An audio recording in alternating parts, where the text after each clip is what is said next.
Hello, good morning, everyone, and welcome back to year two of the Space 1999 virtual convention. Thank you for joining us today. I am joined, of course, by the primary host for the event, Mr. Roy Belquist. Hi, Warren. How are you today? Great, great. Thanks so much.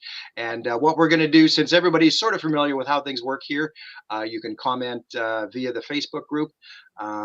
We got some very exciting things. Of course, we're running 2 days this year, but we'll get right into it, and we'll talk a little bit more throughout the event as to what to expect and some special surprises we have lined up. We'll jump right in with our very first guests.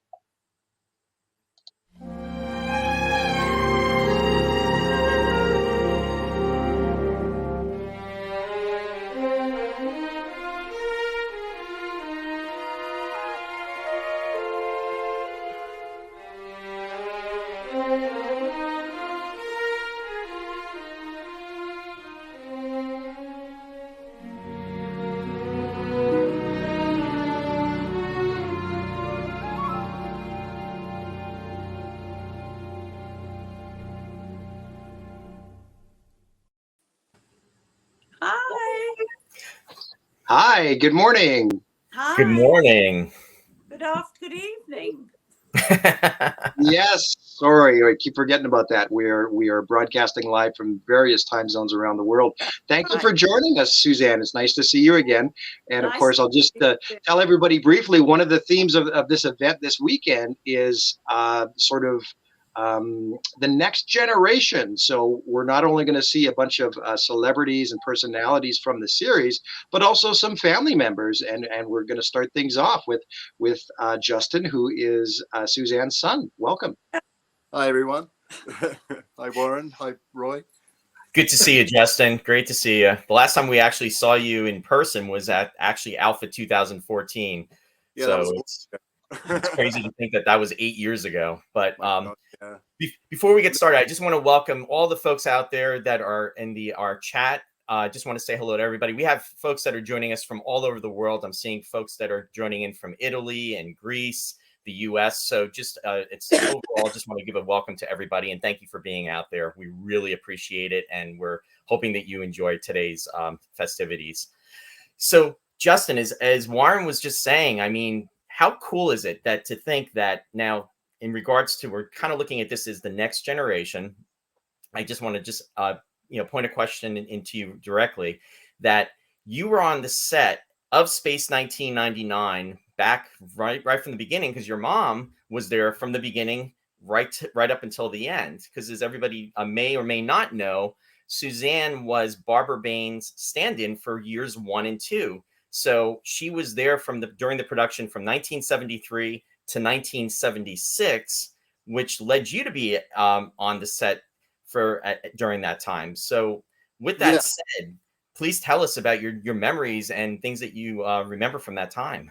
Okay, so basically, just to give you some background, both my mum and my grandmother were both in the film business, and the two of them raised me as a child because my father kind of went off and did other things.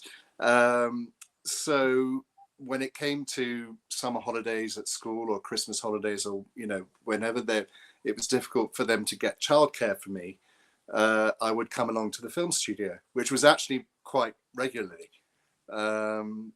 Which I mean, as a kid, it was like going to Disney World. I mean, it was incredible. But I mean, with Space 1999, that was kind of like a constant throughout my childhood. Wow.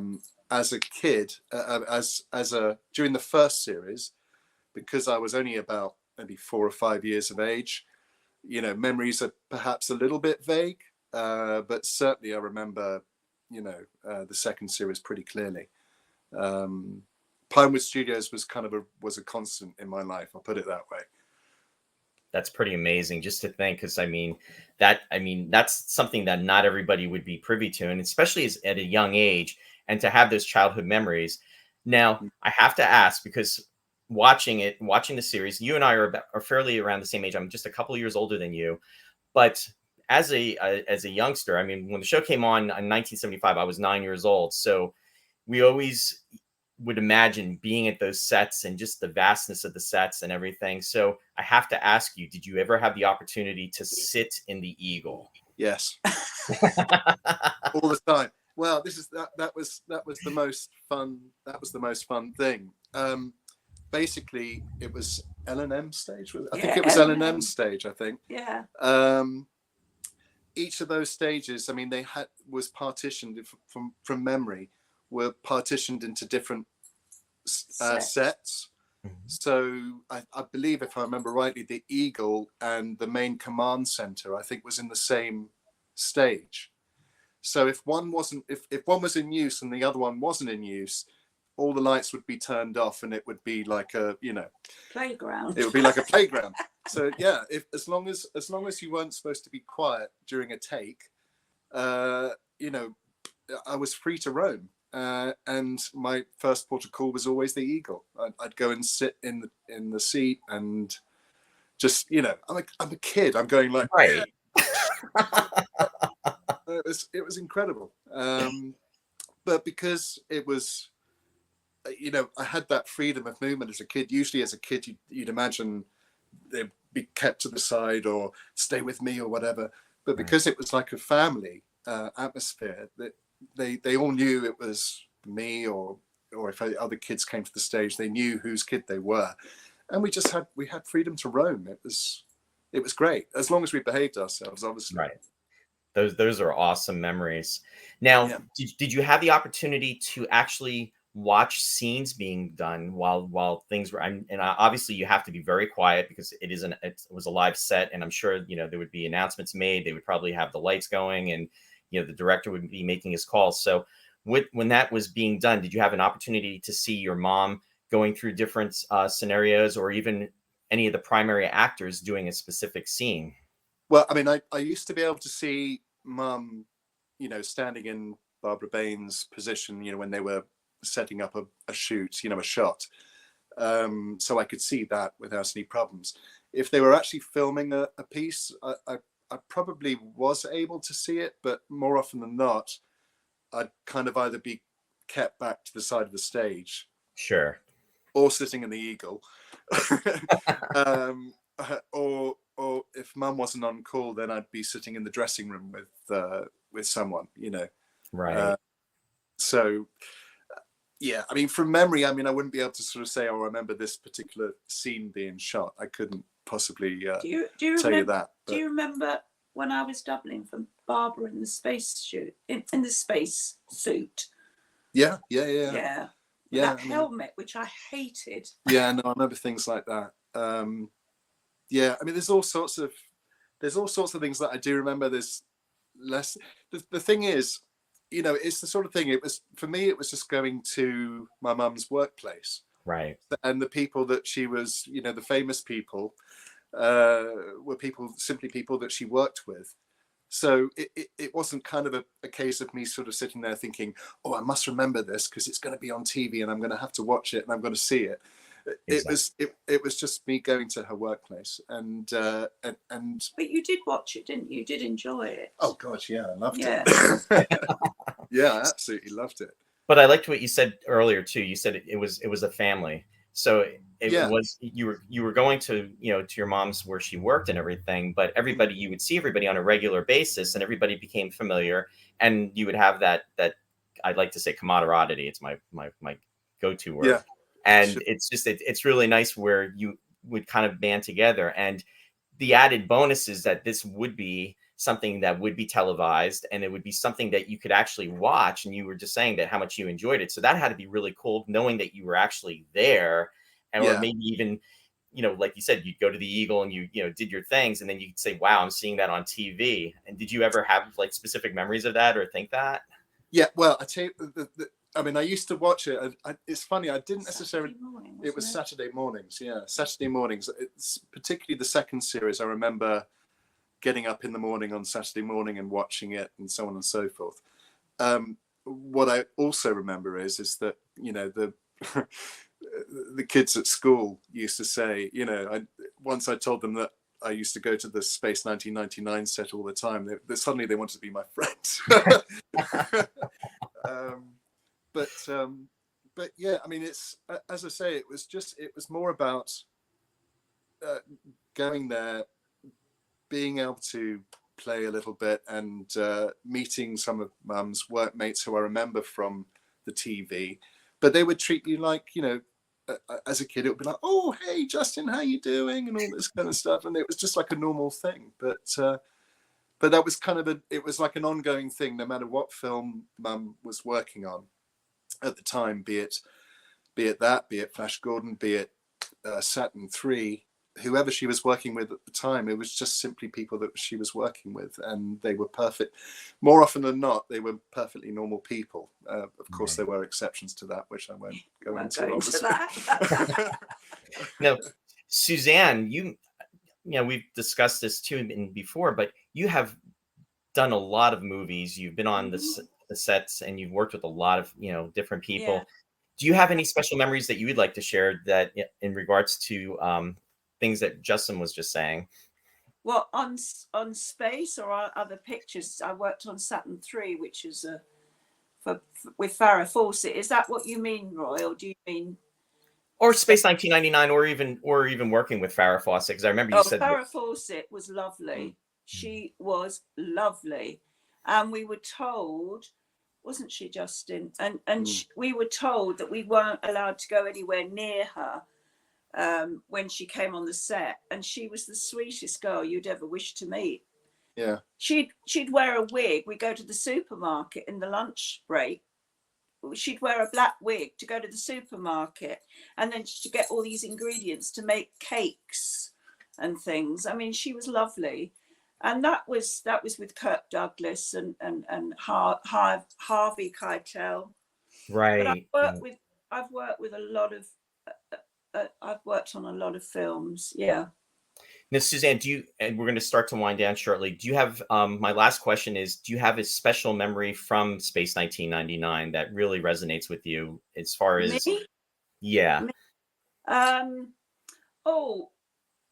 remember once when they came and did This Is Your Life with Roy Dotrice. And we didn't know what the hell was going on. And then he came on the set, and I remember that. And you know, I remember lots of things, Roy. Sure. Lots and lots of things. I'll be here all night long. Oh, I know. Lovely. Well, yeah. No, I want to thank you both for sharing your comments and your memories. And Justin, thank you, you know, especially from, you know, the next generation, you know, starting that bridge, because it's wonderful. It's wonderful stories to hear. Yeah, it was, you know, it was a very, very enjoyable time. Great way to grow up. Wow. Very nice to see you again, Justin, and Suzanne. We'll see you maybe throughout the day, but as well tomorrow, Suzanne will be back to open the second day as well during the first segment, and we can chat a little more then. But yeah, I appreciate everything, guys. It's lovely to see you. Okay. Thanks for having us. Okay. Have a good rest of the couple of days. You bet. Thanks. Bye. Bye. Bye. Bye-bye. Bye.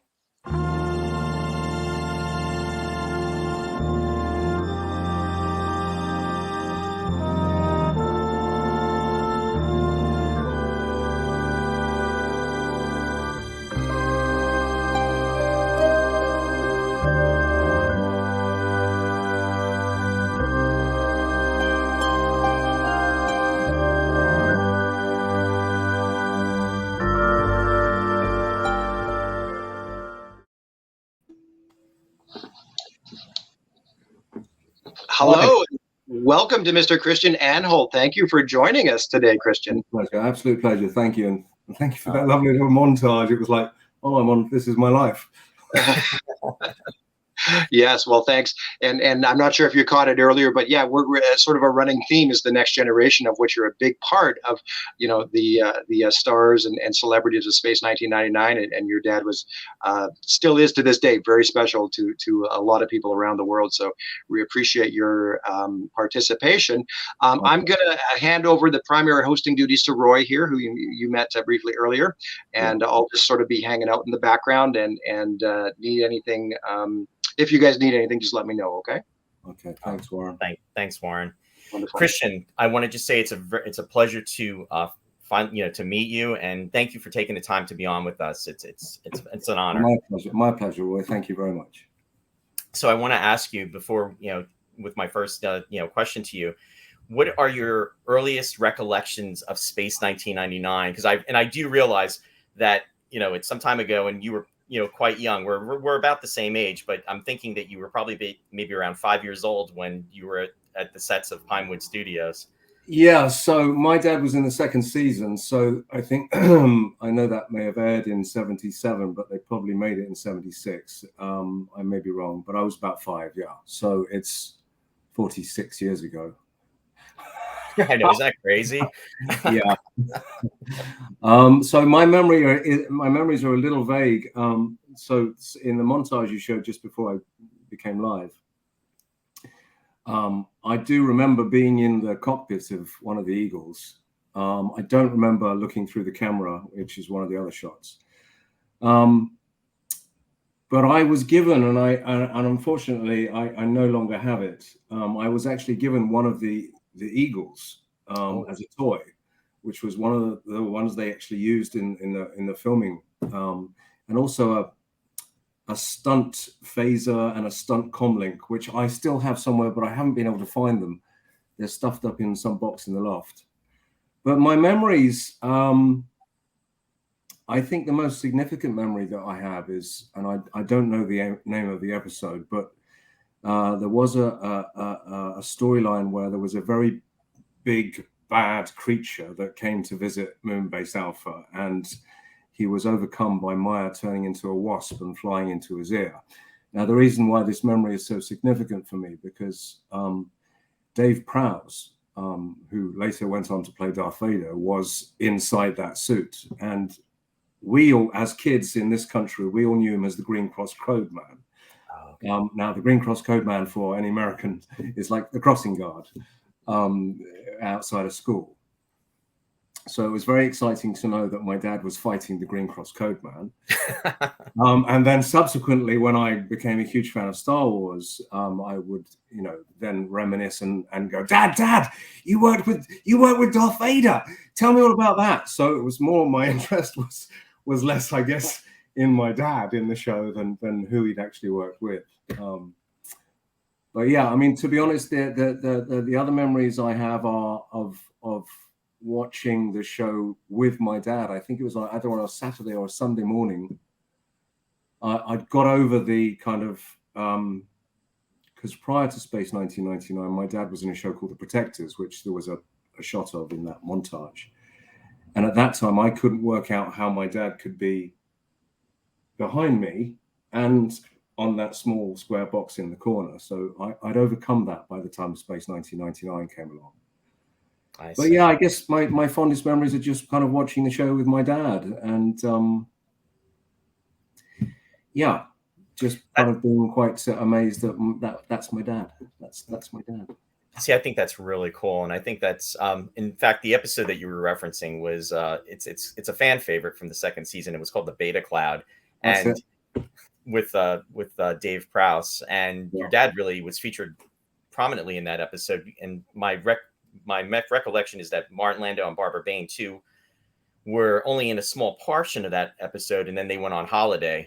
So he was pretty much driving the episode along with Catherine Schell. In that, like I said, it is definitely a fan favorite, and it's kind of cool that you have that memory, but also the behind the scene memories, like of Dave Prowse in a different type of role, different capacity, and then of course, as everybody knows, he went on to do Star Wars, which my understanding is he actually had filmed it in right prior to doing Space 1999. So that's maybe he had. Maybe that's what was getting me all so excited about it. The timeline is slightly vague, so forgive me.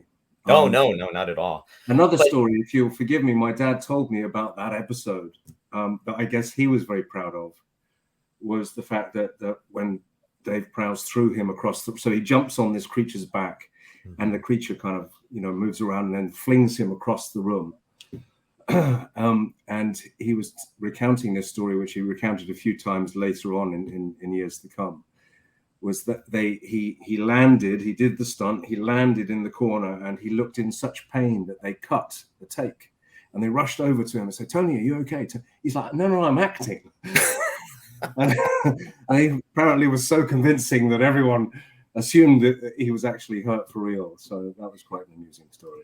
Well, you know what? Thank you for sharing that, because honestly, I've watched that episode just recently, and in watching it, that scene that you're describing sticks out tremendously, because when he's thrown and you're seeing him land and do the roll, I was thinking that's not a stunt performer. That really was, that's your dad. Yeah. So the fact that he did that, and like you said, he sells the moment, and that was an excellent, as an excellent Absolutely. actor doing that. Yeah, absolutely. Yeah. But so in regards to watching the show, the series with your dad and everything, was this something that I guess led to you wanting to become an actor? When did you decide that you wanted to get into the business yourself? Because you have done a lot of work. You've done a lot of stage work. You've done film and television. Yeah. And was there a certain point that you became interested, or that you can recall that you'd like to share? I'm not aware of there being a sort of a moment when I made the decision, but it was around 7 years old. It was around the kind of the time I would have been watching Dad in Space 1999, and then being taken on 2 other sets with him. I do remember marching into the lounge at the age of 6 or 7 and going, "I'm going to be a movie star." And I do remember the reaction was kind of a wry chuckle from my dad. He went, "Yeah, okay, good stuff. Have you done your homework? Thank you. Off you go."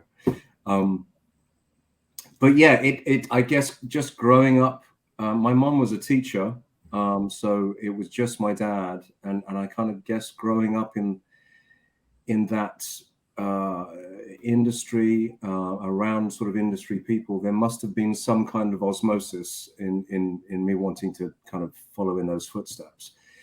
But it didn't feel, it's going to sound a bit pretentious, but it didn't feel like a decision. It just felt like a calling. It was like, that's what I'm going to do. I guess that's what I'm going to do. It felt like a very natural choice. Right. And my dad, he never really discouraged me from it, and equally didn't encourage me too much. I think he wanted to see if it was really a decision that I was making for real, or just the new fad of the day. But once he kind of realized I was serious, I mean, I was taken to drama school at an early age, went to Sylvia Young's for a while. So I started working. I got my equity card when I was very young, and I did a commercial and a children's program called Seeing and Doing when I think I was 8 or 9, so quite early on. But I just love it. I love the fantasy of it. I love being around my dad and then watching him be this other character, and it looks like he's having so much fun. He's running around with laser guns and talking to people on this little comlink, and he's flying spacecraft and he's fighting aliens. I guess it was to be written. Yeah, look at that hair. Wow. Bless him. Yeah. See, I wanted one of those. I tried to make one, and I think I destroyed my mum's Hoover, because it looks like a fitting to a Hoover. I was constantly trying to make spacesuits and run around and play my dad, I guess. Yeah. Which totally makes sense, especially at that age. But I think that's wonderful that being exposed to the industry, and it almost at a young age that, of course you were young, but you kind of knew where, the direction you wanted to go and how you wanted things to turn out. And then it just kind of evolved and you went with that. And then you became educated with, receiving the training. And then it just, was a progression for yourself. Absolutely. To be honest, in fact, I had very little training. I mean, when I say I went to Sylvia Young's drama school, I went for a kind of, on a Saturday morning for a 2 or 3 hour class when I was very, very young. I never actually went to kind of, I guess, adult drama school, as I don't know what you call it, but I got in, but I got work, and I kind of learned on the job, and I'm not sure I regret it either. I don't feel like I missed out terribly. Right. but yeah, I mean, also my dad and I would whenever I had an audition as a kid or as a young man, a teenager, he would, he would help me, he would advise me, he would run lines with me. I remember sitting at the BBC somewhere in a waiting room, waiting to audition for something, and my dad running lines with me. So he was definitely kind of there in that respect. Those are very special experiences then, in regards to that. One thing I want to ask is that in regards to Space 1999, did your dad share any stories? I mean, I know you shared the one in regards to, with Dave Prowse and everything, but were there any things that other stories that he may have shared with you about the series, or anything that really resonates with you? And another question is, did he realize how much the show was enjoyed and loved by the fans later on, after time had passed on? I mean, that's an interesting question. So to answer the first question first, you'll have to forgive me. I can't recall a particular story other than the one he told me about working with Dave Prowse and being thrown across the room. I am aware of him meeting one of his very best friends on the show, Brian Blessed. They became lifelong buddies after working together. But other than that, I'm sorry, I'm at a loss to share a story, and that's probably sacrilege for someone whose father was in Space 1999. And I apologize to everyone watching. No. I don't have anything more interesting to say. With regards to how kind of loved the show was, I don't know, to be honest. My dad died in 2002, and although one of his last jobs was on a TV series I was doing, which was a really lovely memory for me, and a kind of a lovely way out of the industry for him, I guess. We had never worked together, but I don't know if he knew. I don't know if he knew. I remember being told about a lot of fan mail regarding Space 1999. Again, somewhere in the loft, in a box, underneath another box, there's an entire folder of a Tony Vedeschi kind of, some very lovely dedicated fan had put together this entire folder of backstory and information and photographs, and sent it to him. And he'd kept it all of his life. So I guess that meant something to him. Yeah. And he passed it on to me, obviously, when he died. Which is very special. Yeah. Yeah. And the only kind of memorabilia that I managed to keep hold of was the stun gun, the phaser. Is it called the phaser in Space? No, you're actually right. It was the stun gun in the Comlock. Yeah, stun gun and the Comlock. So I have those somewhere. The only other memorabilia I have, and in fact, as a member of the audience, I can't see anyone else, but I know she's here, Linda White. The only other memorabilia I have is an action figure of my dad that Linda actually bought for me some time ago, which is on my shelf in my lounge. But yeah, the only other memories I have are really in my head, and I have the box set. So at any time, and we have Google, and YouTube. Right. Yeah. I do want to say I am sorry about the loss of your dad. It's such a young, such a young age, and I can only imagine how that was for you. So yeah, I just definitely want to put that out there first. Thank you so much. And the second thing I want to do is I do want to go back, because I was very excited. In regards to your role on Relic Hunter, very much enjoyed that show. Thank you. And your performance with Tia Carrera, and I thought you had great chemistry. And I remember hearing that your dad and you were going to be performing together in that episode. And it was, unfortunately, at the time when it was broadcast, I had missed it, and then got to see it. And I can only imagine how special that had to be, especially what you were just describing as far as going to, auditions with your dad, and just, from the ground up in regards to becoming an actor, and then actually having the opportunity to do something with him. Not only maybe, you could have been on, community theater level, I think of in terms of that, but something that was professional. It was a television series. Yeah. And that really had to be a special moment, for not only for yourself, but for your dad, and something that you'll, I'm sure, treasure for the rest of your life. And absolutely. It's very, very special. Yeah. So I actually, so because we shot most of the series in Toronto, excuse me, and then so he was in the first season with me, and then we went to Paris and we shot, I think it was 6 or 8 episodes in Paris.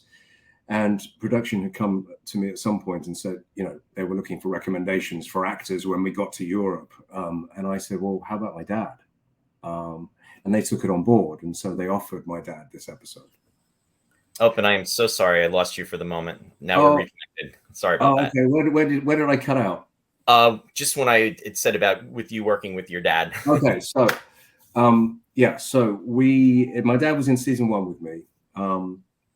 And we shot most of that in Toronto. I think we shot either 14 or 16 episodes in Toronto and either 6 or 8 episodes in Paris. I can't remember. But before we got to Paris, production had come along and asked me if I could recommend to them some English actors for the characters coming up in the subsequent episodes. And I mentioned my dad. I said, how about my dad? And they took it on board and they offered him this role. And it was very special to me and very special to him. As I said, I'd never worked with my dad. I'd played an extra. I'd been an extra in Howard's Way. And funnily enough, I played a groomsman at Tracy Child's wedding in the show. My dad then later went on to marry her, and I was best man at his wedding. But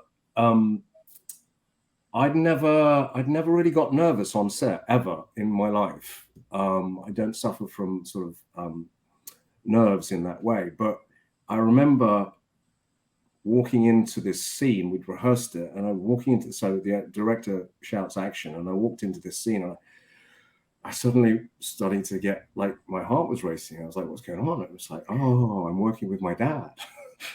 And for the first time in my career, I think, on film at least, I was nervous, and I dried in the scene, and I fluffed my lines, and they called cut. And my dad turned to me and with a wry smile on his face, he went, "Stupid boy." And he was, that doesn't mean that he was calling me a stupid boy, but there's a series called Dad's Army with a character called Arthur Lowe. And there's another character, I can't remember the guy's name, but it was a reference to that. And everyone laughed and it was all very sweet. But yeah, it was a very, very fond experience. And it wasn't that long after that. It was a couple of years later he passed away. So that was very nice to have that and still have that. Yeah. Now, in regards to your career, I have to ask you, what, in regards to your work, do you prefer doing stage, television, or film? Or I guess it really depends upon the production that you're doing. It does, but there's a big difference. There's less of a difference these days, I think, personally, between film and television, unless you're talking sort of soap. I think I would always land on film. I like the intimacy of a camera. I like to be able to kind of do very little and still communicate in a very sort of reduced way, which is impossible in theatre, particularly in large theatres where, you know, some of the people watching are very far away. But I love the sense of taking a story and playing it out in its entirety in one evening in front of a live audience and being in the moment. There's no chance to do a second take. So I love that as well. But I guess I would classify myself as a film actor in the sense of that's what I most enjoy doing. Now, do you have any projects that you'd like to share with us that are going to be coming up in the near future? Well, you'll see me on an episode of Doctors on the 28th and 29th of September. Quick plug for BBC there. Okay. I'm also, I kind of reprised a role in a TV series called Mallory Towers, and I play. It's an Enid Blyton story set in a girls' boarding school in the 40s, and I play the difficult girl's father. But I'm kind of coming back for that for a Christmas special. And also, I'm now kind of moving into expanding myself, I guess, in many ways. I've started writing and directing and producing my own work. So I've just completed my first short film, which I'm now editing myself. I'm actually going off this evening down the coast because I'm filming another short film which I'm directing tomorrow. And yeah, just kind of trying to expand one's horizons and write, produce, and direct. I guess the term would be filmmaker. Not that I think of myself in that way yet. I'm still learning, but I guess that's the goal, is to kind of expand into that area. No, that's awesome. And then you're actually, you've had the experience of, being behind the camera and then taking it to, being in front of the camera and then taking it to go behind the camera and then to direct, and then needing to, I'm assuming, to eventually produce. So that's great. And that's something that we can look forward to then. Hope so. I don't know when anyone will get to see them, because they're all very much in their infancy, and my hope is to kind of enter them into festivals. So I believe that there's they have to be kept sort of away from the public before they finish their festival tour. But at some point, hopefully they will go public. So. Oh, that's very exciting. Thank you, Roy. Sorry. No, it's okay. Warren, I just wanted to ask you, were there any questions that you wanted to ask Christian? Yeah, I just figured I'd pop back in. We are close to winding down here, but just basically, I mean, Christian, it's just so wonderful to meet you and hear this discussion between you and Roy. It's really been wonderful. And like I said at the top of the segment, your dad is very near and dear to many people around the world, and it's nice to see you sort of following in his footsteps and relaying all these wonderful stories about being on set and your career down through the years. I will say that there was one question pop up, and I'll just sort of reiterate. How did you enjoy some of your time up here in Canada? I'm from Canada myself. I loved it. I absolutely loved Toronto. I had a great time there. I met some fantastic people. It's a place I'd like to come back to. It became one of my favorite places. And I mean, I spent 3 years there basically doing Relic Hunter. So how were the winters? Say that again. How were the winters? Okay, so we weren't there for winter. So maybe I'll eat my words if I ever spent a winter there. I know they're quite brutal, but every time it got into kind of autumn, late autumn, and beginning of winter, everyone left. You'd fly home. We went somewhere else. Yeah. But yeah, it was. I loved it. I loved it. Absolutely loved it. Can I just say before I do go, I wanted to mention that pinstripe suit that I was wearing, it was for some reason one of my favorite outfits, and I'd wear it everywhere. And I wore it to school once, and it didn't go down too favorably. But any opportunity I could get, I wore it, and which is why I'm sitting in the Eagle spacecraft in a full pinstripe suit, as opposed to regular kids' clothes. And also, I want to say, because I haven't been able to read all of the comments and messages that have been coming up, but I just want to say hi, Linda, and to anyone else here who I've met and said hello with before. Thanks for coming, and thanks for some of the messages. I've seen some of them, and thank you for the kind words you've said about my dad. Well, we thank you. No, it's been wonderful. I'm not sure if you're aware, but in dealing with some back and forth setting all this up, we are still planning a live event for London, England in a couple of years, and we'd like to extend that offer to you if you're around. And absolutely, yeah. If I'm around, if I'm available, count me in. Yeah, we'd really be everybody. The whole idea with coming on is to meet everybody virtually, but then that's going to give everybody something to look forward to for London in a couple of years' time. Yeah, and give me a chance to find these things that are hiding somewhere in my loft. Absolutely, you know what? I can bring them along. We could auction that pinstripe suit for you. I don't think I have that, but. No, it's wonderful. And again, thank you for taking the time to be with us, Christian. And it was great to hear everything that your memories and your stories, especially about your dad too. I mean, it's very special. Thank you very much, and I really appreciate you inviting me, and thanks very much for your time. Thank you. We hope to see you in 2024. Absolutely. Then. And best of luck with the rest of the weekend. Oh, thank you. All right. Thank you so much. Thank you. Pleasure. Take care. Take care. Bye-bye. Bye.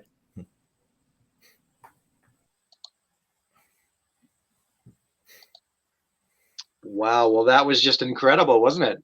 It really, really was. And he is somebody I had wanted to meet for a very long time. And sadly, wanting to meet Tony Anhalt. We've heard so many nice stories about him, just, what a wonderful person he was. And to have the opportunity to speak with Christian, and then have the opportunity for the fans that are out there to listen to him talk about, his memories. And then it's most importantly, his dad, Tony Anhalt. I mean, that was very, very special. And I just think the story, I think out of all those, the fact that he got to work with his dad on that series, Relic Hunter. I mean, that really, how special is that? Right. And so close towards the time when he passed away. It would have been within a couple of years, I'm sure. Yeah. So, they were obviously very close right up till the very end. Yeah, definitely. Yeah. So, and that's just a primer of what's to come here, guys. We're going to wait on our next guest, Miss Catherine Lee Scott, who should be along momentarily. But we have many more opportunities throughout the next day or two here, and including a very special interview with Hayward Morse, who is the son of Barry, of course. And so that'll be coming up. It is a pre-recorded segment, so we're not sure exactly when we're going to slip it in there time-wise, but be watching for it. It'll likely be today out of the 2 days, and in a couple hours time. It was a wonderful chat that Hayward had with Robert Wood. So be watching for that coming up. We have our next guest lined up, Miss Catherine Lee Scott, as I mentioned. So we will transition over into Miss Scott, and we'll see you all very shortly.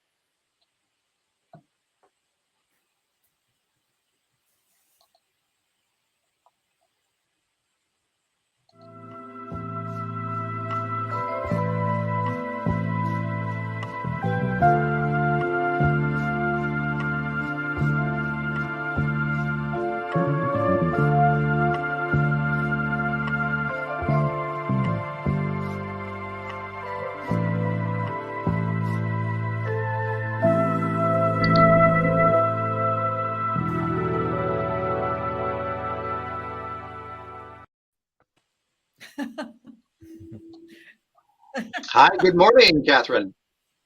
Hi, Catherine. Hi, how are you? Very well. I'm in New York. I was going to say, 1:45 here. Yeah, I can't get over that because I'm up in Canada and a little further west, obviously.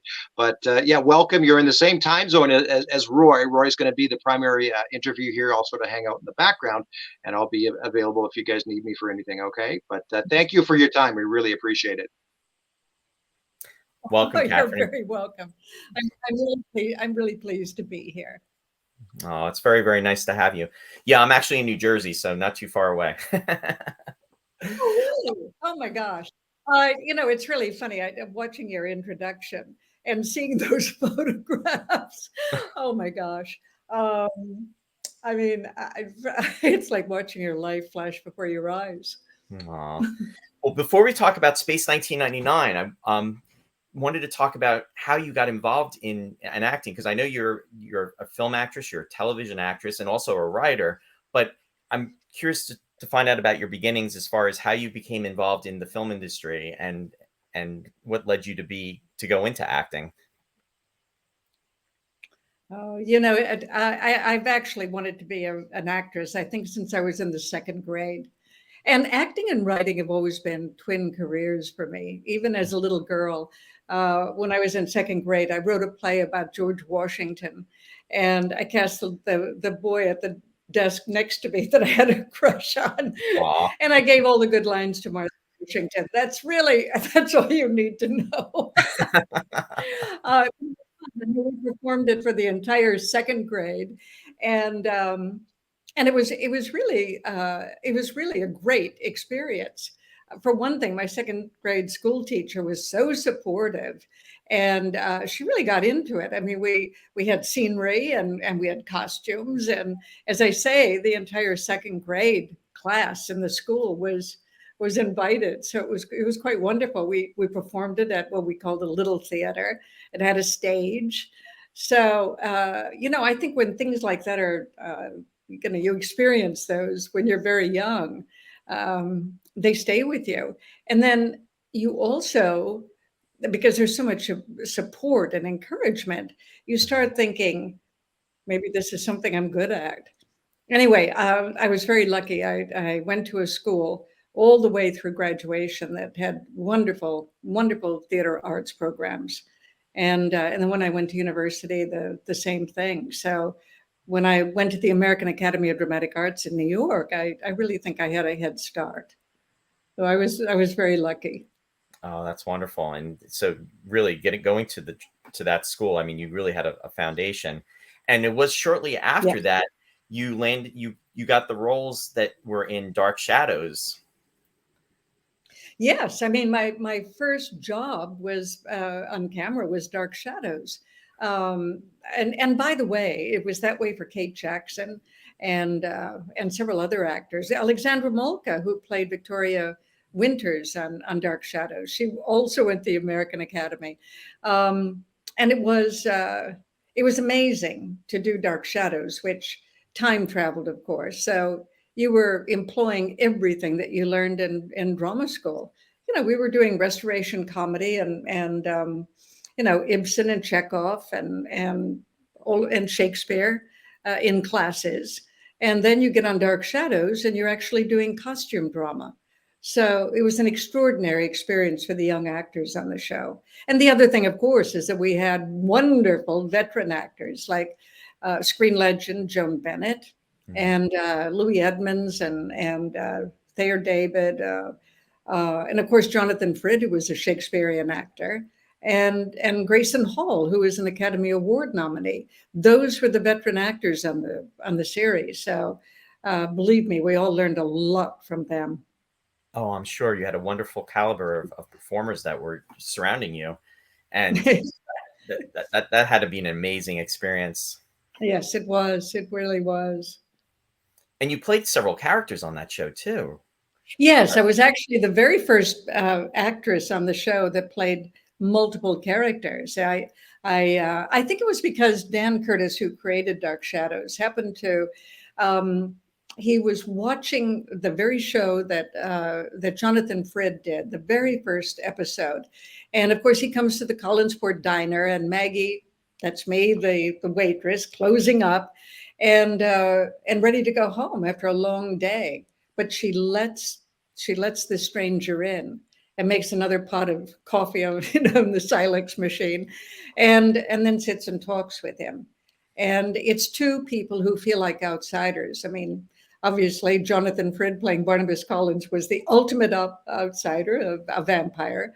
Mm-hmm. And Maggie Evans, who grew up on sort of the wrong side of the tracks and dreamed of a life, that was beyond all that.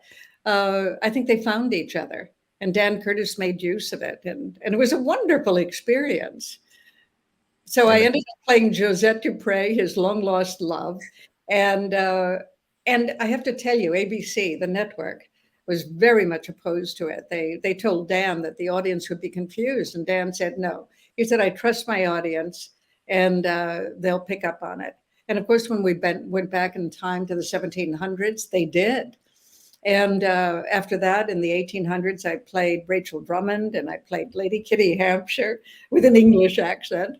I mean, it was great fun. It was really, it was an incredible learning experience. I was just going to say, it sounds like you really enjoyed your time on that. Not only was it work, but it was something that was enjoyable and it was a lot of fun, and you were doing your craft. So it's like everything's coming together. If you think of all of the other daytime shows at the time, I mean, they're really very static, with people sitting around at the coffee table and gossiping. And here we were dealing with werewolves and witches, and it was. It was everything, a bit of sci-fi, horror, adventure, fantasy, romance. It was everything. That's so cool. I just want to let you know too, we are having folks that are typing in and they're sharing their comments, and everybody is saying hello. Just want to let you know that too. Oh, that's lovely. So everybody's very happy to see you. Good. Now, in regards to Space 1999, because Dark Shadows was filmed, I believe, in around 1970, 71. It was in 1976 that you had done 1999, but you were living in England. I guess you had moved to the UK, and you were doing different productions, not only 1999. No, as a matter of fact, I worked with Jimmy Stewart on in the West End at the Prince of Wales Theatre. We did a long run of Harvey, and I got to put my arms around him every night and say, "You're wonderful, Mr. Dowd." I loved him. And I did a film with Alain Resnais called Providence. I also worked in rep at the Bristol Old Vic. So I was working quite a lot in England. And in fact, I lived there some 30 years. And and now seems as good a time as any to say how sad I am at the passing of Queen Elizabeth. Yes. That, as frail as she was, it still comes as a terrible shock that she's passed. Yeah, she's been such a part of our lives, of the world, and for such a long period of time. It's a tremendous loss to the entire world, and we mourn for her terribly. I mean, it's yeah. So thank you for mentioning that too, because that was something we definitely wanted to address. Yeah.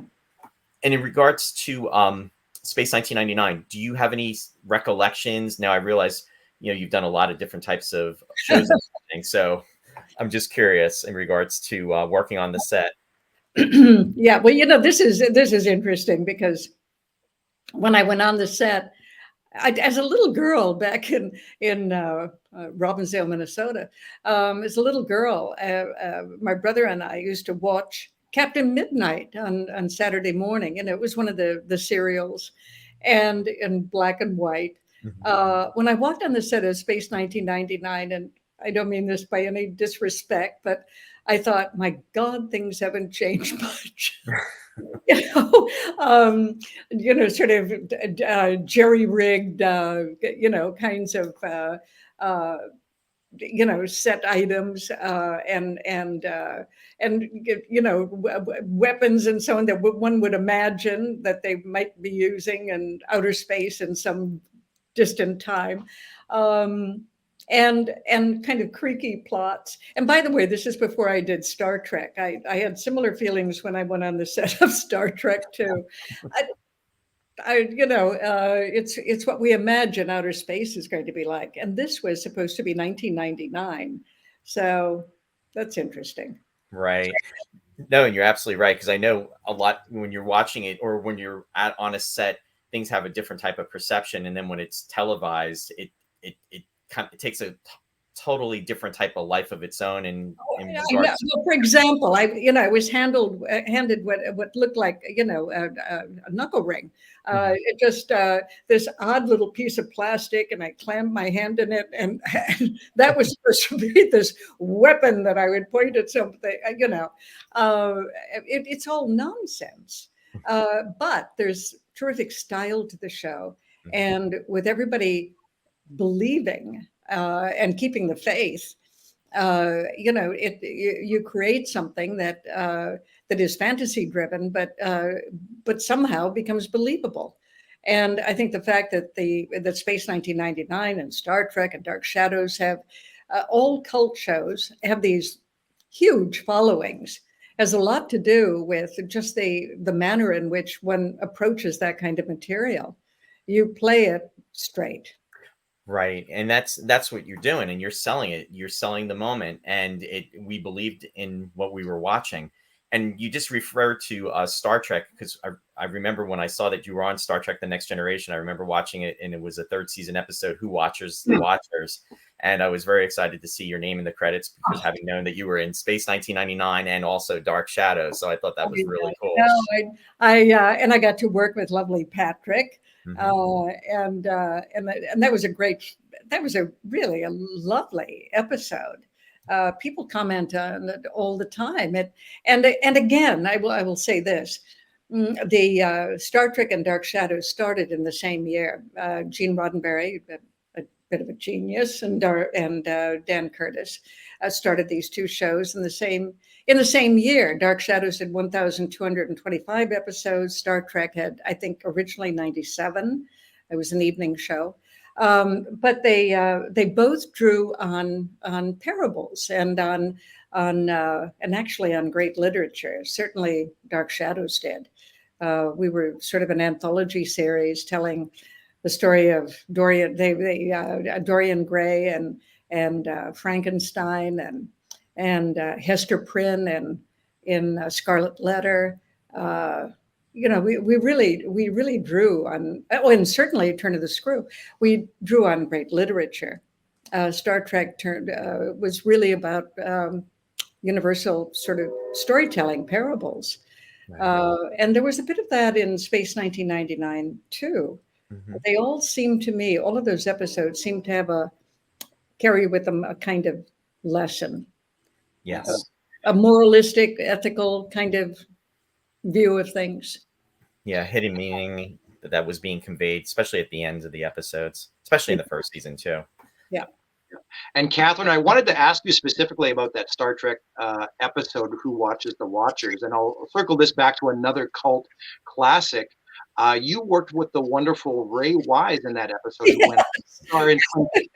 I was Maria, leader of my people, and Ray Wise was wonderful to work with. We got on so well, and of course we were getting up at, I don't know. Well, of course, guys are a little bit different. But I remember getting up at 3:30 in the morning, driving out to Vasquez Rock, which is that famous location in Southern California where many of the old Westerns were shot. And that's where we filmed Star Trek. And getting there before dawn, and the breakfast truck and a few people lingering around, that's all that you saw, because I had to go into makeup. And I think I believe it was Mike Westmore that did my makeup for that.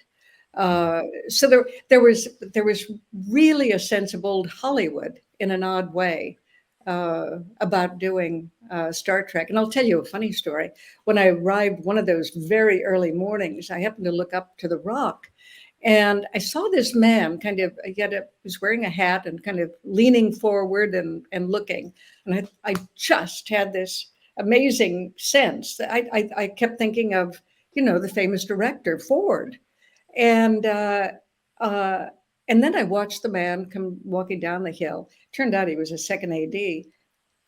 His name was Dan Ford. Oh, jeez. I know, he was the son. There was just a goosebumpy feeling. Sure. Yeah, because it was, there's just something about working in a place like that just carries it's just so evocative. There's a lot of, like you were saying, there's a lot of history there. I actually had the opportunity to visit there a few years back. And like you said, I mean, so many movies, so many productions have been done there over the decades. And it's like you're walking through history, through time when you're actually at that site. So that I can only imagine, especially seeing his son, though, that really had to magnify that experience. And I haven't told that. I don't know in what 30 years. So I hope I got it all right. But it just stayed with me. It was an extraordinary experience. We appreciate you sharing that with us, though. Oh, thank you. But whenever you work at Shepperton or Pinewood, or in the case when I was doing a series at MGM. You're very conscious, when you touch the walls, when you walk across those boards, you just think, who else has trod here before me? It's an amazing experience. That is awesome. Well, I love old Hollywood, by the way. I mean, that because I've written and published a good many books on Hollywood. Hollywood Goes on Vacation, Following the Comedy Trail, about Laurel and Hardy. And whenever I had a book launch, I always made a point of having the book party at the Hollywood Studio Museum, which was the first studio in Hollywood. It's where Cecil B. DeMille had his studio, and And, it's where Squaw Man was done. Not the first film in Hollywood. That was The Count of Monte Cristo in 1909 that was finished, but it was close. And it's just amazing to walk in and see the old camera equipment and imagine what it was like when they actually had to turn the stage to, catch the sunlight. I think that's where that expression golden hour came from. Isn't it amazing though how things have progressed though over the period of time though? And you're preserving history by writing these books too, and being able to go back and to remember and share that information. So that's very special too. Well, thank you. I think I can't help but think too that Marcia Hunt passed away at 104, and she has so much of Hollywood history in her background. She just passed away, I guess yesterday. I published a lot of books, not just about Dark Shadows, but about Maverick, The Fugitive. I'm trying to think. So many of them. But I published a lot of companions to television series. And also about film art. I did 2 coffee table books on lobby cards. And one has a foreword by Bob Hope, another by Joan Bennett. And Lillian Gish sent me a lovely letter saying that she would write the foreword to the lobby card book on silent films, and then sadly passed away before we could do the book. But I really do support old Hollywood. And certainly silent films. I just did an event in Hollywood for Retro Format, which shows old films in schools to ninth graders. And I kept thinking, what could be more perfect? I mean, these are the kids that go and see Tom Cruise and Top Gun. Yeah. Wonderful actor. I mean, a real star. But then to have these kids reminded that there was Rudolph Valentino who did his own stunts. And Buster Keaton. What a great age for these kids to learn about that. Yeah, it's very impressionable. Now, one last question. Do you have anything that's coming out in the near future that you'd like to share with us? Let me see. I never know. I've got a lot of things that I'm working on. I can't. I should have been. I probably do. I'll have to get back to you on that. Okay, but I do want to say that one of the great experiences working on Space 1999 was working with Jill Townsend. I loved her the moment I laid eyes on her, and a wonderful actress, and just so down to earth, not taking herself seriously in the least. And at the time, she was dating a musician named Alan Price. And the three of us used to hang out in her dressing room and just talking. She was absolutely lovely. That was a great experience. And of course, I'm sure my time is up, but I'll just mention that Martin Landau and Barbara Bain became really good friends during that period of time in London. And we had dinner with them, my husband and myself. And they were lovely. They just couldn't have been more pleasant and lovely to work with. Oh, that's really special as well. That's wonderful memories. Well, thank you for sharing that. And yeah, we are going to wind down. Warren, did you have any last questions that you wanted to ask Catherine? No, but to thank her immensely. This has been a wonderful chat and wonderful memories that you've shared. Thank you so much for your time and participation. And we are planning a live event in London. You're welcome to that. We'll keep in touch on things. Please do. I'm there with some frequency. Anyway, thank you for inviting me. I've enjoyed this. We very much enjoyed it. Thank you so much, Catherine. It's a pleasure to meet you. Take care. Yeah. Take care. Bye-bye.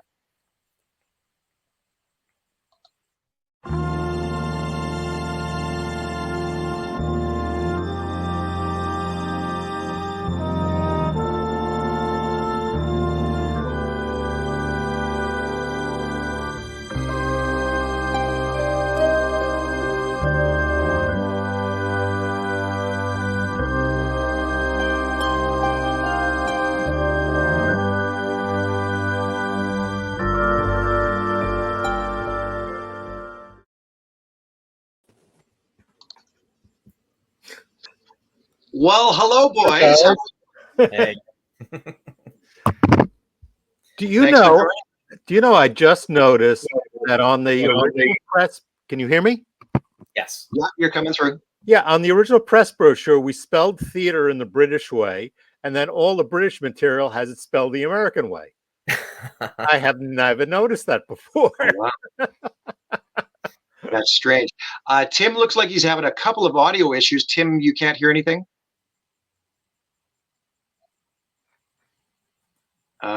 Maybe not. And it looks like Nick was trying to jump in as well. So I'm not sure if you can hear me, fellas, but I'll kick, not kick literally. It's just a term that StreamYard uses. I'll remove you from the broadcast. You can try that link again in a couple minutes, okay? Yeah, I had trouble getting on the first time too. Huh, it's strange. Yeah, it's been acting up today, but hopefully we'll get this sorted throughout the day. Well, welcome regardless. And we'll just do this. And we'll do this. And do you know? Do you mind if I do something else here real quick, because we've got somebody waiting in the green room set to come on at the bottom half of the hour. We'll just say hi to him quick and see if he's okay to wait for another 20 minutes or so. Mr. Anton Phillips, okay? Sounds good. Hi, Anton. Hello, guys. How are you? All Hey, right. good. Thanks for joining in. You okay to hang around for about 20 minutes? Sure. Yeah, for sure. We just wanted to pop on and say hi, and it's a good opportunity to test your audio. So everything looks okay. Okay, let's hope it keeps on that way. And we'll get back to you at the bottom half of the hour. Okay, my friend? Okay, then. We'll see you then, Anton. Thank you. Yeah, All right. I see Nick commented he's here to lurk and watch us. Uh-huh. Nice of you to join us, Nick, but that's okay. Hi, Tim. Hi. Sorry. Okay, Tim, we can hear you now. Yeah, that's much better. Good to see you, and good to see David too. Good to see you, David. Yes. Yeah. Welcome. So for the next few minutes here, folks, we're gonna discuss that exciting new release that came out earlier this year from Network called Super Space Theater, and I'm sort of going to take a point on this one. I just recently ordered the set and went through it here this week, leading into this. So Roy will be more in the background and maybe bring up some comments or questions from people. Thank you both for the time today.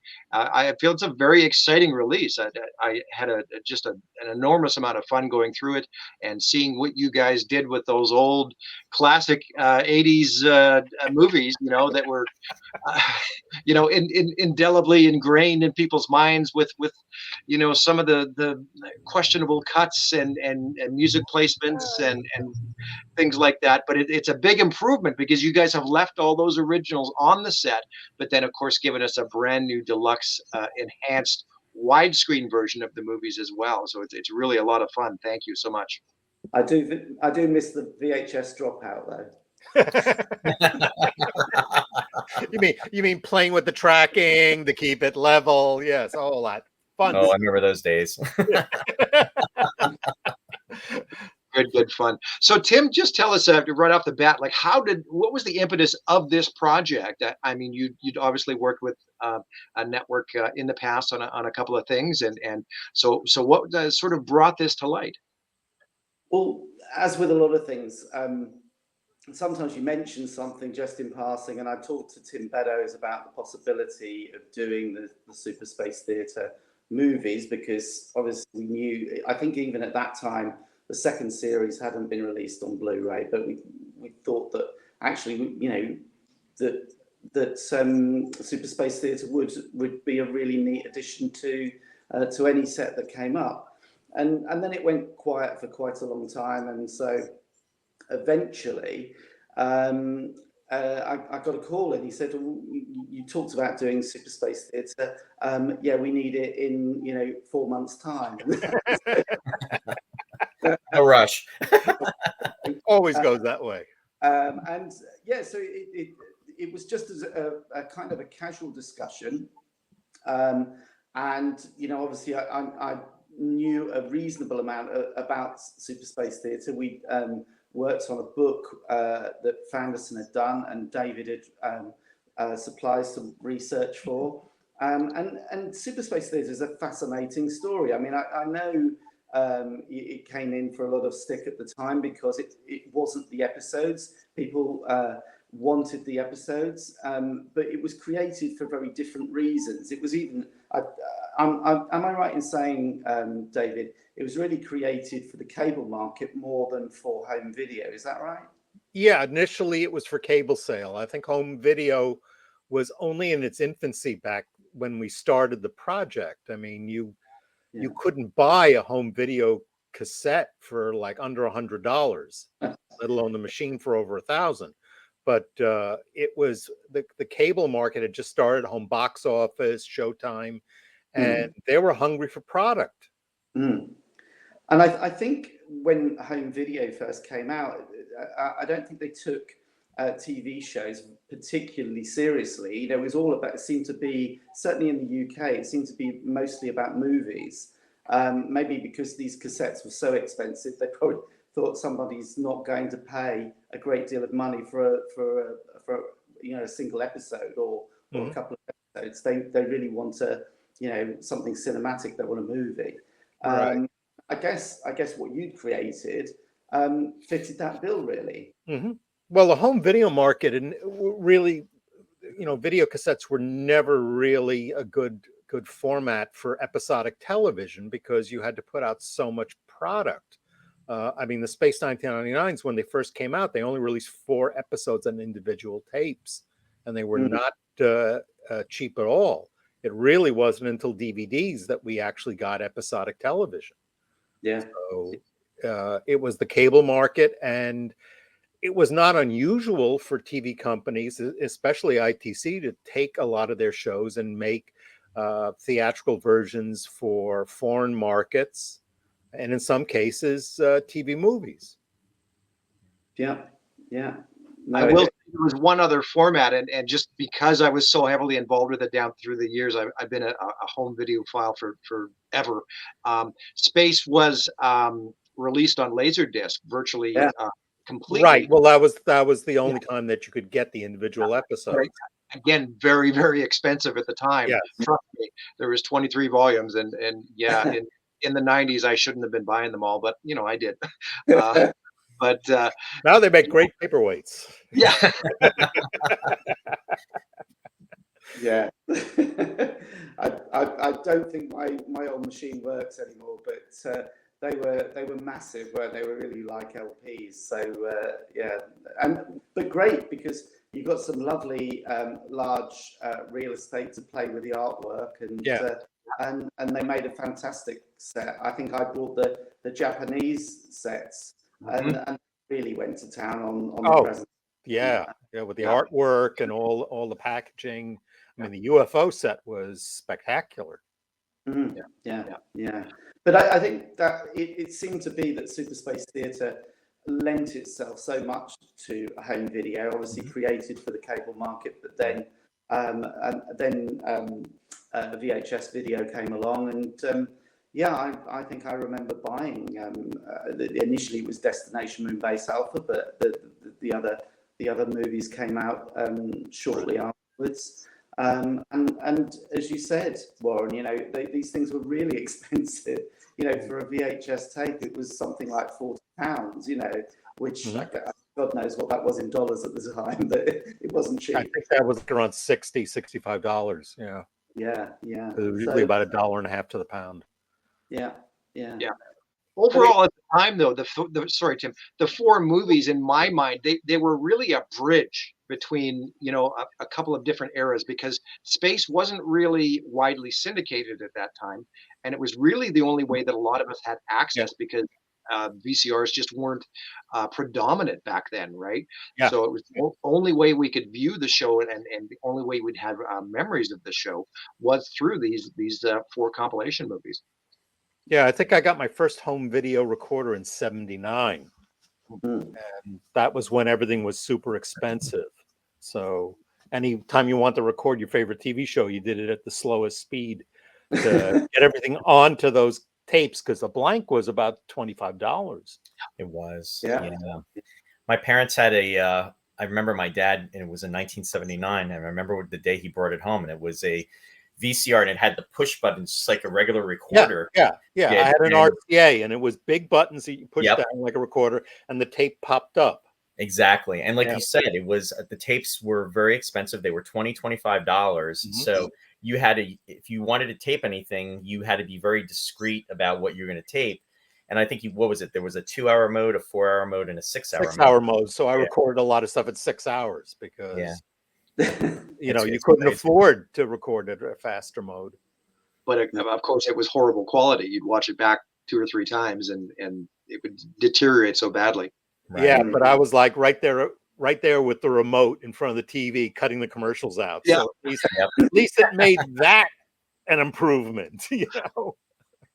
No, wonderful.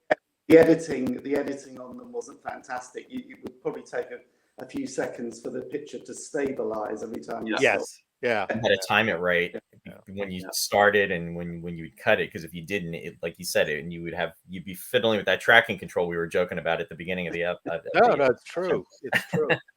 And God forbid you wanted to bring the tape to somebody else and have them watch it on their machine, and you couldn't track it at all because it was like it was recorded in a different format.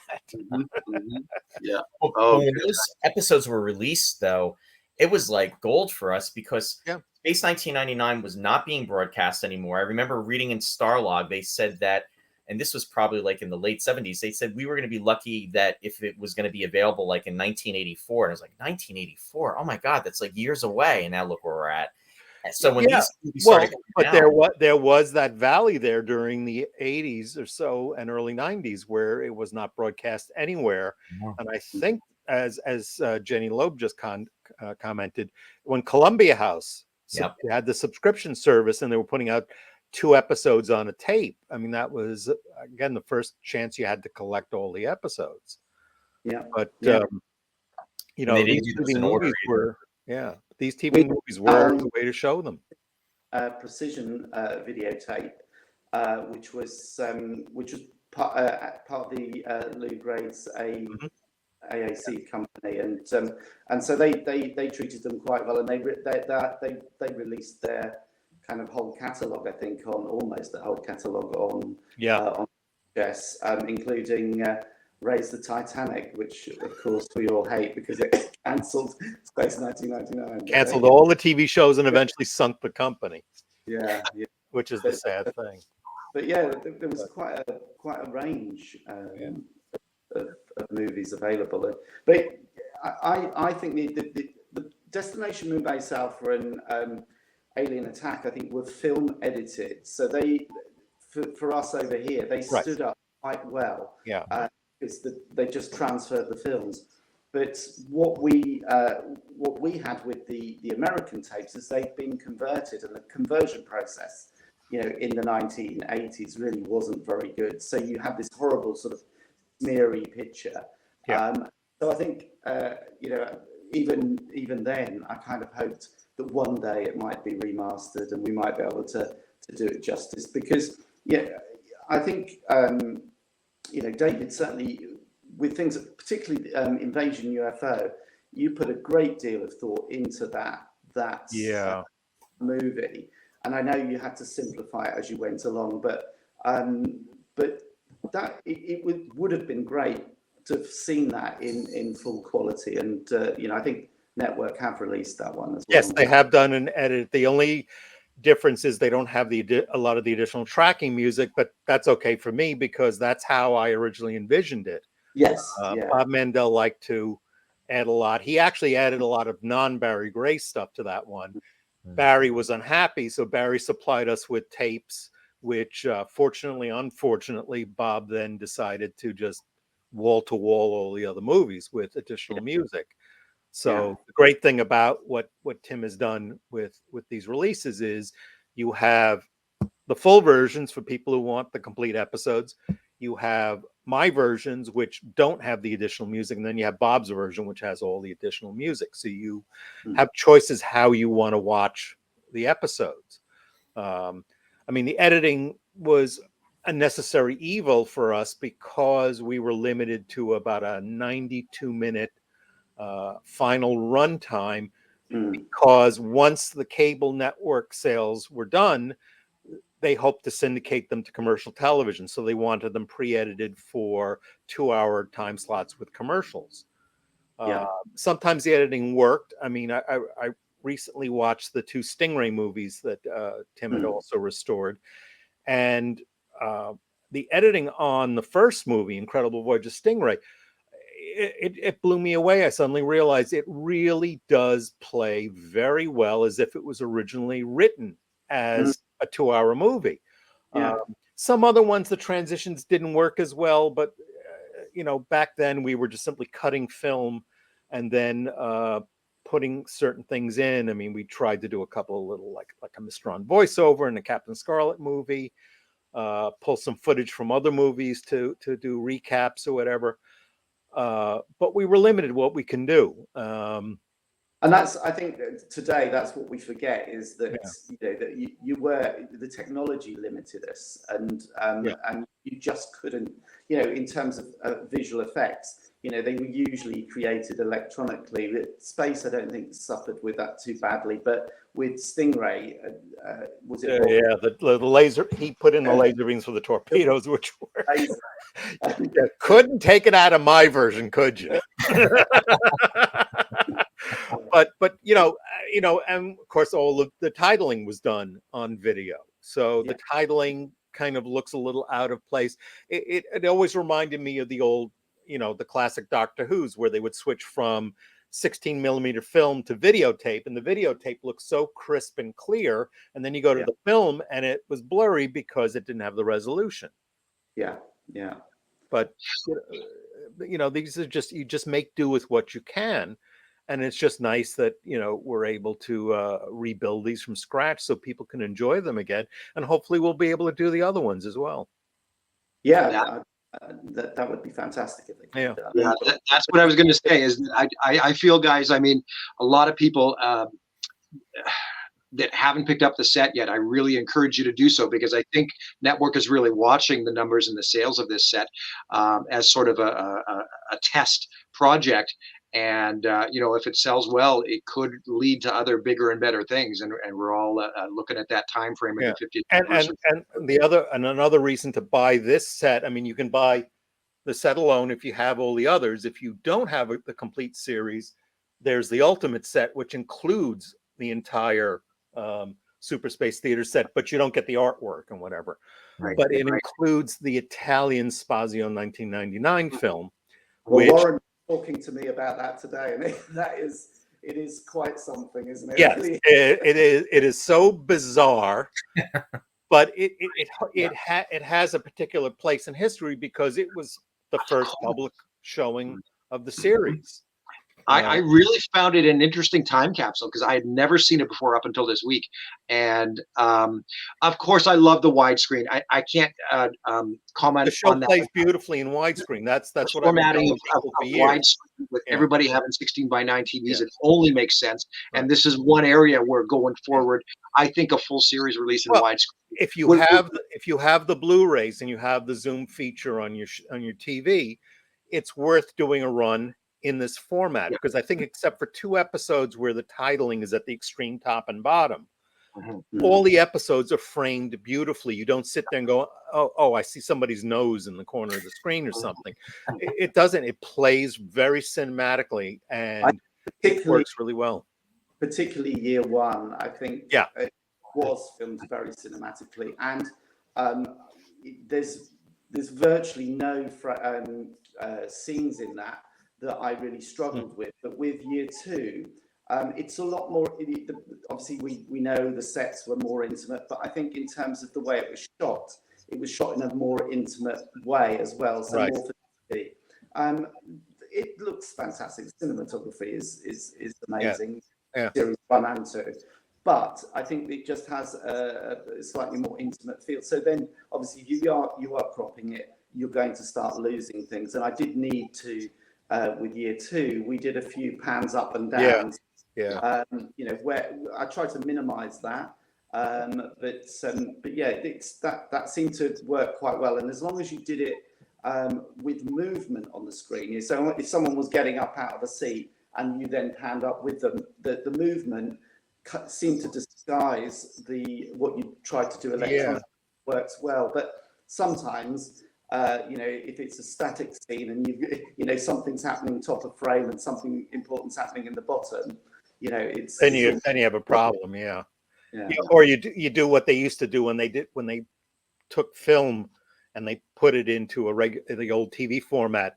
You'd have a shot where suddenly somebody's on one side of the screen and then the frame changes to the other side, and it's obviously the same image that they've just gone picture.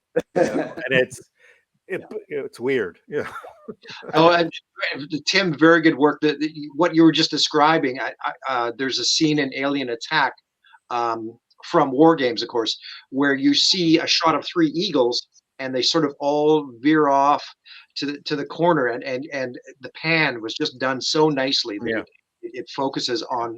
Well, a lot of those special effects shots were done by Catherine Boujol and by Robbie and Roberto, and what they were able to do with those is they were able to, particularly if they were moving, adding stars, or they were adding a nebula, or moving the planet, you could actually reconstruct the frame. And some of those, I think, some of the work that Catherine did on that was fantastic, because they're beautiful shots. Wider feel to it. Again, they're not to everyone's taste. Not everyone wants things tampered with, but I think when you've got the original episode, right? I think exactly. There's something on here for everybody that's the difference. We still have that, but then we can also enjoy these, and that's what makes it that much better. But also the other thing is that, I'm sorry again, guys, you've built in more continuity between the 4 movies, just with those opening segments, with using the same music from Alien Attack in Black Sun, and the flip side to that for the 2 Year 2 movies. It's great. It worked because the bizarre thing was with Journey Through the Black Sun, is looking at it again now, it reminds me that I'm pretty sure that we were supposed to do an introduction to that to explain the format of the show, because at no point between the 2 episodes do we even explain why the moon is virtually somewhere out in space. And I'm like going, how could I have missed that? I must have told Bob to do an intro, and they didn't do it. I think sometimes when you're working on these things, they're so close. Oh yeah. You don't see the bigger picture, right? Especially when you're under the gun and you have to do these edits at the last moment. Yeah, and you're handing stuff off to other people. Yeah. I guess, to be fair to David, we had 40 years to reconsider what we might like it to look like. That's what I kept telling Chris Thompson and Andrew Clements about their Alpha Tech manual. You guys had a long time to work this out. I only had like 6 weeks. Well, that was a treasured possession of mine. I loved that manual. Thank you. Thank you for that.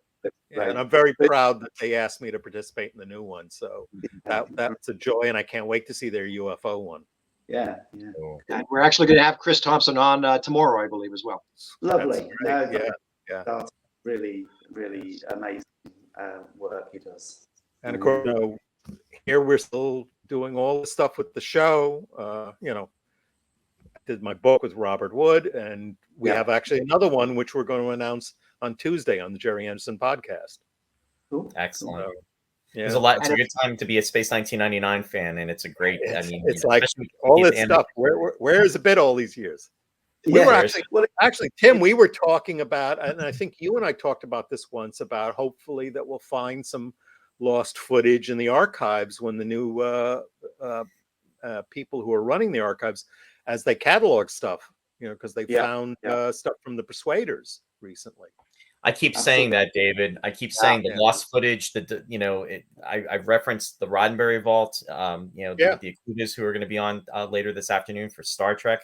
I keep saying that I hope that there's going to be something like that for Space 1999, because we know that there's a lot of deleted scenes that took place, and a lot of things that would fill in a lot of the blanks. And if nothing else, it would just be great to see this footage that we've never seen before, and just to enjoy it. So keeping fingers crossed that it makes its way to you, Tim, and it's something we can look forward to.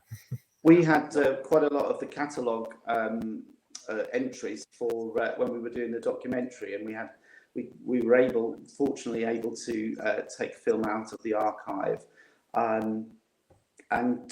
You know, there were one or two scenes there that we hadn't been seen before. And a company called World Backgrounds was often, I don't know whether you guys know anything about this, but World Backgrounds was a company that sold library footage, and that's quite often right. So that's quite often why you would see footage from Space 1999 turning up in a pop promo or something.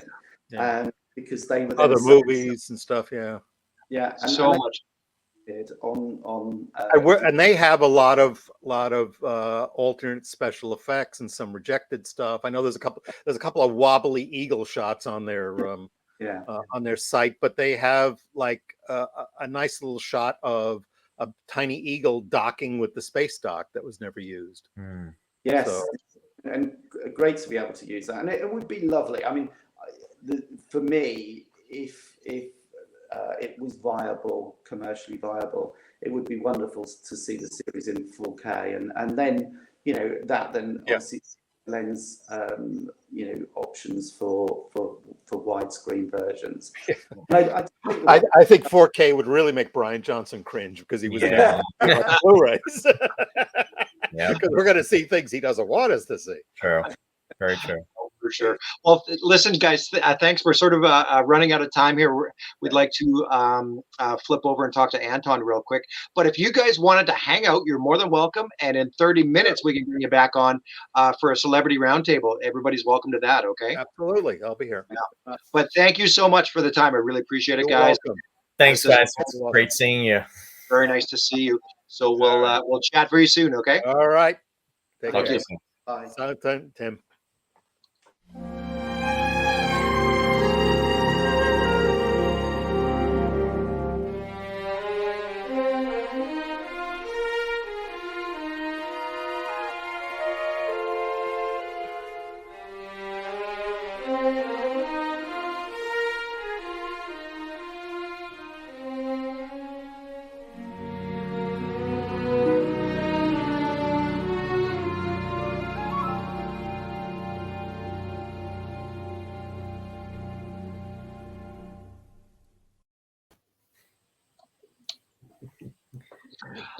Well, Mr. Phillips, good afternoon. How are you doing?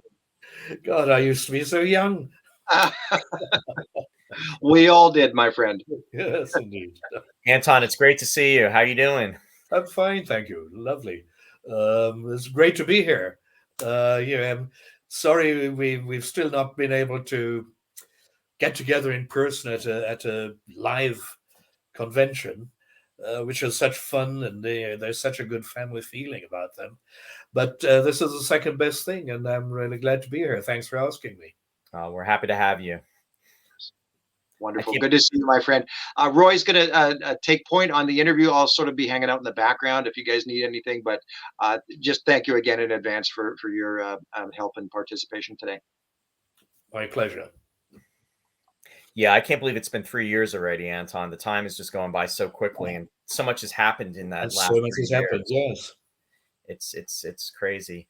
But one thing I'd like to say, I'll just put it out there. So there is plans for a convention in 2024 in the UK. So that's something that we're looking forward to. So if once we have the dates and everything, we'll let everybody know, and then we're hoping that we'll be able to see you then. Touch with A, that we're all still around, and B, that it does happen. Look forward to welcoming all of you guys to England, to London especially. It's a terrific city for anyone who hasn't been here. So come and enjoy it. It's lots happening here at the moment, as you can imagine. Yeah, I mean, definitely, we sharing our condolences in regards to the Queen. It's just a tragic time for the UK, for the world, for that, for what happened just a couple of days ago with her passing, because she's been such a part of everyone's life as far back as we're remembering. And it's just, everything changes at some point, but it's just a very sad day, especially when she passed. I can remember actually seeing her on a visit to Jamaica. when I must have been about 10 or 11 years old. And the whole school was lined up in the town center, of course. And she came walking by, and that was a very, very big occasion. And it's been a while since then. Still, here we are. Yeah. We've got, there's a message there. Yes, it's from Burton. He's saying, "Hi, Anton. I had the pleasure." It was a surprise to me. So, Anton, before I start asking you some stuff about Space 1999, I just want to check with you. Are you have anything planned as far as what's going on currently? I mean, are you doing any directing currently, or? No, there's one little thing I'm working on, which I have to just keep quiet about because I haven't announced it, and it involves a lot of people. Okay. And I've had to postpone it in any case until the spring of next year. But that's what's been taking up a fair amount of my time in the first instance. And the other thing is, of course, I mean, I've written a play, which I think is quite funny. So I'm trying to, now that I've had to postpone this other thing, I'm going to try and organize a play reading, a rehearsed reading of the play to see if it, or as you say in America, run it up the flagpole and see who salutes. Well, keeping our fingers crossed that everything works out well with that, and then hoping to hear about it soon once you can announce it, because I understand what you're saying, that there's a lot of people involved, and it has to go through the proper channels for that to be announced. But just wanted to touch base with you in regards to that. In regards to Space 1999, just for some of the folks that are joining us for the first time, folks that have not had the opportunity to actually be at a physical convention and are experiencing this as far as the virtual event maybe for the first time, do you have any memories that you would just like to share with us in regards to moments that were special to you during the filming of the series?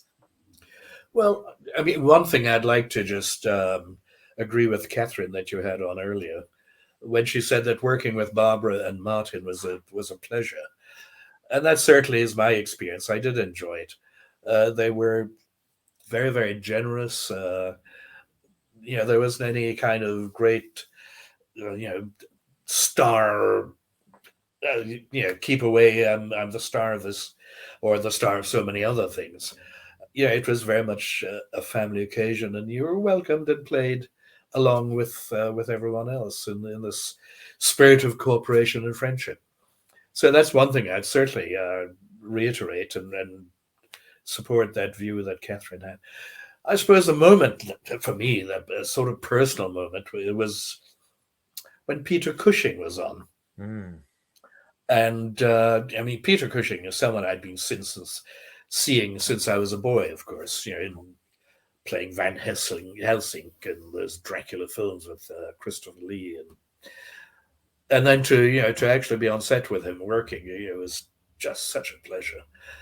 And after the first day, he had gone and he'd seen the rushes, or the dahlias, I think you call them. Mm-hmm.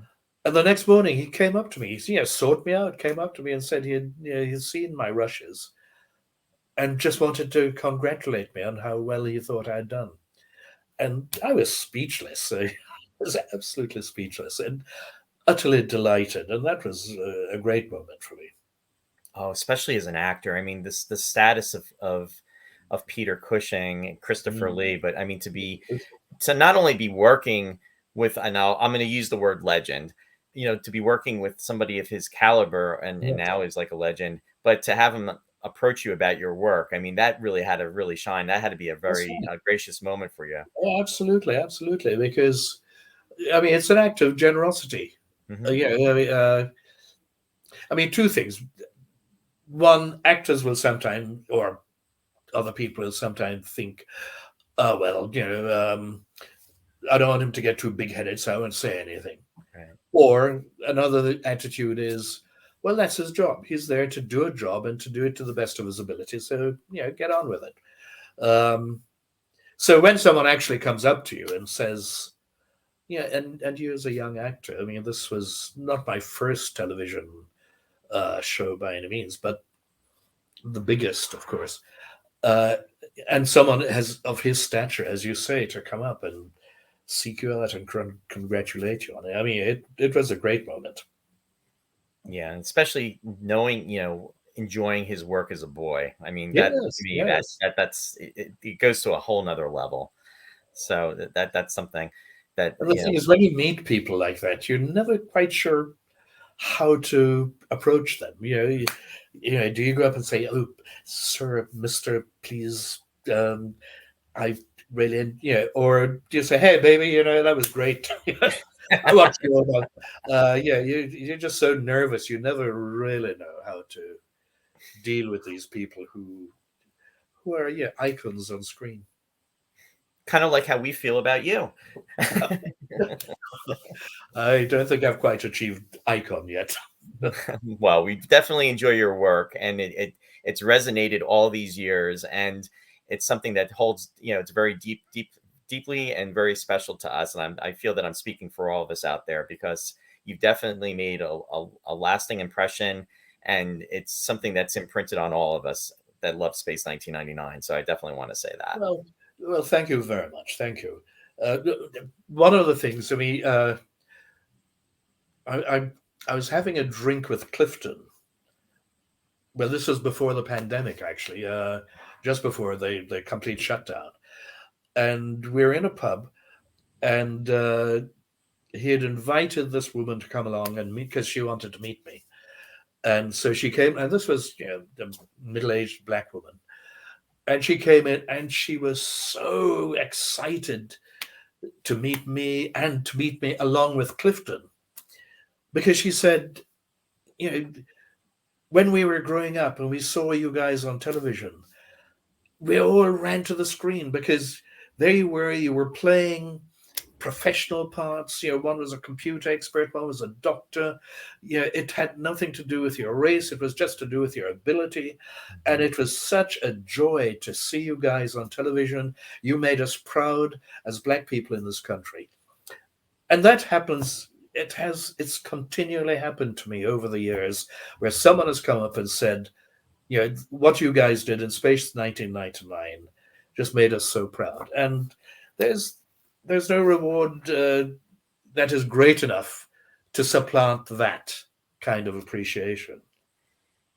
Yeah, I mean, that has to be the ultimate compliment, because you're not only being praised for your work, but you're also making an impression that really affects an individual or individuals, and then to have that resonate, and where you're hearing that on multiple occasions, and it doesn't get better than that.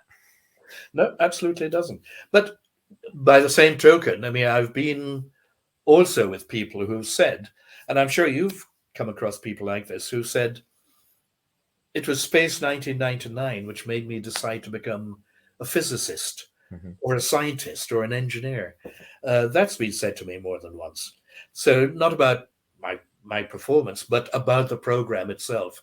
It inspired them to take a career direction, which they probably might not have done without having seen Space 1999. Yeah, those are different stories. We definitely hear a lot. Yeah, I'm sure. So Anton, sorry, I'll just cut in here. I asked this previously of a couple other guests, and it may have been asked in one form or another previously to you, but just curious, did you have any inkling at the time that we'd still all be here together now, almost 50 years later, talking about this? I would have kept all the scripts otherwise. I'd have kept the scripts, the props, everything that I had.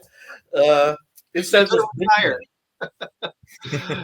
It's pretty remarkable when you think of it. Yeah.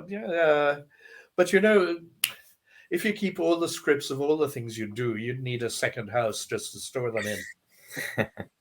So, and you just don't know, do you? You just do not know, because at the time, you're just going into work in the morning, and meeting up with other people, and it's a really harmonious situation, and you're not thinking about,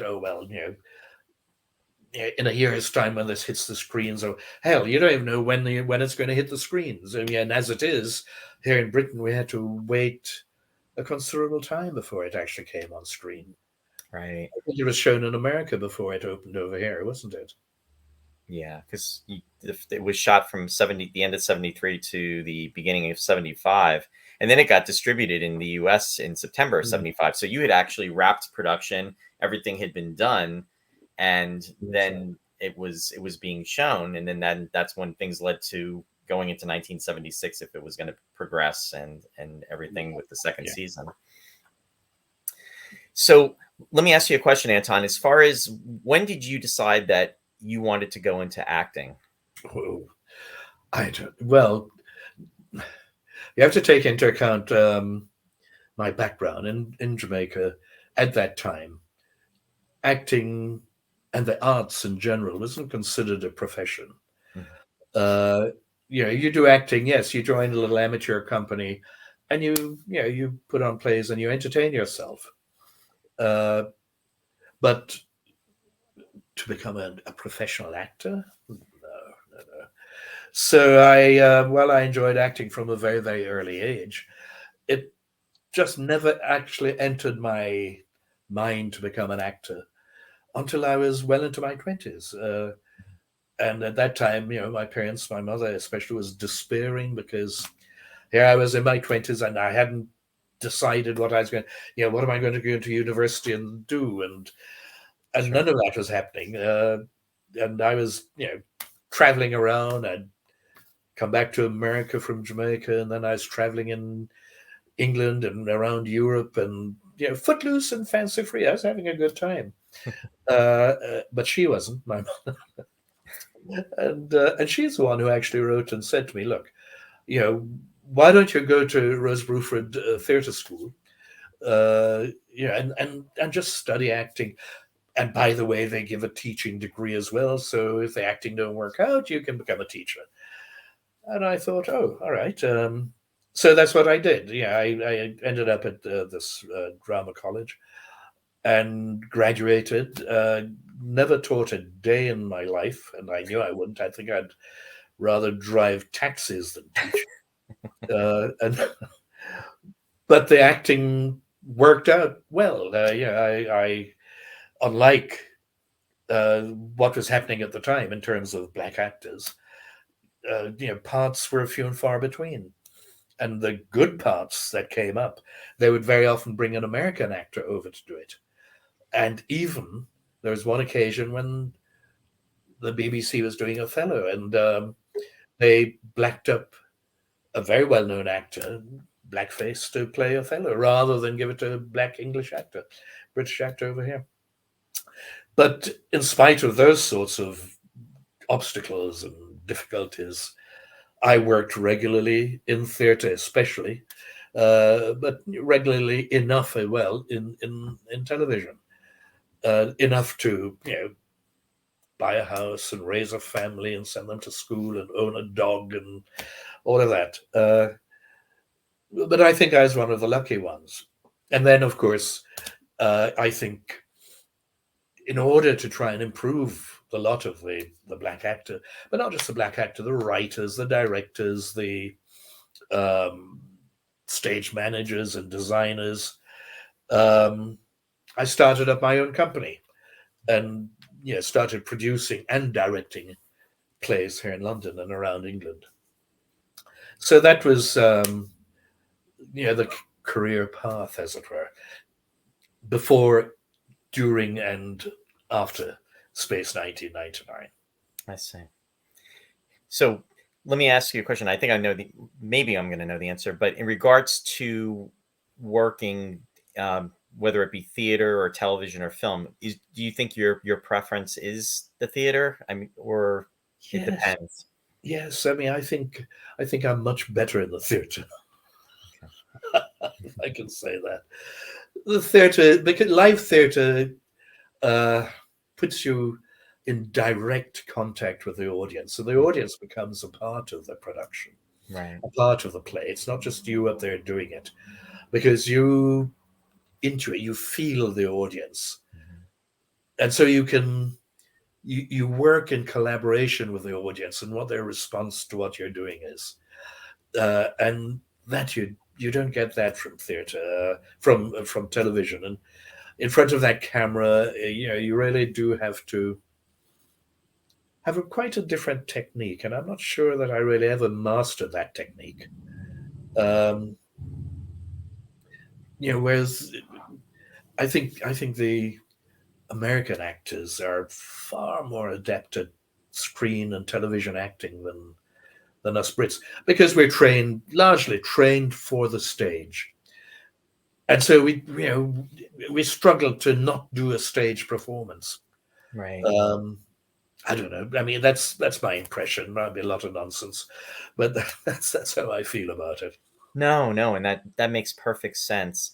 I just want to say there's a lot of comments coming through, and folks, we really appreciate it. So thank you for being out there and sharing your comments. One of the questions that is being asked is, do you still have a dream role that you would like to do, Anton?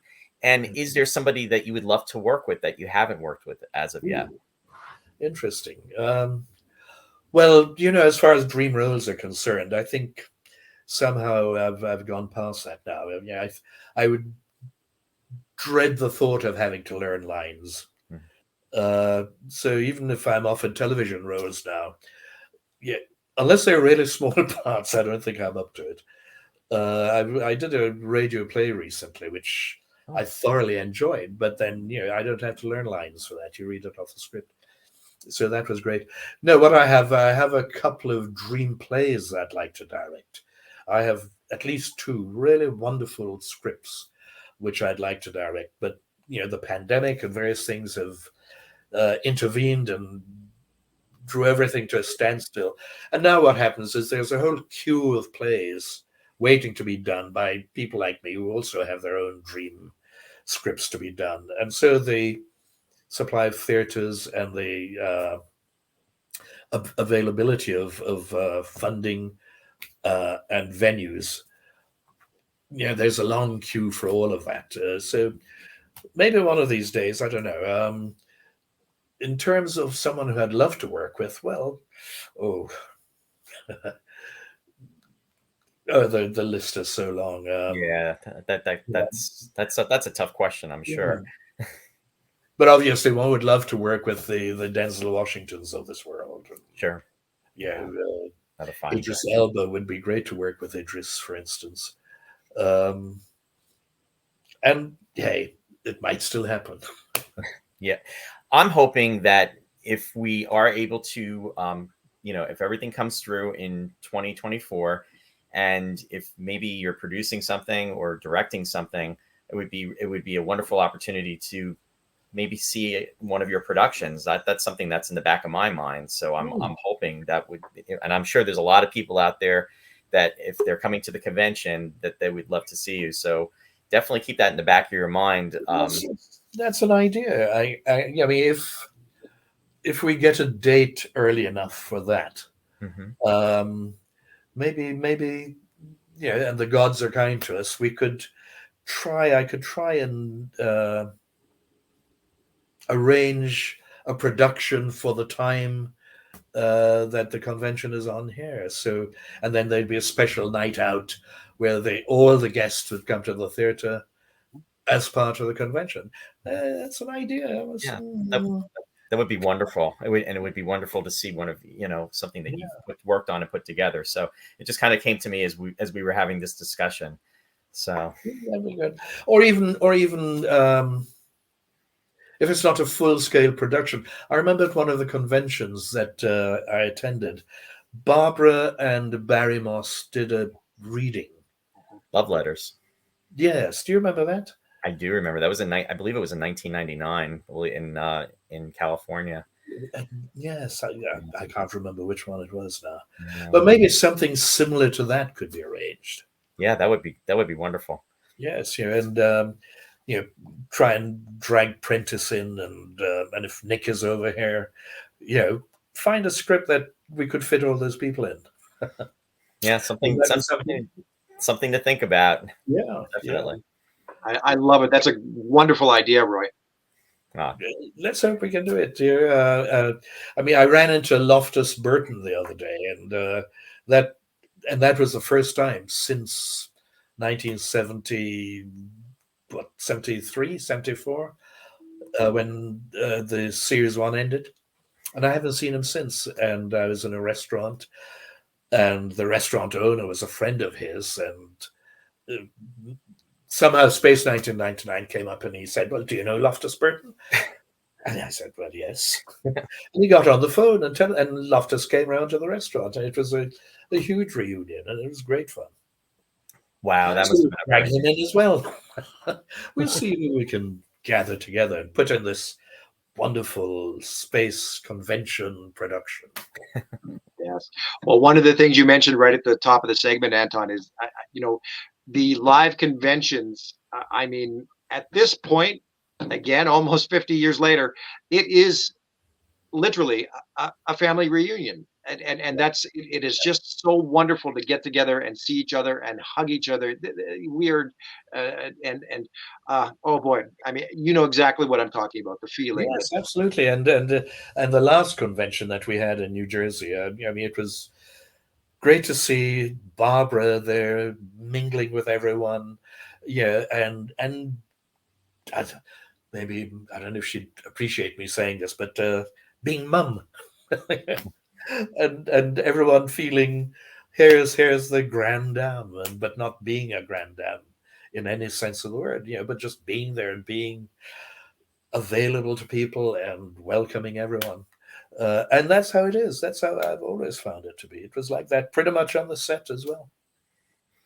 Yeah, we are a big family of fans, and it's nice when we can have that moment to get together. And it's amazing when you think about it, because the series, if you think, I mean, production 73 to 76, so you're talking about 3 years, but here we are, it's almost, we're coming up on, we are in the realm of 50 years since the show went into production and it was shown, and it's still going strong. So it says a lot about the show. It says a lot about the people that were involved with it. Yes. And then the fans, it says a lot about them. So I'm just, it's wonderful that we can all, come together even now, when thankfully we have the technology to do it. So, which is that's also what's interesting is that so many people who weren't even born when the show was made, are with us as fans and supporters. The next generation. It's amazing, I find, anyway. That these young people should be coming to the show and really taking to it. Well, I want to ask you, Anton, speaking of next generation, is your daughter a fan of Space 1999? Well, they're fans of me. Yes, but I mean, at the moment, they're both in television themselves. My youngest daughter is a producer-director of documentaries, and she had a show on not very long ago in which I was a guest, I'm happy to say. Very nice. My oldest daughter is a screenwriter and is working with some of the biggest studios around. She's living in Barbados at the moment, having escaped the pandemic in England. Currently visiting over here, actually, but I went to visit her in Barbados last winter for 6 months, spent the winter there. And I'm going back this winter because not only because she's there and my grandchildren, but also Barbados is such a terrific place to be. It's a real paradise island. So I should be going there, and hopefully I'll be a bit creative while I'm there as well. That'll be nice to escape the winter as well, too. Absolutely. Well, Warren, did you have any questions? Other questions you want to ask, Anton? Sorry, I think we're good. I just wanted to say that up next, we have a 30-minute celebrity roundtable. And although we're coming to the end of your segment, sir, you're welcome to stick around. And it's going to be pretty crazy because we've had a lot of people sign on in the background here. So you're welcome to join us. And well, I'm sure you'll have a nice time saying hello to some old friends. Okay. Okay. Just one thing, if speaking about Barbados, if for some reason London doesn't work out, Barbados is a pretty good bet. Oh yeah, as a location. As a location for a future convention. I'm right there with you. I love the idea. Yes, sure. I'll certainly hang around. By all means. Yeah, for sure. Well, thank you for the time today, and yeah, we'll see you in just a couple of minutes. Okay. Okay then. Right. Thank you. We'll see you soon. Thanks, Anton.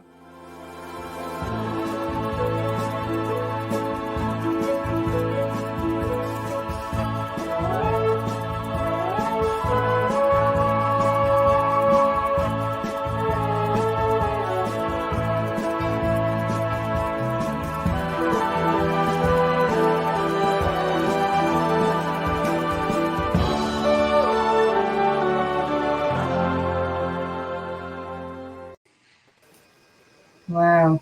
Hello. Hello. Hello, Nick. Hello, G'day, good Anton. everyone. Hello. Roy, Hi. Warren. Hi, who else have we got? Good afternoon. Good afternoon, everyone. We have Yasko. Hi. We have Sarita. Yes, go. Greta. Sarada, I'm sorry, Sarada. Thank you. Thank you all for joining. Yeah, this could be a quite a hectic segment, and you know what? I mean, Roy and I'll just sort of hang out in the background, and you guys can go ahead. We can talk and maybe ask a couple of questions to the group, and we can go around or things like that. But nice to see you all, and thank you for your participation this afternoon. That's a very handsome beard you got there, Anton. Well, I was just thinking the same about yours, Nick. It reminded me, I went to my barber once and I hadn't trimmed my beard for a long time. And this barber was a Trinidadian. And I went in there and he took one look at me and said, "Anton, boy, you're looking like Santa Claus." Well, I didn't. I mean, I've had a beard on and off for different times, but it's been off for quite some time because my wife doesn't like it. And the other day I had to try out for something else where they wanted a cowboy and they said, could I put some growth on? So I let it go a bit. And she said, I hate it. Take it off. Take it off. And then my daughter arrived a couple of days later and she said, "Oh, Daddy, you look so handsome with that beard." So then my wife went, "Oh, okay." So it's going to stick on for a couple more days. Nothing like appealing to our vanity, is there? I just don't like shaving. That's all. Hello, Yasko. Hi. Hello, you darling. Who's this other lovely person here, Sarita? Sarita. Yeah. I look a bit different back then, but then why wouldn't I? It's a few decades ago, I think, as I recall. So yeah, I'm Sarita. I was in Dorzac with Anton and who else? Oh. Think, brain. Brian Blessed. No, it was no, the episode with similar, Jill. but not the same. Roy, help me out. It was the episode with Jill Townsend and also Lee Montague. Lee Montague. Yep. Yeah, I know Jill. Yeah, Lee Montague. And Catherine Lee Scott, who was on earlier today. Catherine Scott, yeah. Oh, was he? Oh, okay. Well, hello to him now. I wasn't there then, but I haven't been very well. So, but I put my makeup on and got here anyway. Well, you look great, and we hope you're feeling better. Geez, you must look pretty good when you're well, then. Maybe, yeah, maybe, yeah. So, yeah. So I haven't been acting lately. I'm writing now. Went to university to get a master's degree recently, and so I'm doing writing now, having had a long career acting. And the next thing I'm doing a few master classes for voiceovers because I'd like to do games. Anyone know any games I should watch? Because I want to play with my voice instead of being visual, you know, and having to diet and all the things girls have to do. Well, one of the things I just want to say, I mean, I admire people who can go back to university and get a degree. Yeah, and I hear of people, and I think, oh boy, I wish I had the energy to do that. You know, so I greatly admire people who can do that. You know, and wasn't what I expected, though, Anton. Wasn't what I expected, because nowadays you do it all at home. So there, I'm hoping to get to meet people. You know, hey, how are you going? You know, how are you enjoying it? And there I am at home. You know, do it DIY, do it yourself. Yes. So that was a bit disappointing. But I did a master's degree in 1 year, and I've never been to university in my life. And so I got to wear the hat, you know. My son came along and they were told not to clap, so he got up and clapped. And oh, he went, "Whoa, Mum!" Yeah. So I was proud of him for that, because because it's something, isn't it? Well done. We are. It's something. What was it a degree in? Creative writing. Great. Oh wow. Yeah. So it's supposed to help what I'm doing now. I'm not sure it has, but my son just tells me, who happens to be living with me because of COVID and stuff. He just says I'm a bit like a dictionary when I talk now. Mum, what's that mean? I mean, he's 30, so, you know, so it's quite fun. Yeah. So I'm not, I don't know about you guys, if you're busy or, Well, Nick, I mean, what are you up to, Nick? Oh, Nick, what are you up to? I don't do anything. That's reasonable. I play golf. I'm a good grandfather to my children. I do the occasional audition for shows, but unless you're wearing a beard these days, I don't. You know, no, I don't want to work anymore. I play the stock, as Warren and I have discussed, and Roy, from time to time. I put my money in the stock market, and I love it. It's my passion. So when I say I don't do anything, I spend a lot of time online doing the stock market. Yes, I know what you mean about not wanting to work. I mean, I just said with Roy and Warren, you know, that I'm not up to learning lines anymore. I can't do that. Yeah. So unless I'm offered a really small part, yeah. And as for stage work, I mean, that's just hard work. I gave up that years ago. Yes, and it's awful. I did a play a few years ago. I went back to Australia and I did a thing called When Dad Married Fury, which is a David Williamson play. Very good play. But it's theatre in the round, or that was. And I hated that because you're standing 7 feet from people who are picking their nose, looking at their texts, nudging each other about something, did you turn that up? I asked this woman afterwards, why do you keep nudging your husband? She said, I thought that he'd left the stove on. And so, yes, you know, suddenly, I know you talked about it being good fun because it's interactive with audiences. I don't actually like interacting with audiences. I'd rather they shut up and just watch. Nick, you do so well. I love it. I love interacting with audiences. I'm the complete opposite. And I am thinking of maybe writing a one-woman show or with people that pop in, because it's dull just listening to me. But I've had quite an extraordinary life. So I think about that. But, you know, it's lonely up there on your own. So you need people. I like it. I like all of it. I'm just reinventing myself right now.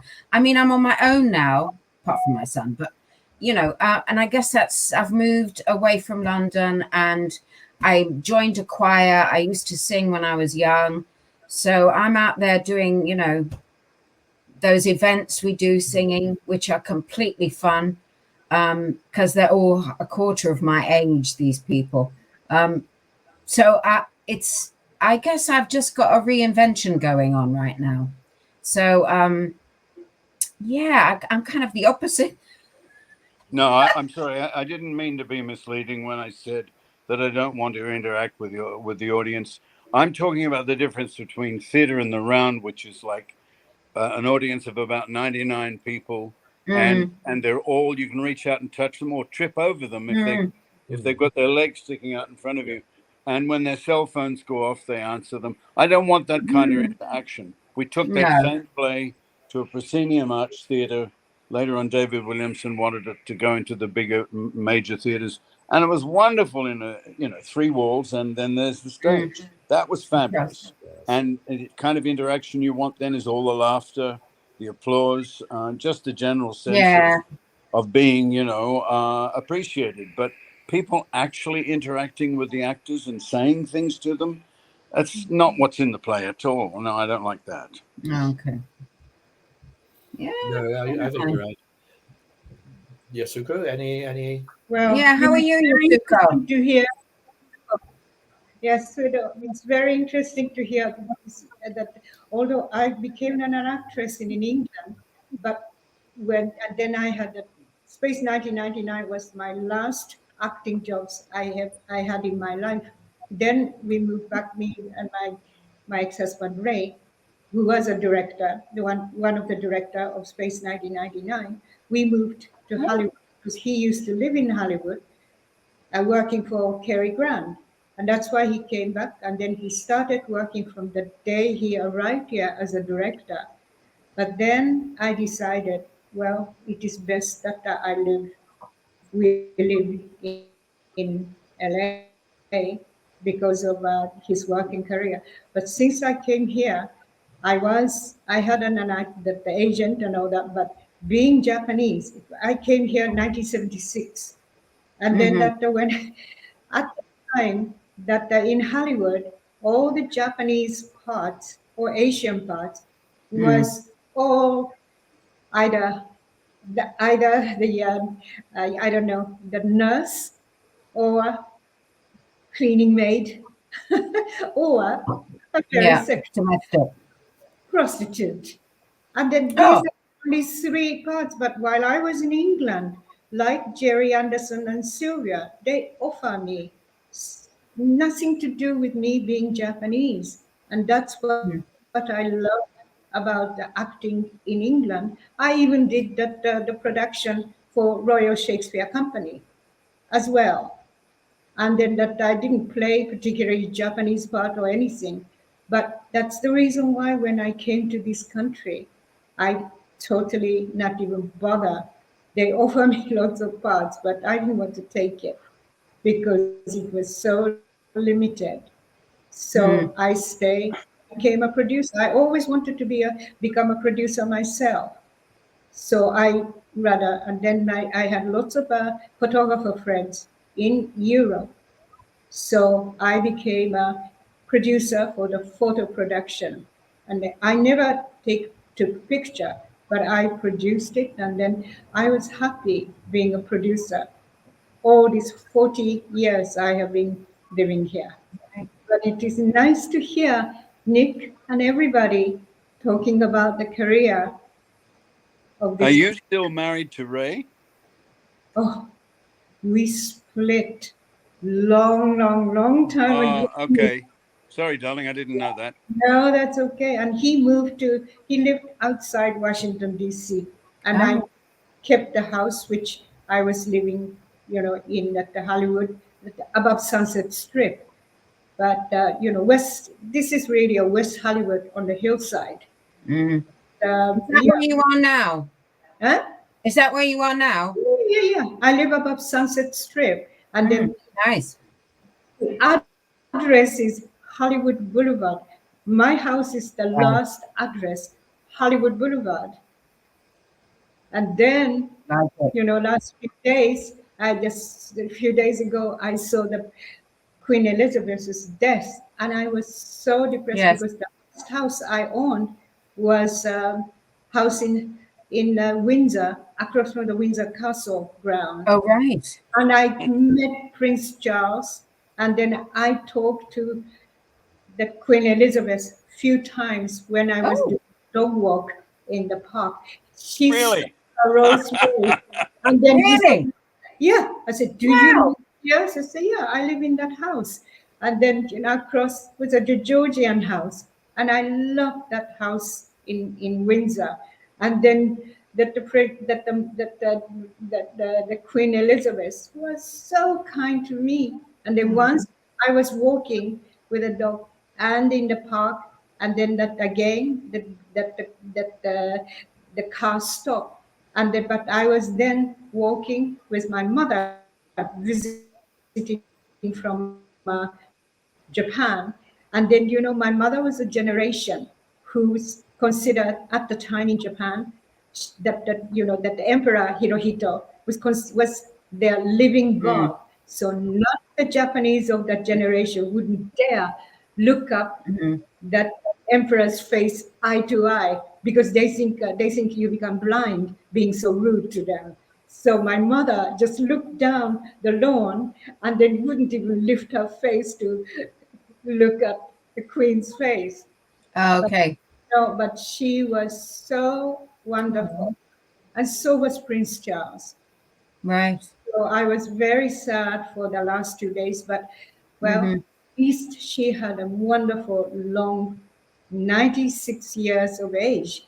That's Wow. Yeah, Jeske, were you allowed to approach the Queen and stand in front of her and look into her eyes and speak with her? Yes, I did, because I was brought up almost like an English person there. I have been living there already 15 years. So I was, when she stopped her car, I said, oh my God, what did I do wrong? And then she said that, do you live here in Windsor? So I said, yes. And which country are you from? So I said, I am Japanese. She said, oh my God, you are the only Japanese person who lives in Windsor. That's what she said. And so afterwards, twice or three times, when I was walking and she was driving up, she used to stop and then we chat a bit. That's how it was. Wow, that's a real claim to fame, Jeske. That is. Yes. I got close to royalty once. I was in London. I lived in London for many years. Yeah. And I forget which of the big, one of the great big shops in London. It wasn't Harrods. It wasn't Harrods. No, it wasn't Harrods. It was one with big automatic elevators that the whole thing would open and there was a wire, not wire, but those meshes that close across. Oh, the old ones. Yeah, very old. And I was up about Liberty? Really, that doesn't help the story to say what the name of the store was. I was walking around, and I went and pressed a button for the elevator to come up, and as the elevator came up, suddenly a man stepped in front of me and pushed me away from the elevator doors, and the doors swept back, and this little woman rushed past me and went into the elevator. When she turned around, I could see it was Princess Margaret. And I looked at her and I tried to step into the elevator, and the same man came out and pushed me aside again and got in. He was her bodyguard, and the doors closed, and Princess Margaret went down and gave me a little wave. Oh, so well, I went to I met that Princess Margaret's husband, Mr. Armstrong, a few times. Tony Armstrong. He was a very fantastic portrait shooter, and then I worked for him a few times, British Vogue, as a model for the portrait. And so we became friends, and then we was invited to not the Buckingham Palace, because they were living, Prince Margaret, and they were living in that Kensington Palace. Kensington Palace, yeah. So I was invited there a couple of times for dinner. Again, at the time in late 1960, not hardly any Japanese was living there. So for them, it was they were curious. So you had dinner with Princess Margaret? Yes, Princess Margaret and Armstrong as well, and we danced together. Wow.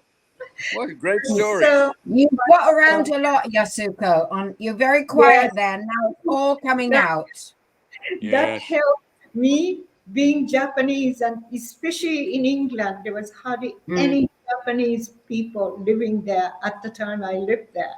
And that's why my part in the Space 1999, it became Yasuko, because it's Martin. It's originally a different name. That's how it's written. And then Martin said that, that name, why don't we call Yasuko as Yasuko for the part as well? Martin is the one who changed my part's name to our original name. And I was so grateful to Martin. Yeah, because that time when I saw him at the work, and then I was still have a house in the Little Venice along that canal in London. Yeah, and then he and Barbara and the family was living a few houses down over there. And then so my daughter Mickey and that Marty and Barbara's daughter, they became very good friends, and they used to get together very often. I wonder, since Anton is still, huh? can I ask Anton a question about because neither Prentice or Clifton are not with us here now. Can you tell me, have you seen either of them recently? Yes, in fact, I spoke with Clifton this morning. Did you? He's been having a bit of a bad time. He Sorry. went on holiday to Jamaica, as he tells me, and on the way back he passed out on the plane, which had to be diverted to Miami, and he woke up in hospital in Miami, having been in a coma for several days. Oh my God! Why? He now thinks. Initially, he thought it was a heart attack, but from the things he's said, and it seems it was more likely to have been a stroke, because he is having mobility problems. But he's back here in London. He's very mobile, not mobile, but he's very lucid. We haven't met up because of one reason or another. I keep saying, yes, I'm going to come and meet you, Cliff. But we speak regularly on the phone. Will you please give him my best? Yes. And I've been very frustrating that I've not seen him in 45 years. Right. No, well, I mean, I think the only time he set foot in America in about 4 to 5 years was, on a stretcher to hospital in Miami. Oh, God. And what about Prentice, mate? Prentice, I've not heard from Prentice. So I don't quite know what's the deal with him. Well, Roy and Warren might know. I actually just talked to him yesterday, so he's planning on coming on tomorrow. Okay. Oh, good. Yeah. Good. So he's looking forward to stopping by and saying hi to the fans. I just wanted to chime in, folks, and thank you very much again. We're almost at the bottom of the hour, believe it or not. This has gone by so quickly. Up next for the bottom half of the hour, we were going to talk to Yasko one-on-one, but I just wanted to ask Yasko, I mean, would it be okay if we sort of rolled this into a longer round table and everybody still takes part? That's fine. Perfect. It is nice. You can tell us more about the royalty you've met. Yes, any more royalty stories? Yeah. Well, the thing is, my mother, who passed away 14 years ago, she was 96 years old.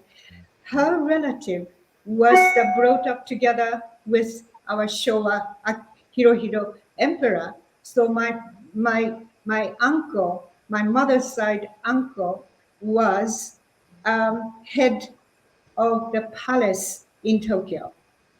So I was, as a child, I used to go to palace all the time to see my relatives and the cousins and all that kind of thing. I used to do catching the frogs and all that kind of things inside the palace ground.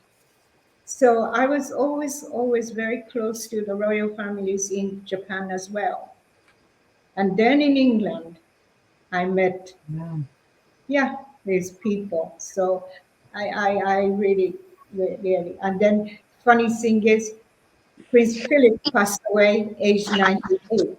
My father, who was a doctor in Japan, he passed away when he was 98. And my mother was 96 when she passed away, like the Queen Elizabeth, 98 and 96. So I think, that the royal family, English royal family, they had a very nice, long, wonderful life. And then so our parents. And it's sad that she is no longer here, but she's up there all the time.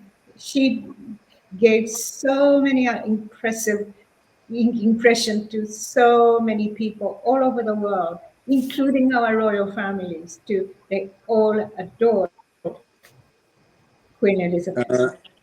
I wonder if we can mention the fact that I keep on seeing names coming up here, everybody wanting to send the very best to Clifton, and I didn't mean to change the subject, Anton. I would love I would love for Clifton to know that so many people are thinking of him, and especially us. Yeah. Yes, well, I mean, I'll probably be speaking to him tomorrow, and certainly mention that, that he's being thought of, and good wishes are coming his way from loads of people. Is it possible to get him on this connection tomorrow, or is he in pipes and things in hospital? Clifton has a bit of difficulty with the technology. So do I. Who doesn't? But ever since I made contact with Clifton, I suppose 3 or 4 years ago, he's been having a personal battle with his telephone. Really? Yes, he and his telephone are sworn enemies. Yeah. And I think his local mobile telephone shop know them both really well, because I think he occasionally presses a button which puts the phone into some other kind of sphere, which he can't undo, so he has to go to the mobile shop. And I think they know him well. Isn't that funny? When you think about the character he played in Space 1999, precisely. It's supposed to be a technical whiz. But there was a time when I couldn't speak to him because every time I called him, it went to answer machine. And he'd call me and said, I haven't heard from you. I said, Clifton, I keep telephoning you and it goes to answer. And then on one occasion, he calls me and he says, I access my answer machine and there's so many calls there for me. Putting people like this, doctor, age concerns, social services, all the sort of people who are there to offer him aid and comfort. They can't get through on his bloody telephone.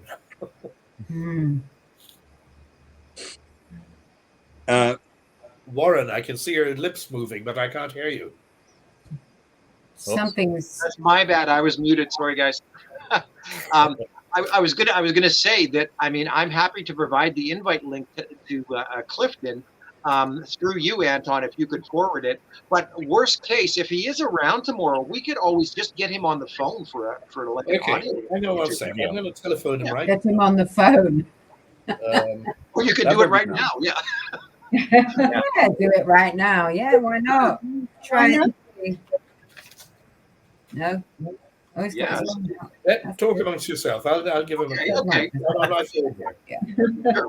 We'll give it a shot. I tell you what, Anton, I'll mute you for a couple seconds. If you happen to get him, just give us a wave and sure. Yeah, sure. That'll be great. Yeah. It might be better if you guys would throw some questions at us. Right. And I was going to take the opportunity. I had a couple in mind, guys, and thanks again for your time. Towards the end, if we do run this another 30 minutes, there are some other people, some fans and experts that we can bring on to ask some questions. But I had a roundtable one. Do any of you have any recollections of like just a funny, humorous anecdote or maybe a blooper that happened on set while you guys were filming? Oh, God. Funny stories on set. Yeah.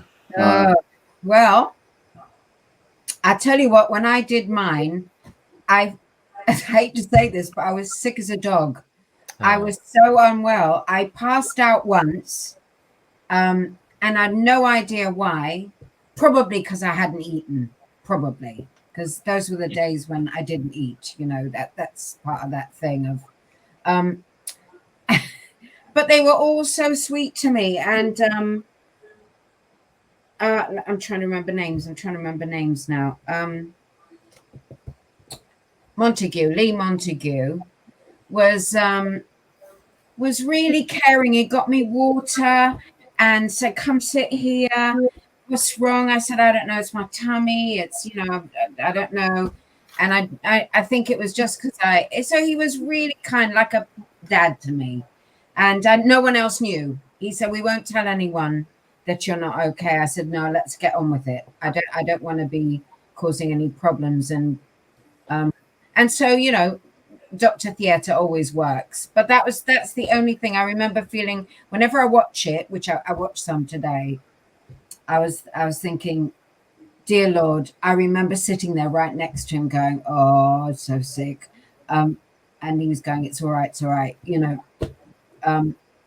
Yeah, so that's my story. Not all that funny, kind of sad. And when you say you watch some today, how do you watch them today? I watched it on so I tried YouTube. It was Am I muted? BritBox. Wonderful. We got Clifton. Yeah, I think so. So I'll just unmute Anton. Very exciting. I've got Clifton on the line now. Clifton on the line. And he Hi, says, Clifton. Clifton, I don't know if you can hear what's being said. Hi, how are you? Good night, Clifton. Good Let's evening. see. You better identify yourself. It's Nick. Oh, he Clifton, doesn't know how me. are you, mate? Hello, Nick. How are you? I'm getting better. Yeah, pretty scary stories about you passing out on an aeroplane, buddy. I'm told it was pretty scary stuff, but I don't remember any of it. I was out. Yeah, apparently so. That's weird. Getting old is very weird. All sorts of things happen to us. I don't think it has anything to do with getting old. I think it was just one of those things that happened because of circumstances. Yes. It has to do with my age. I wonder if tomorrow we can get to see you. Okay, so Clifton, I mean, will you be able to join in on this Zoom meeting tomorrow? What time? Yeah, I mean anyway. So yeah, sure. Roy, Warren, can you give Clifton an idea of what time? Where is Clifton right now? Well, tomorrow is Sunday, so I'm home. Where is home? We could do the round table for tomorrow. Notting Hill Gate in London. Okay. The round table's very late, 10 p.m., but we could maybe get Clifton on between 9 and 10 p.m. tomorrow. That's okay. I'm here. I'm not going anywhere. Okay. I'm not going to go anywhere. Okay. Well, all I'll need then is Clifton, if you can provide an email address, say to Anton, who could forward it to me. I'll make sure you get the invite, and we can have you on after 9 tomorrow evening. The thing is, Roy, there's so much interference with my phone. I can give it to you, but I don't know if you'll get me through it. You'll probably get somebody else. There's no interference on my line. But I can give it to you, yeah. Okay. Are you thinking, Warren, in terms of joining on a Zoom call? Yeah, it'll be similar to Zoom, Clifton. If you can hear me, it's just a one-click process, and you'd be in the call. So I think we'll be okay. And worst case, I could always just call you again tomorrow. So either way, if you've got 15 minutes tomorrow to talk one-on-one, we'd love to hear from you. Warren, you can send it to him through Messenger. It'd probably be easier. Yeah, that'll work too. That'll work too. So no, wonderful, and of course, Clifton, we all wish you all the best for a speedy recovery too. We're all thinking about you. Well, Yeah. It's taking a bit of time, but I'm getting better. Okay, so what I'd say is, maybe if you call Clifton beforehand just to set things up, and if you're having any kind of problems or then give me a call and I'll see if I can assist in any way. Yeah, that would be sounds great. Yeah. Mm-hmm. Yeah. Okay. Lovely. This is all happening on my phone, right? Not on my television. It should work off your phone. Yes.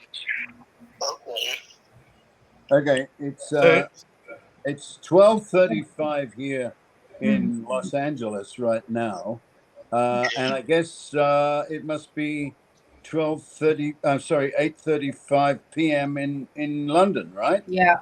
Yes. Okay. It's exactly 8:35. Yeah. All right. Good.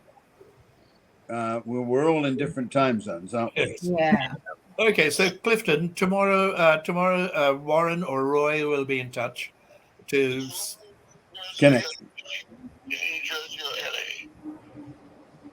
LA? Say again. Is Roy in New Jersey or LA? I'm New Jersey. I'm in New Jersey, Clifton. And Warren, where are you now, Warren? I'm up in Canada still, but Clifton, just so you know, what I'm going to aim for is around 9:15 London, UK time tomorrow evening. Okay. So if you're okay with that time, we'll keep in touch and we'll see if we can bring you on to the call so you can say hi to everybody and we can see each other back and forth. And Clifton, I just want to say there's a lot of people that are tuning in right now, and everybody is sending their best wishes to you. So just so you know that. Thank them all for it. I'm very, very grateful for it. Thank you. It helps. All that energy helps. Yes. Okay. Absolutely. So Clifton, I'll hang up now. I'll have a chat with you tomorrow. Yeah. Okay. Okay. Cheers. Bye, mate. Oh, just one thing for Roy. I think I called you when I was in Miami. Is that right? Did you get the call? I got it. Okay. Fine. All right. Okay, Clifton. Take care, Clifton. Talk to you tomorrow. Good luck. Good luck with that. Yeah, Warren will get in touch with you at 9:15. I'll call you before then. All right. Okay. Cheers. Bye-bye. So, guys, it's lovely to see you, meet you for now, for hopefully next time even.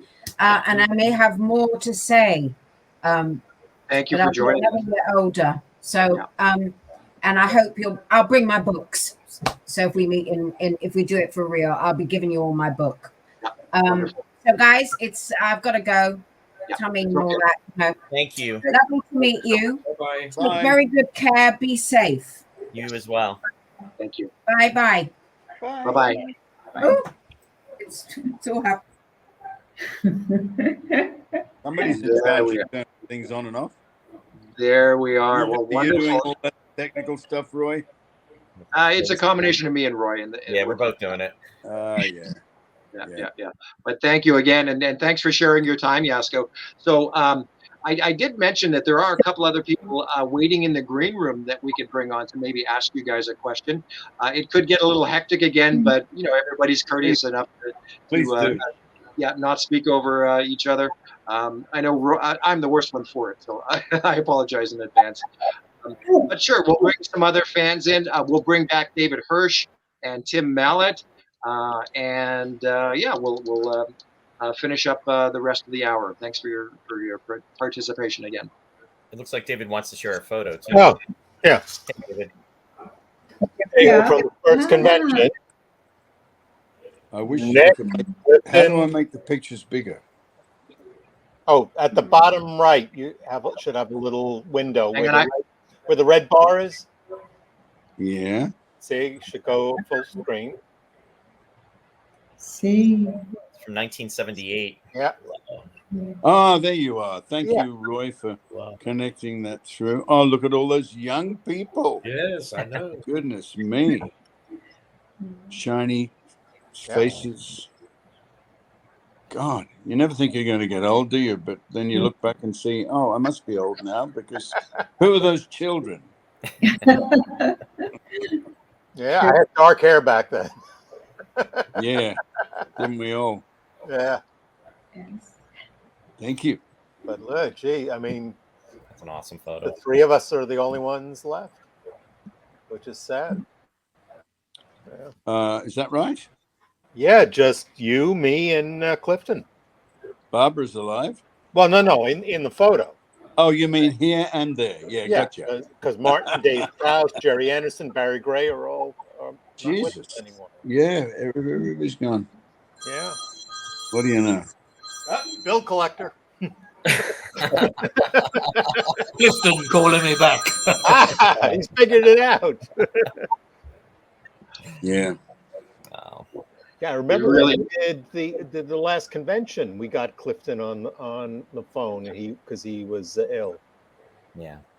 I wonder if that's the same, illness that he had when he didn't show up at that convention.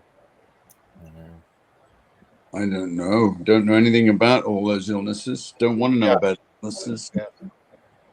Yeah, I know we had to get him he was in recovery or something when he talked. Yeah, we were lucky to get him on. Suzanne helped with that. Yeah. It worked out well. It was at the last minute, but Tim, welcome. We have Tim Mallett with us as well, too. Hey, Tim. Hello, Tim. I don't know if you can hear us. You must be muted. We can't hear you, Tim. Can you hear us, Tim? Tim? And here, huh? Okay. Yeah, we had connections problems before. Yeah. With Tim. Can you hear us, Tim? He's not No. saying anything. I don't think so. He's got a handsome beard too. What do you think's going on, Warren? Is he just visual but can't hear? Well, we like David said, we did have some connection problems earlier with Tim. Nick just jumped on, Nick Williams as well from Fanderson. I'll see if Tim can join us in a couple minutes. Okay. Yeah, sounds good. I think Tim went for plugs or something, maybe. And Nick's there, but it looks like he's muted on his end. Give me 1 second. Don't you love technology? Can you hear us, Nick? I can. You can. I can. I've been lurking for the last, I don't know, 3/4 of an hour listening to all the stories. Haven't we? Lurking. You've been lurking, mate. I've been lurking. I lurk. Gee, Thanks for joining in. I can tell Renee now that we're like 2 degrees separated from the Queen. It's even better. Yes. Isn't that amazing? It's amazing. Jessica moves in very high places. Yes. She knows surprises Princess me every Margaret time. and the Queen. Yeah. Well, while we're talking about degrees of separation, I'll ask this. I'll tell this story because I think Tim's trying to get on and ask it. So Tim's business partner Glenn was helping a friend view some houses last year or the year before up here in Norfolk in the east of England, and she said she knew Yasuko and Ray. Her name was Anne Davis. Now, I don't know if I've totally shocked Yasuko or thinking I have no idea who this person is. So this lady was Anne Davis, and she apparently used to look after your children or one of your children. Really? Yeah, she knew you and Ray in Windsor, and she used to look after your children. Wow. Really? Yes. Small world. Very small world. Yeah, it's such a small world, and you don't think about all these connections. It's wonderful. Wow. And we happened to we're editing an interview that Ray got some time ago, when my business partner was at this house viewing this house, he was admiring one of the pictures in the house and talking to his friend about this picture and how much he liked it. And this Anne Davis said, she said, that was given to me by a friend of mine. His name is Keith Wilson. So again, that another. Oh my God! Wow. Keith and I used to own the house in the same square in Windsor. He was my neighbor as well, and he was very, very wonderful man. I was so sad when I found out he passed away. Man. Yeah, he was a very sweet man. Yes. Yeah. Well, this Anne Davis knew him as well. So yeah. But yeah, very small world. Yeah. That's we're amazing. dropping like flies.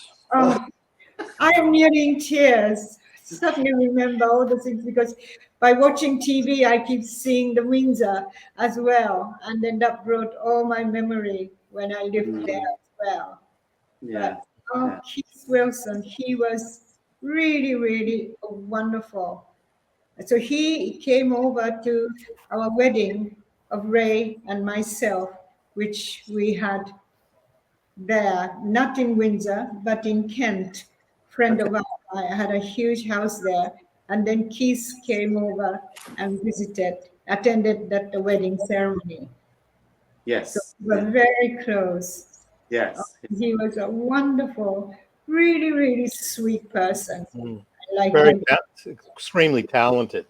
very talented. In fact, my co-writer Robert Wood just bought some artwork that he did for Space 1999 at an auction. Yeah. And it's stuff that really hasn't been seen outside of the studio. Yeah. So it's really exciting. It's beautiful. Yeah. Keith was always.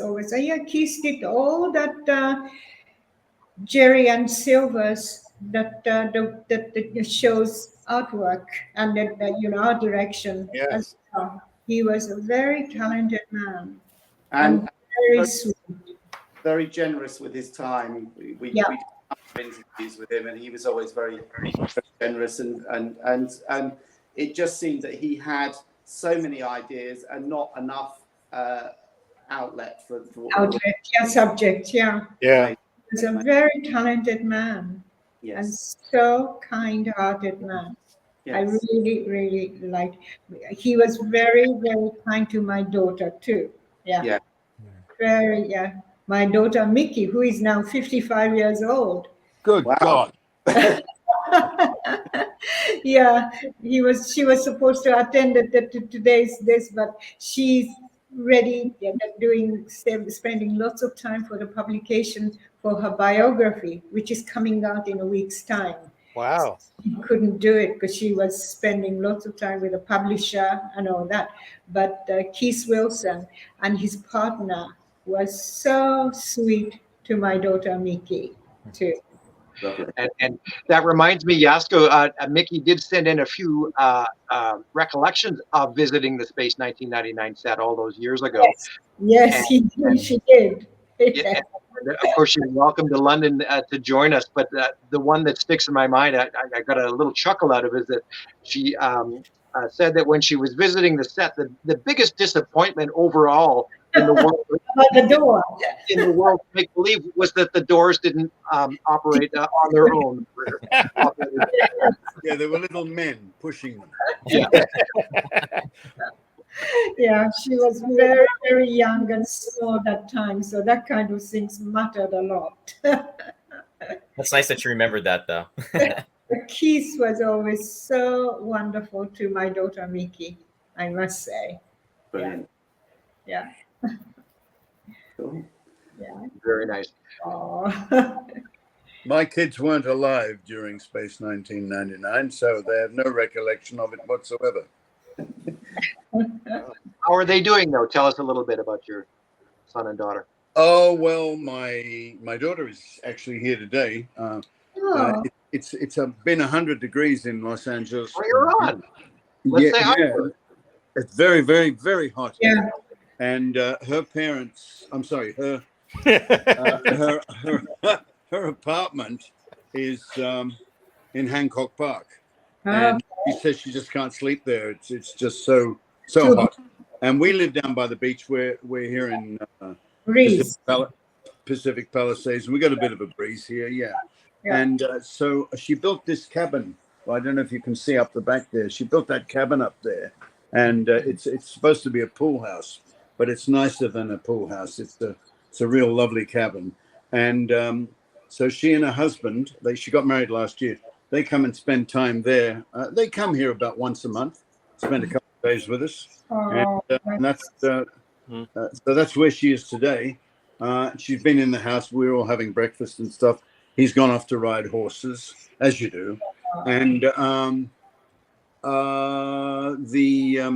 don't know what else you want to know. Oh, that's my daughter. My son, he is living up in Topanga Canyon, which is just up next to the Pacific Palisades.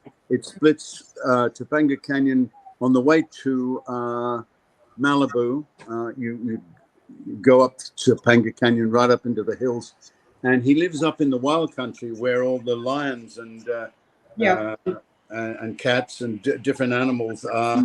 Yes, and coyote, all the wild animals live up Lots there. of coyotes, yeah, you're dead right. And he's bought this wonderful old home that was some kind of artist, a very famous architect built it. And he's got about half an acre of property up there. but it's all very, very hilly and huge trees. We worry about the fire risk up there, but he just loves it. Bit of a wild man, my son, and his kids. They live up there with him as well. So yeah, we're all over here.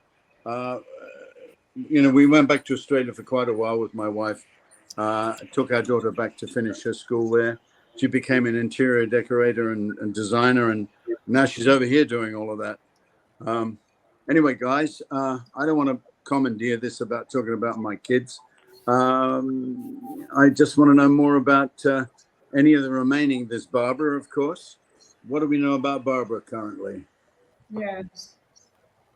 Anybody got any news of Barbara? I would love to know about Barbara. And Barbara is actually going to be joining us tomorrow. So we will have one-on-one time tomorrow with both Barbara and Nick. What time is the tomorrow thing? Your segment tomorrow is going to be 4 p.m. PST, your time. And Barbara will be on the hour before that, so 3 p.m. PST. That's LA time, is it? Yes. Yeah, because I've got stuff going on here in the morning, so 4 p.m. Right, good. Good. Barbara still lives in Hancock Park, right? I think she lives in Hancock Park. I'm not sure exactly. Don't know. Yeah, she is.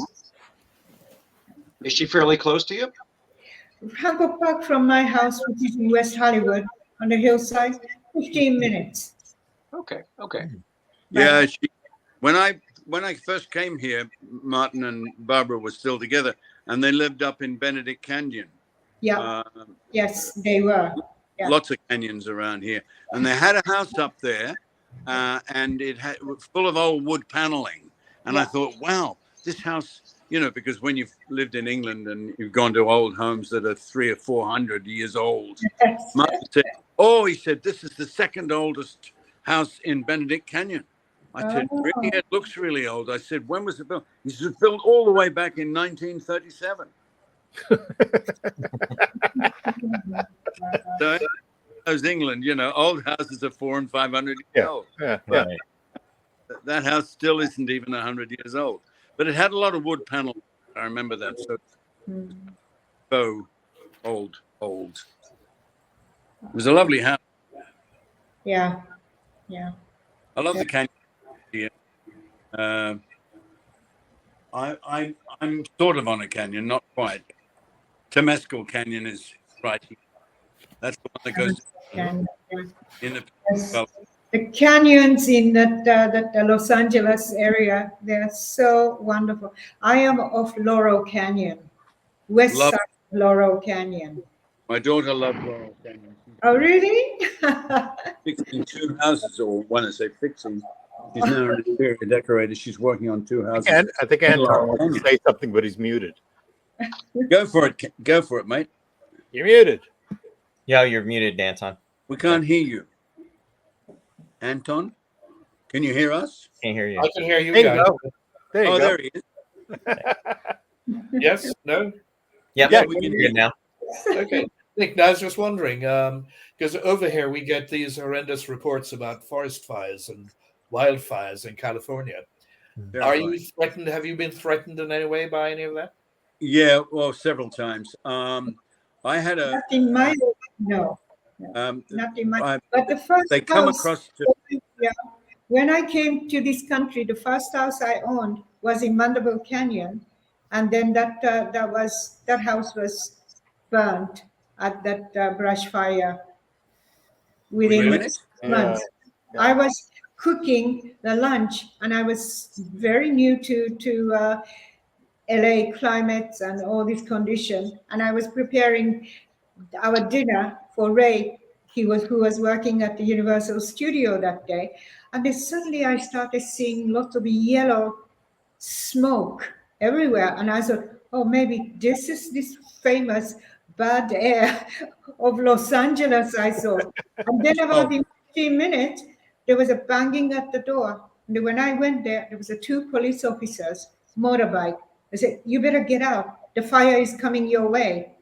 Otherwise, it will be completely burned here. So I just get out of here as soon as possible. So I just grabbed Ray's passport and my passport. At the time, I haven't even had brought any furniture or anything from England, just ourselves. So I just grabbed 2 passports and then I got out. And I couldn't come back until next day. And then, I wonder if you remember that you remember that the script writer who used to write that for Mission Impossible, he was American, the Hollywood script writer, and his wife, I forgot his name. He was then alive, and then he was working, and then that because of Ray, we were very in touch. And then that when I had to leave the house, because by the time I was driving out of my house, my driveway was full of fire. Oh, wow. Then I contacted Shirley, and then that he said that just come over. So I went there, and then next day we were allowed to go back, and then Ray came over that night and joined me at Shirley's house, and then that I went back next day, and then half of the house was totally gone. Really? Mandible Canyon was a dead-end canyon. So if the fire was coming from the bottom, from Sunset, I would have been dead. So you say half your house was gone? Half of the house was gone. And then when I was leaving, the 2 firefighters were still packing things. And then he said, thank you so much, Scott. We could use your swimming pool and jacuzzi water because we had no water pressure because everybody else was using the water underneath you. We are on the top of the hill too. Wow. So, luckily we could stop it halfway. But when I look at my empty swimming pool, there was a lot of dead wild animals, squirrel, I mean, and deers, every animals tried to escape from the heat and then jump into the water, and they all died, drowned. Oh, God. And then that made me, I am not going to live in the canyon anymore.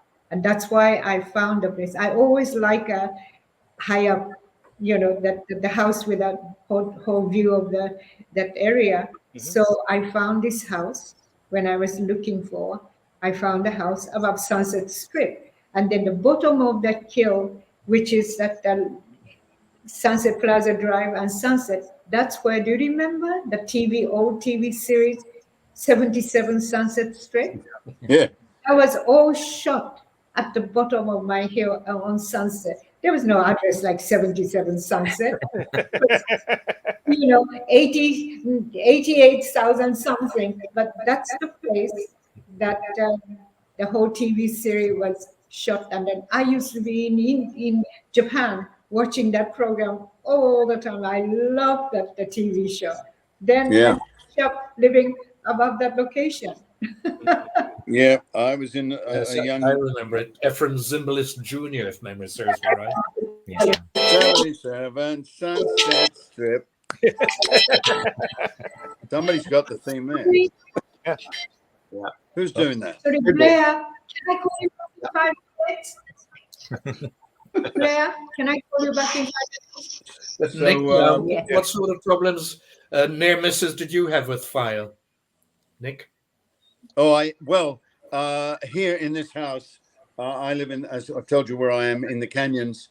I watched the biggest one about 10 years ago that came over Topanga Canyon, came right to the top of our hill here. We could all look up and see it coming over the top. And this was at 2 o'clock in the morning because all the sky was lit up with the red flames. But fire races up hills and crawls down the other side. So fortunately, I was on the other side and I could see smoke all day long. And then as the fire came up and it got nighttime, the red flames, and they were flying over with helicopters and airplanes taking water out of the ocean. They skim across the top of the ocean and suck the water up. And then they take that salt water and they pour it all, dump it all out. You see it going all over the buildings. And then 2 years ago, my son moved into the Pacific Palisades Highlands, and the airplanes were dumping this pink powder, which is, I don't know, some kind of anti-flammable material. And it went all over his house and the gardens and everybody that lived around him. Fortunately, they saved them all. My son was at work, and I knew that he had he had a dog, and I forgot that he had a what are those little creatures called? It's like a rat. Ferret? No, the little squidgy ones. Hamster, gerbil. Hamster, yeah. He had a hamster, and that was in the house. So I rang Tom at work, and I said, he didn't even know he was at work. I said, all the streets going, all the road going up to the Highlands is blocked off. There are thousands of cars and airplanes flying across, dumping pink powder everywhere. And I live within a mile of that. And so he said, Dad, my gerbil. Oh, it's a gerbil, not a hamster. He had a gerbil. He said, my gerbil's there. Because he had the dog. Because I was worried about the dog. I didn't know about the gerbil. Well, I knew it, but I'd forgotten it.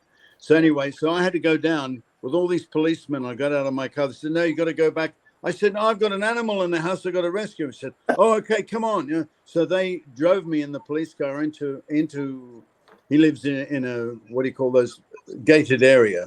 And we got through the gate and then got to the house. And I didn't know the combination. Oh, it was a whole lot of, there were flames everywhere, but not close to me. And there were planes dropping pink stuff. And I got into the house and got the gerbil and got out again. And I was kind of like all the people that were standing around down at the bottom of the hill. It sort of gave a round of applause as I came down the hill with the gerbil in the cage. Wonderful, wonderful. Yeah.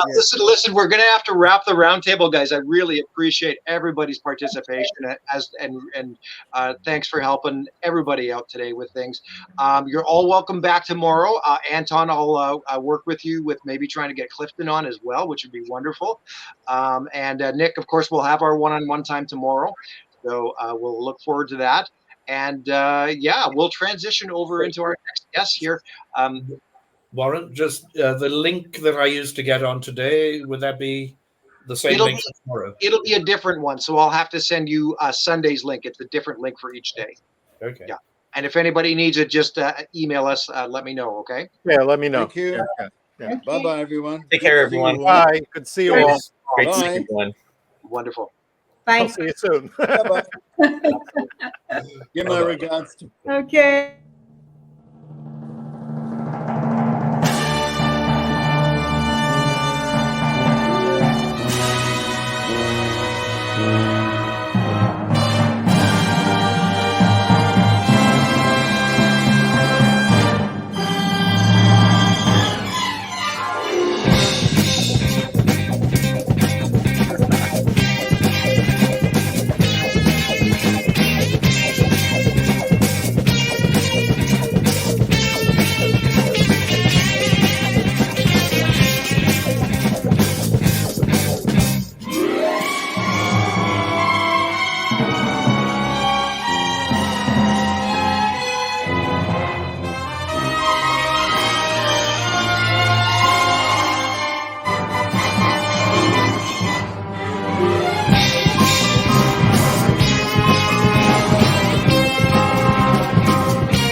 Hello. Good afternoon, folks. Nice. Yes. Hi, Mike. Hi, Denise. Hi. Great We to had see that you. ready to go. Yes. Thank you for joining us today. We're really excited to chat with you guys over the next few minutes here. My name's Warren, of course. This is Roy. You know, you've met Roy up in Ticonderoga a couple times, but we really appreciate your participation today. This is really going to be special for the fans. And Thanks I'll for let having us. Roy take over. I'll sort of hang out in the background, but I might jump in from time to time. Okay. Hey, Roy. We loved your intro. That was that was so much fun. Oh my God. That was Warren's creativity putting that through. So good job. Good job. Star Trek meets Space 1999. Yeah, that's cool. We were very excited to hear that you were Space 1999 fans. So that in itself, and then with everything with All Mankind, I mean, having that, that moment that's being transitioned. So before we get into that, though, I just want to ask the both of you: did you watch Space 1999 from the very beginning, or do you have any Absolutely. memory? Yes, absolutely. It was such a big thing to have a show that came on that was taking advantage of the advances in production technology since Star Trek, and they did such an amazing job. They learned from Star Trek. They learned from 2001. They of course took advantage of the skill of Brian Johnson and his amazing team.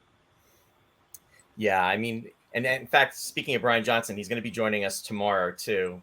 Oh, cool! That's great. But we're looking forward to that. Yeah, it was groundbreaking, and being a huge classic Star Trek fan, and that resonating so much. And then when Space 1999 came out, it was nice to have a show that was actually being broadcast in the 70s.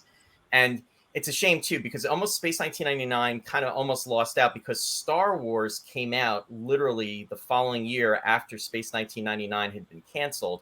One can almost wonder what would have happened with the series had Space 1999 been, on the other side of that, if it would have helped it to continue and everything. Yeah, I don't know production people in Great Britain, but I speculate that the team that the talent that made Space 1999 enabled Star Wars in some way, because you had this talent pool there. Right. Well, and it's interesting too, because Brian Johnson actually tells the story that he was approached by George Lucas to actually do the special effects, to be a part of that team for Star Wars. And what had happened was he had literally just signed the contract to do the second season of Space 1999. So it was almost like that close. And I can't even imagine Space 1999 without Brian Johnson, especially, whether it would have been year 1 or year 2, which in this case, it would have been year 2. But then Star Wars, we know that with Brian Johnson, he later went on to do The Empire Strikes Back. Yeah. So there's that connection with that. Mm-hmm. But what's really great, though, to have you on too is, I mean, you have such a strong presence in the Star Trek universe, and all your contributions and continuing to contribute. And like Warren mentioned, meeting you up in Ticonderoga was such an honor. And you're fans yourselves, and you're so down to earth, and it's wonderful to have you talk about and resonate about Space 1999 as well as Star Trek. And we look forward to hearing some information too about All Mankind, if you can talk about that a little bit as well. Well, there's very definitely a Moonbase Alpha vibe. I don't know if you're familiar with For All Mankind, but yes. A good chunk of year 1 and year 2 was set on our moon base, Jamestown, which isn't quite as advanced as Moonbase Alpha. But I'll tell you, walking through those sets, they have these wonderful. They have these windows, and one thing that Space 1999 did that the original Star Trek simply couldn't do, they had windows. And they had Space 1999 had these wonderful scenic paintings out the background, so you can imagine that you're really on the moon. And our production designer Dan Bishop on first 3 seasons of For All Mankind provided similar scenic backings. In this case, there are photo backings and CG backings. But again, you stand in the set, you look out the window, and you get this amazing sense that you're really there. And more than a few times, I'm going, wow, that's what it must have been like to be on Moonbase Alpha. Yeah, we had two plots. One was at Sony, and it was the moon, and it was a bit smaller. And then the Boeing plant down in what was it? Long Beach. Yeah, we had a much bigger space, and they built much more of the lunar surface. And so Space 1999 was never far from our thoughts. Oh, that's Sorry, Roy. I'll tell you one thing. When I was putting that little clip video together, I mean, because I have shots of For All Mankind and Space in there, and it's amazing when you go back and watch it how well the two complement each other. It's really eerie. Like it really worked out well. And that's one thing I have to say. And I was just having a discussion about this the other day with another friend, that it's interesting when I watch movies that took place, and it's not almost having favoritism to 1999, but I've actually always felt this way, that I really felt that they were on the moon surface. There's something about the way it was presented, with the way that they did the sets and of being on the surface. It had that reality to me. Whereas if I watched films or television shows that took place in the 60s, there was something different. And even that even goes with UFO, which was actually the predecessor to Space 1999. It was the inspiration, and it was supposed to be a UFO 2, but then it didn't happen for different reasons. And then what they did was they created the Space 1999 series. With that, it really comes through. And I feel that, as you were just describing about All Mankind, you're actually connecting yourselves to that vibe, and just it's almost like a nod to the series. So it's nice to know maybe there's like an inspiration with that, and especially in the way you were describing, having the paintings and everything, and being able to look out the windows. Well, Space 1999 very much they put a lot of effort into making their lunar surface as realistic as possible, and almost any good science fiction show, it takes advantage of the tools and the technologies that are available to it. For All Mankind doesn't generally do scenic backings, that is background paintings, on the lunar surface, because they use CG set extensions. Back in the 70s, large what they call ground rows and scenic backings, those were state of the art, and they used them to good effect. They did wonderful lunar lighting. And another thing that they did that I really loved was they did wire work to simulate low gravity. And we did something similar in some of the lunar surface scenes. They wired up astronauts so that when they went bouncing across the lunar surface, they'd have low gravity. And I realized how time-consuming that was, and what a commitment it was, even just for those few shots that 1999 did, that to get those dramatic effects.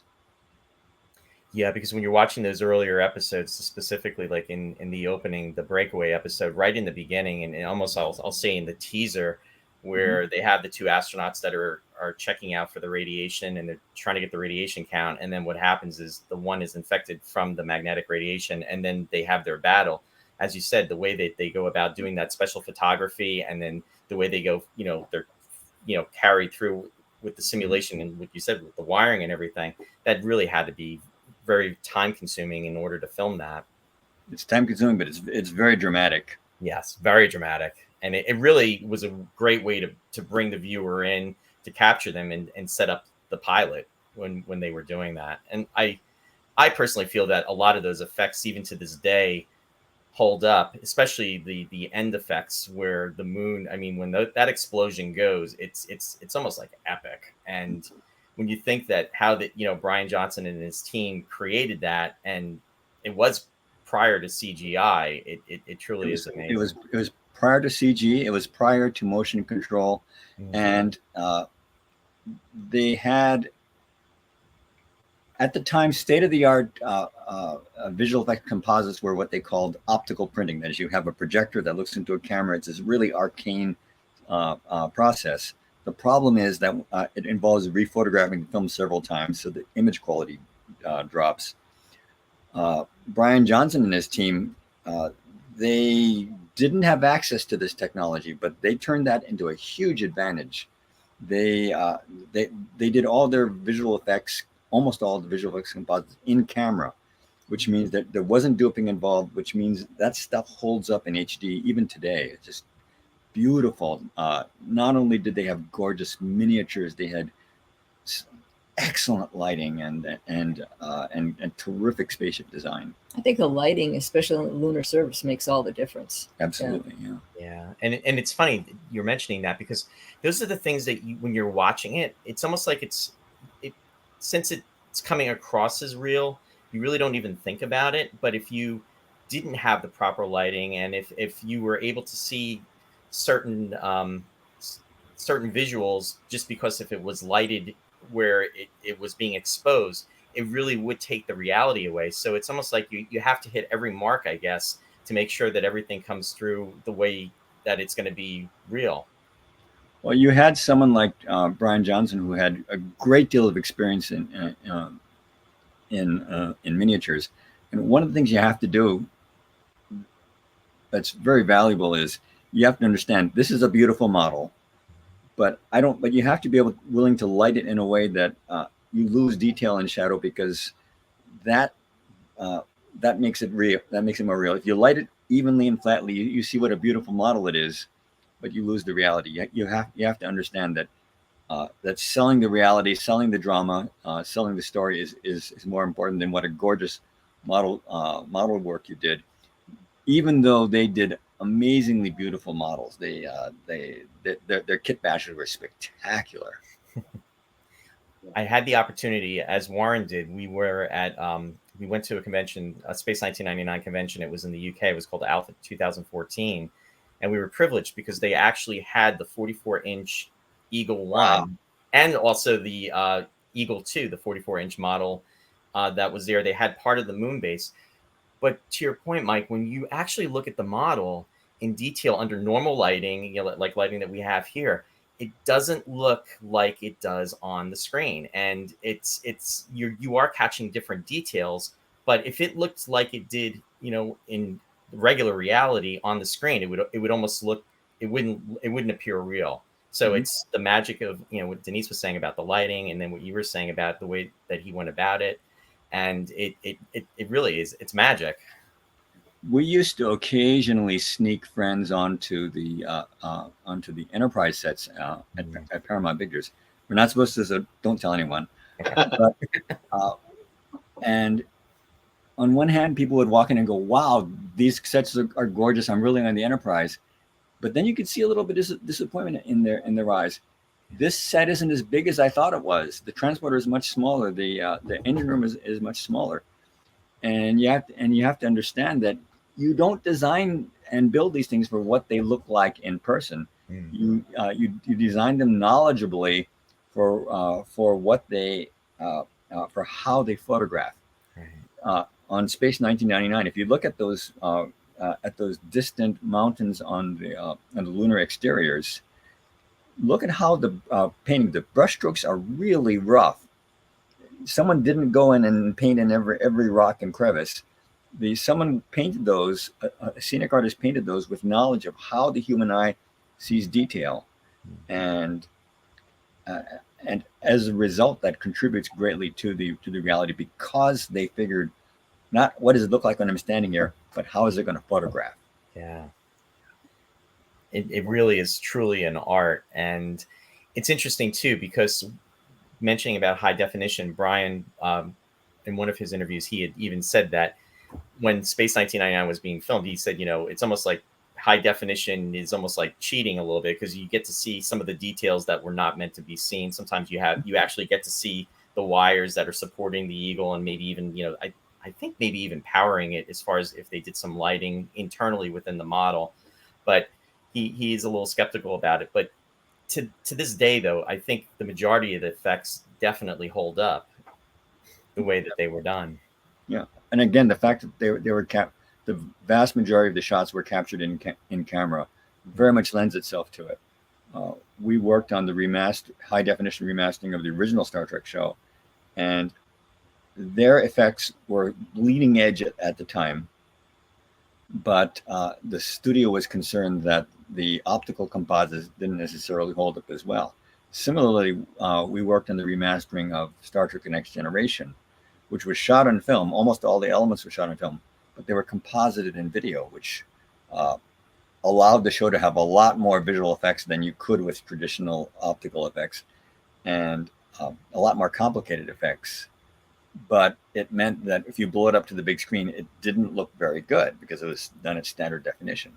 So CBS went back and they had to recomposite everything from the film, which was a huge amount of work, which Space 1999 didn't have to do because it was all done on film. Yeah, and I do want to say when that release came out, it was something I personally look forward to. And what I love too is that we could actually watch those Star Trek episodes, and I'm referring to the original series, where you can still treasure the original effects that took place, but then you can also be privy to the new effects that were done. And one of my favorites that I was waiting for it to be released, and I think I'm gonna guess and say it was 2006 when it came out. At that time, was the Doomsday Machine. I was eagerly awaiting to see that episode with the effects that were being done, because I mean that was just an amazing episode, even to watch back in, for myself personally. I mean, I was born in '66, but to watch it in the '70s, I mean, I remember the first time actually seeing that, and I was just blown away. And then to see it almost reimagined with the added effects that were done, it was really beautiful. Yeah, that was the single most difficult episode that we did. And I believe that. Of course, there's just never enough time and never enough money. And our job was to approve shots. And it was due, some morning, I don't know what it was, but Mike ended up sleeping on the study floor because the shots were coming in all night long. And he would wake up. I went to bed. He would wake up and approve the shot or say something about the shot, and then they would carry on. So that it was down to the wire. That one was down to the wire.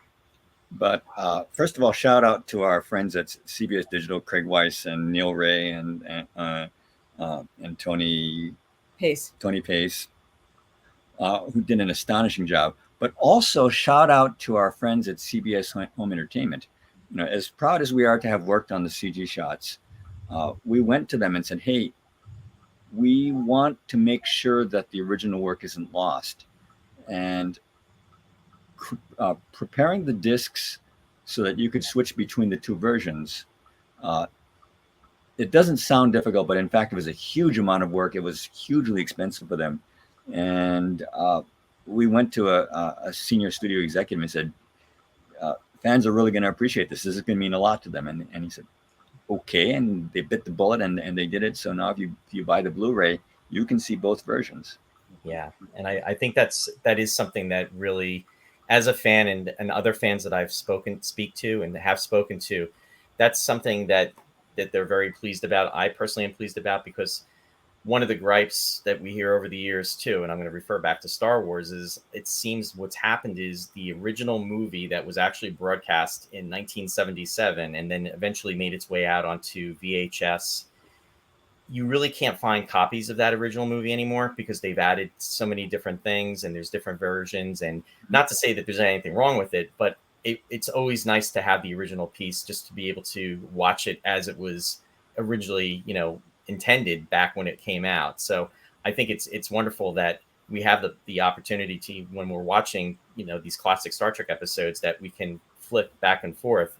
And kudos to them to, making that decision and going along with your recommendation on that, because it's something that I think really was the right direction for everybody. We completely agree. And again, shout out to CBS Home Entertainment for that was not an easy decision for them to make. And also, I want to say this, and this is something that I've said during discussions about Space 1999, and this is something that I hope happens. What you did with the Roddenberry Vault, I mean, I anytime I have the opportunity to praise it, I do. And it's that footage that lost footage that you had discovered, and I know that was a very lengthy process and project, and I believe it, if I remember correctly, it was over a 10-year project, that you took the time to go through everything and salvage the footage that was available, and then have it put into that Force Blu-ray set is just incredible. And whoops. See this book? Yes. This is what we did. Oh wow, you categorized every single disc that we got. Every single shot that we did. This book is this thick. Wow. Yeah. My goodness. That's a treasure in itself. It was a tremendous amount of work. but it was the most wonderful experience that I think any project that we've worked on involving Star Trek, and we've worked on Star Trek for a long time. It was magic. It was magical. But yeah, this is the tome. Boy, we blew the producer's mind when we were done and we had this meeting with the people paying for this project, and we walked in and we had one of these for every single person, and they couldn't believe it. They said, "You have got to be kidding me!" And well, this is what we did. I want to say thank you for sharing that, and thank you for all the time and the effort. And I know, your involvement in that, and just watching those. I mean, that was something that was a privilege to see. And I keep saying that I hope, and I'll even take it to the next level. I almost pray that there's a lot of deleted scenes that took place in Space 1999, and there's a lot of footage. There was extended footage that was cut from Breakaway. There's a cut footage that are from other episodes. And I keep saying that I hope that in the vaults of ITV, that this extra footage is unearthed just in the way it was with the project that you did in regards to the Roddenberry Vault. Because I mean, if that would be the case, it would be on the next level as far as for Space 1999 fans. So I'm keeping fingers crossed. But thank you for your contributions and for everything that you've done with Star Trek, though. It's always possible that the footage exists. The problem is, how do you package it into a way that makes it interesting to look at? Because if you're an obsessive fan as we are, every single moment is cool, even if it's exactly the same line you've seen before, but just with a slightly different intonation. And I'm sure there are fans who love Space 1999 as much as that. But the actual number of those people don't necessarily justify the huge expense of doing this. We were lucky. CBS wanted to do something. CBS Home Entertainment wanted to do something special for Star Trek's 50th anniversary. So they knew that this project was never going to make money, but they wanted to do something special, and so we lucked out. But if you do get plugged into that, and oh my gosh, it's like the Holy Grail. I mean, this was the Holy Grail. Let us know and we'll give you some tips. Yeah, well, we went back and reinvented a couple of times. Yeah. And just like you said, in regards to watching, with Star Trek, those different scenes, because you have different angles that are taking place. We all know the dialogue. We've seen it so many times, but just seeing an alternate angle. And I'm thinking immediately the episode that comes to mind is Return to Tomorrow, when William Shatner Kirk is doing his speech, and there's that it's from a different perspective almost. So fingers crossed that does happen with Space 1999. And in that particular Kirk speech, there were a few deleted lines. They're not great lines. I can see why they're deleted, but it's wonderful to see that extra moment. Yeah. Our very favorite was in City on the Edge of Forever, when Kirk and Edith Keeler walk up the stairs and she stumbles, and he says, and she says, "Wait for me," and he says, "Forever." Yeah. Oh, I get chills. Yeah. It was just, it's stuff that we were. It was the Holy Grail. You summed it up. It was the Holy Grail. But it's just those few moments, and you have to slog through hours to find it. But it was okay. So we're hoping for Space 1999 that the same thing is going to happen. And that'd be wonderful. If it happens, let us know. We want to see it. Okay. Warren, and I didn't mean to cut you off, Warren. No, that's great, guys. Thank you very much. I just wanted to ask really quickly. I'm going to take 10 seconds and gush about For All Mankind. I'm a huge fan. I've been saying for months now, since season 3 aired, that as a Space 1999 fan, for me, watching For All Mankind is taking me back to being 5 years old, watching space, where you could look up into the night sky and see that possible future that unfortunately hasn't played out. But For All Mankind is that future that I was so longing for it as a child. And so just before we wrap here, can you tell us really quickly about how the meta scene happened in For All Mankind involving the Comlock from Space 1999? Honestly, we don't know. We weren't there. We weren't there on that scene on that day. But as you know, Ron Moore is a big science fiction fan, and he's worked in Space 1999 and Star Trek, and even the Bob Newhart show into the series. Show. Yeah. It was wonderful. It was a wonderful nod, and like fans around the world really got a kick out of that. And so did we. So did we. And we say that For All Mankind is the most fun we've had since we left Star Trek production at the end of Enterprise. Oh, Michael worked on Picard, but it's really the most fun we've had since working production on Star Trek. It's a wonderful cast and a wonderful crew, and it's gaining popularity. I mean, it's on a streaming network. It's on Apple TV Plus, and not everyone has. People have multiple streaming platforms, and so it kind of got lost. But I think with the advent of season 3, which I think was their finest, a lot more people are seeing it. We see that definitely it's gaining popularity. Right. Yeah. No, lovely. Well, thank you again. Just really quick before we wrap then again, have you guys, just out of curiosity, this is random, but have you guys ever visited up in Canada, Vulcan, Alberta? Yes, We've been to and we went to a convention. Was it Vulcan? We've been to Alberta, the province of Alberta. Yeah. We went to a convention really like 1991. They have an event there every year, and the reason I'm asking is that Roy and myself are planning a mini Space 1999 con in the area next year in Calgary. Vulcan is very close, so we're going to try and sync it with Calgary is where we went. Calgary, yeah, we did. Calgary, yeah. And do you know what? If you guys wanted to come along, because I noticed, Mike, you sort of perked up when Roy mentioned something about seeing the original props. But there's about 20 original props in Calgary that we're hoping to visit as well, including one of the 44-inch Eagles. Cool. And yeah, I mean, we'll certainly keep in touch with that event next year and keep you guys in the loop on it. You're more than welcome to join us. Thank you. For sure. So thanks again, and we really appreciate it, guys. This has been fantastic, a really wonderful moment for the fans. So we do appreciate it, and Roy, thanks for helping to set this up. This has been amazing.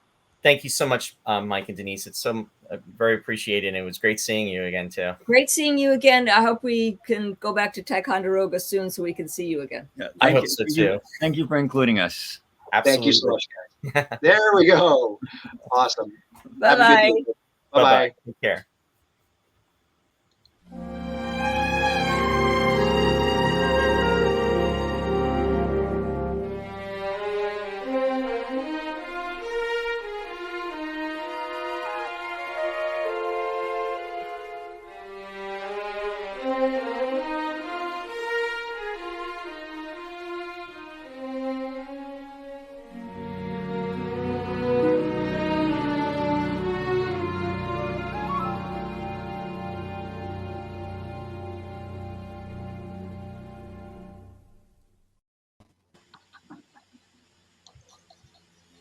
Hi, good afternoon, gentlemen. Hello. Hey, Bob. Ryan mine. There's Dave with Eagle One again. Thanks for joining in, guys. So we had a little mix-up apparently with Chris. So I'm glad I caught that message. So I quickly resent Bob the invite via Messenger. Roy, if you can stick around for a couple of minutes, I'll sort of walk the boys through this next 30 minutes involving the books and certain projects. Absolutely. But Roy, if you can hang out for a minute and talk to the boys, I'll email the invite again, and hopefully Bob can get it off to Chris. Sounds good. Send it directly to him. I've got his direct. Yes, you're right. You're right. I forgot about that. Yeah, I'll do it in the background here. Okay. Yeah, I don't know why it didn't come when I forwarded it to you. So, Bob, how you doing? It's technology. Good. How are you doing, Roy? I'm doing good. I actually had some trees that came down again. It seems to happen. It seems to coincide with the virtual events, but yeah. So it's the rules of Luton, Roy. Yeah. The rules of Luton. Yeah, I saw your post. But very exciting time, and some news about you going to be on with Jamie Anderson on Breakaway Day. Mm-hmm. So we're looking forward to that. So yeah, while Warren is announcing a new book. very exciting. Oh, I think David might have talked to you about that during your show. Yeah, well, I talked to him after the show because I didn't want to give too much away, other than we're just working on another book. It's going to be, I think, really special. And we're thrilled to be working with Jamie, who has been very encouraging. We've seen another cover proof. We're working on the cover proof because Rob and I are sticklers to it's got to be accurate. I don't want any we don't want any images that don't apply to what's in the book. You know. So the artist sent us a new version, and it's close to what we have in mind. So we think it's going to be good. It's going to be a nice hardcover book, which is nice. And on Breakaway Day, it will be announced, and I'm not sure if they're gonna open pre-sale on it that day or not. Possibly. So. Yeah, I think that the plan is to launch the pre-sales on Breakaway Day. Yeah. Yes. Yeah. In the book, the title is Maybe There: The Lost Stories of from Space 1999. That's an engaging title. We're working on that too. The subtitle, we've gone through a couple different variations on couple of different ones, but yeah. Oh, there's Chris. There's Chris. Hey. So I can't get you on my computer. Why? I'm just on my phone. Is that? But we've got you. We can see you and hear you. Yep. Okay. Perfect. Okay. That works great. Thank you. Thank you for joining us. Okay. Good to see you, Chris. Yes. Hi, David. Hello. How are you? All right. I've got to say, Chris wrote this wonderful introduction to our book. We're really thrilled to work with him again. He's always a great inspiration to us. Yeah, Chris's new foreword does a brilliant job of connecting some of the original themes of Space 1999 to the modern world and the crises that we're facing in the world today. Yeah. So it's very, very relevant. That's a nice time. Well, and we are facing a few crises. We are. Yes, indeed. Yeah. But, bringing that relevancy to a book about Space 1999 is maybe not something that a lot of people would expect, but I think it's wonderful how Chris has done it in his new foreword. Oh, thank you, Robert. Thank you. So, I'm a bit late joining. I'm sorry about that. No, not late. So, who have we got in the studio? We've got. I can see Roy, and that's Warren at the top there, is it? Yes. Yes. Hi, Warren. Hi. And and there are people out there, are there? Yes, there are. We have about 43 folks out there that are viewing live at the moment. So a lot of people are saying hello and saying greetings, just so you know. Oh, right. Okay. And some of the comments will come up on the screen. Warren just put up Isabel's saying hello. Oh, I see that now. Yes. Yeah. I as well. Yeah. No, thanks for joining in, Chris. So tell us, boys, a little bit about the impetus of this second project now. Sort of came out, it was born out of some leftover material from the first project, correct? Well, some of which I had never seen. I mean, it's really extraordinary.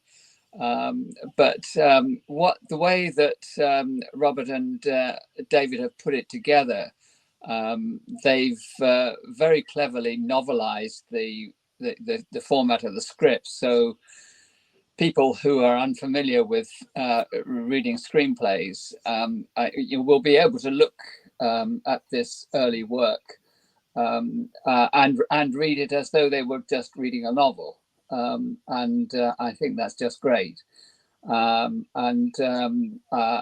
It's particularly interesting from my point of view. I mean, I've often in the past spoken to conventions about the work that George Bellac did before he left the show. He left, of course, before production actually started in the studio. But George's first script, The Void Ahead, which eventually became, largely through my hands, Breakaway, was profoundly influencing the rest of the show, the rest of series 1. And I'm really pleased that in this book, that work of George is now available for everybody to see. Yeah, wonderful, wonderful. I know you in the past, Chris. I mean, as you said, you've always been an advocate for everything Mr. Belloc did, and just to know that this is now out there, like you said, is wonderful. So I want to thank you and Bob and David, for pulling all this together. Although this isn't, we were talking about deleted scenes and breakaway extended cuts. This is still a holy grail. These are wonderful projects that you guys have worked together so closely on. So Yeah. thank you from all the Space 1999 fans. Yeah. So I mean, I just before when I was really just trying to set up how I was going to access StreamYard, I started to look at some of the comments that people have made about the first book on Amazon, and people are obviously really enjoying it.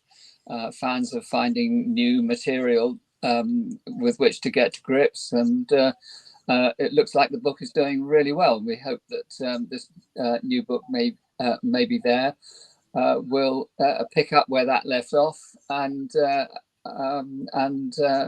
find a good audience out there as well, and maybe even deepen people's understanding of what we were attempting to do with that first series of Space 1999, which seems a hell of a long time ago, 50 years, my God. We're all still here. Roy and I were joking Yeah. last night. We were setting up our rooms and our backdrops, and we were saying the things we do for the love of this series, boy, I tell you. Yeah, And of course, well, I can't tell you, Warren, just how much that's appreciated. I mean, it's enormously flattering to me and to all of the survivors from that pretty remarkable production, actually. So, all of us have done tons of stuff ever since, but for Space 1999 never goes away. It's wonderful. Yeah. the ongoing legacy, and of course, we're all going to celebrate in London. So we're looking forward to seeing you in a couple of years as well. Well, yeah. Good luck with that. We hope so. We're on the countdown. Fingers crossed. Yeah, good. No, for sure. So, Robert and David, any other insights? I know you're sort of under an NDA of sorts involving this new project, but anything else you could divulge? It as Christopher said, it is similar to in spirit to what we wrote previously in our book that we published earlier in this year. It's really more of an homage to the writers and how they struggled with the format to get it right. All the ideas, especially George Belloc, who had some wonderful ideas for the show. I mean, when you read his first story, The Void Ahead, it's a really good character-driven story. He's really trying to create a real working world. And within that, the format that was foisted upon everybody for the show, they tried to make it as realistic as possible. And they do just an amazing job. As Anton was saying about the opportunities for ethnic actors, I mean, Belloc had it right in his script. He wrote a tremendous international contingent of technicians. I mean, they weren't the people bringing the coffee. These were people who were highly trained in their areas, from Uma, the computer expert, which eventually became Kano because of the recasting. And they even had Clifton James. Yeah, Clifton Jones. Clifton Jones. Ended up being Kano. But then you had Belloc created a French engineer who was supposed to be running the base, which unfortunately I think was cut out because the cast was tremendous in the original scripts. Murnau. Yeah. Murnau, yes. The stories that are in the book, of course, there's The Void Ahead. There's those early stories. There's Zero G, which was the first script that Jerry and Sylvia wrote, kind of putting the initial idea of the moon getting out of Earth orbit. How it happens is completely different, so that's really fun to read. There's a couple of other very early ones. Robert, I've been struggling to think when that Zero G script was written by Jerry and Sylvia, because I was with the development of UFO, the way that it transmuted into Space 1999. I struggle to recall when that was written, because I do remember just sitting in Jerry's office with Keith and Brian and discussing about how we might blast the moon out of Earth's orbit and so on. I can't believe that Jerry and Sylvia had already written Zero G by that time, but maybe they had. I can't. It's just they wrote it during the period of time when the show was going to be a half-hour series, instead of an hour length. So that, the exact time of the exact date, I don't know, but it was during that phase when the show was going to be a 30-minute series. It had to have been sometime between when UFO 2 was shut down. And Yes. they convinced ITC to go with a new series. Yeah. Because we have, and we reprinted it in our last book for everything that might have been, the ITC release, the advanced program information that described it as a half-hour show, 26 half-hour episodes. Well, whatever. It surprised me with just how much of the lasting concept of the show Jerry and Sylvia had laid down in that script. As you observe in your comments on it, David, it's pretty thin on characterization, but the basic plot line, the basic story of blasting the moon out into space and leaving 300 people at the mercy of the great unknown. That was all there in Zero G, and there we are. That's Jerry and Sylvia's creation, and that's what we're all celebrating. Mm-hmm.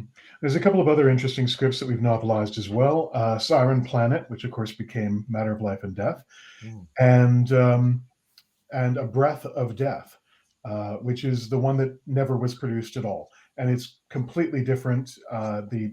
It was done during the time when the show was going to be very much like a conflict-driven series, where the characters on the base were constantly in conflict with each other in that kind of pressure cooker environment, trying to get a planet to live on at any cost, and they were very different characters. So that one's really interesting to read as well.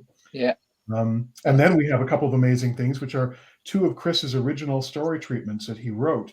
One for Nobody's Perfect, which became Guardian of Piri, and the other one is called Web, and that became Dragon's Domain. So those two stories of Chris's original stories are included in the book as well. We also novelized Chris the first final shooting script for Breakaway, which was called Turning Point, which Chris did the uncredited rewrite after George Ballack left the production. So you could see some of the differences, and it lays the groundwork for the final episode, but it's still different because there were changes made along the way. Yeah, I just anybody who's interested in the evolution of the show, how it came to be what it is and what it was, all of that work that you've now got on display is incredibly valuable, incredibly interesting. So thank you very much for that. Thank you. Thank you. Yeah. Couldn't have done this without you, and you basically were our inspiration for it. But for anyone who has not bought our first book, it details the production more, in different memos and stuff. So that's a good companion to this. But this is for people who enjoy reading novels, and it's sort of alternate universe, if you will. It's not what you saw on screen, but it gives you an idea of directions the show could have gone in. Excellent stuff. Mm-hmm. And so we should take a few minutes to talk to Chris about what he's working on now. Yes. I know that I'm involved with a project with Chris. We have been for a bunch of years. Are you really? Our co-writer Steve Warneck, and right now we've been working. This is called Helios, and some people have heard us talk about it before. Right now we're working on an audio drama version of Helios, and Chris probably has a few things to say about that. Well, yeah, we've well, some of the fans already know that we've been working on this for a while, but you know, the competition in Hollywood, well, all over the world, for significant space on the streaming services is pretty intense, and although we've come very close a couple of times in the past to getting the show Helios away, what we've been advised now is that streamers are really interested in, first of all, acquiring some significant IP, intellectual property, and so it was suggested to us that we should either novelize it and publish it first in novel form, or that we should turn it into an audio drama, and that's what we've been doing. And all of the tech people in my life say absolutely the right decision. The audio drama is the way to go. Yeah. And that is now well underway, and we've got excellent cast members from Star Trek who have been interested in Helios from the start, and so the cast is coming together, and the show should come together, well, with any luck, before the end of the year. So and we're hoping that that will build the same kind of fan base that The Martian did, and from the way in which The Martian developed as a project before it became a film. That's what we're hoping to replicate with Helios, and so it should be available as an audio drama for people to listen to and engage with pretty damn soon. Oh, that is fantastic. I know, you know what, there's been many years that you guys have invested in this, and it's nice to see things developing and coming to fruition. It's really must be a nice feeling to see the results of all your hard work. Well, particularly, Warren, since the predictions that we made when we started about the way the world was going to develop during the course of the next 20 or 30 years seem to be coming unacceptably true. Let's put it that way. We hope to prevent things that we predicted from happening. But the chances of halting significant deterioration as a result of climate crisis, and now the resurgence of the threat of nuclear apocalypse, they are both in the background of Helios, and unfortunately, they have now both entered all of our lives again. Right. Just out of curiosity, so I know at one point you guys were working sort of with Eric Bernard and down from Montreal, Quebec. Is he going to be involved in any capacity? Well, Eric is a good friend of ours, and he has been involved in the past, certainly. At the moment, he hasn't been really involved because he's been busy doing a bunch of other stuff on his own. So he's kind of left us to play with Helios and push it forward. But when the time comes, I'm sure that Eric will be involved to whatever. Well, let's hope so. Yeah, because he's a a great friend of ours. Yes. Wonderful. And he's had a great, he's had a big contribution to the development of Helios too. Yeah. He was there right at the beginning. Right at the beginning. Yeah. That was a great brainstorming session down there in Florida, wasn't it, Robert? Absolutely. Absolutely. We'll have to do it again. Yes. Very good. No, wonderful, wonderful. Well, okay. Anything else you guys would like to finish off on? Well, I would tell people who are interested to tune in on Breakaway Day to watch David and I with Jamie Anderson. We'll be talking a lot more about our new book on the Jerry Anderson podcast. Yes. Yeah. Chris. Yeah. Well, and the Helios audio drama. As soon as that gets posted, talk to everybody about it. The more people who pick it up, the better it'll go. We've completed the adaptation of the first of the 3 scripts that we've already got written, and I'm afraid this may be an inappropriate description, but it goes like a bomb.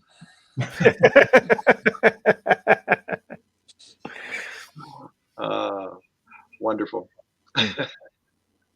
Well, that's very nice. So I think is our time is looking as though it's coming up. Is that right, Warren? I would and unfortunately, we'll have to wrap in a couple of minutes here. But did you have any final parting thoughts or anything, Chris? Well, I unfortunately I wasn't able to join this on my computer. I don't know why I didn't do that. I opened it in Firefox, but nothing happened. Anyway, so I'm on my phone, which means that all of the messages that fans have been posting whilst we've been talking, I've actually found quite difficult to read because the screen is so small. But to all of you who have posted messages out there, and to all of you who are listening and watching, you've really kept the show alive, and your enthusiasm and dedication to it is hugely appreciated. So a huge, big thank you to all of you. Oh, well, thank you. And I'm glad it all worked out, and sorry for the confusion there at the beginning. It's always a pleasure to see you, and back at you your way, kind sir. Your contributions down through the years for 50 years have been invaluable, not only to the show itself, but to helping to keep this fandom alive. Your attendance at the conventions, it truly means a lot to everybody worldwide. Great. Well, thank you very much. Don't think I don't enjoy it. I do. Glad to hear that, Chris. Wonderful. Wonderful. Okay, guys. Well, thanks again very much. We're right at the top of the hour here, so we'll transition into the next guest. Thank you, David. Thank you, Robert. And Thank of course, you. Thank you. Yeah. Wonderful to see you all, and we will chat very soon. Okay. And thank you, Warren, too. Thanks. All right. Take care. Bye bye now. Bye. Bye bye.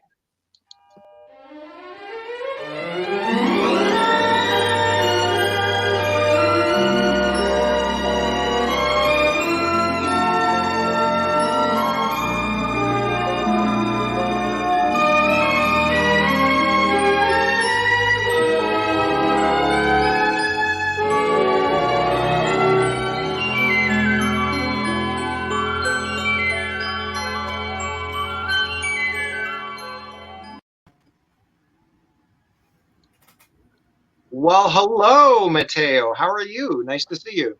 Nice to see you too. Hi, Roy. Hi, Warren. Matteo. How you doing? I'm doing well. Good to see you. Good, good. Well, thanks for joining us today. And have you been able to view part of the broadcast so far? Just the last half hour because I was at work. Okay. Yeah, I think you'd mentioned something about you'd be tied up till a certain time, but thanks for fitting us in today for sure. It's always nice to see you. No, And thank you. it's hard to believe it's been a year, but we'll chat over the next few minutes here about your work, of course, with Powys Media and your extensive library of books now of new works, of things that have been republished. Just wonderful, again, contributions to Space 1999, the world and the fandom. We can't thank you enough. And what's new and what's been going on the last year? Let's start with that. Well, New is a few weeks ago, I got the idea to approach E.C. Tubbs' agent for the rights to Earthbound, which was the collection of E.C. Tubbs' novelization of Earthbound and The Face of Eden and The Exiles, which was commissioned by Fanderson, I believe, back in 2002 or 2003. And he said yes. Within an hour, we had an agreement, contracts, and within about 10 days, everything was already signed. And I've got the book now. We have a forward from Phil Harbottle, which was a Tubbs agent, and we have Chris Bentley has licensed us to use his afterward from the original version, but he rewrote it to make it more, for this particular period of time. And we have another forward, but I can't say who's writing it, but we have someone's writing another forward. So all these things, we're not altering the book in any way, because it's not technically a part of the canon, so there's really no reason to change anything. But it's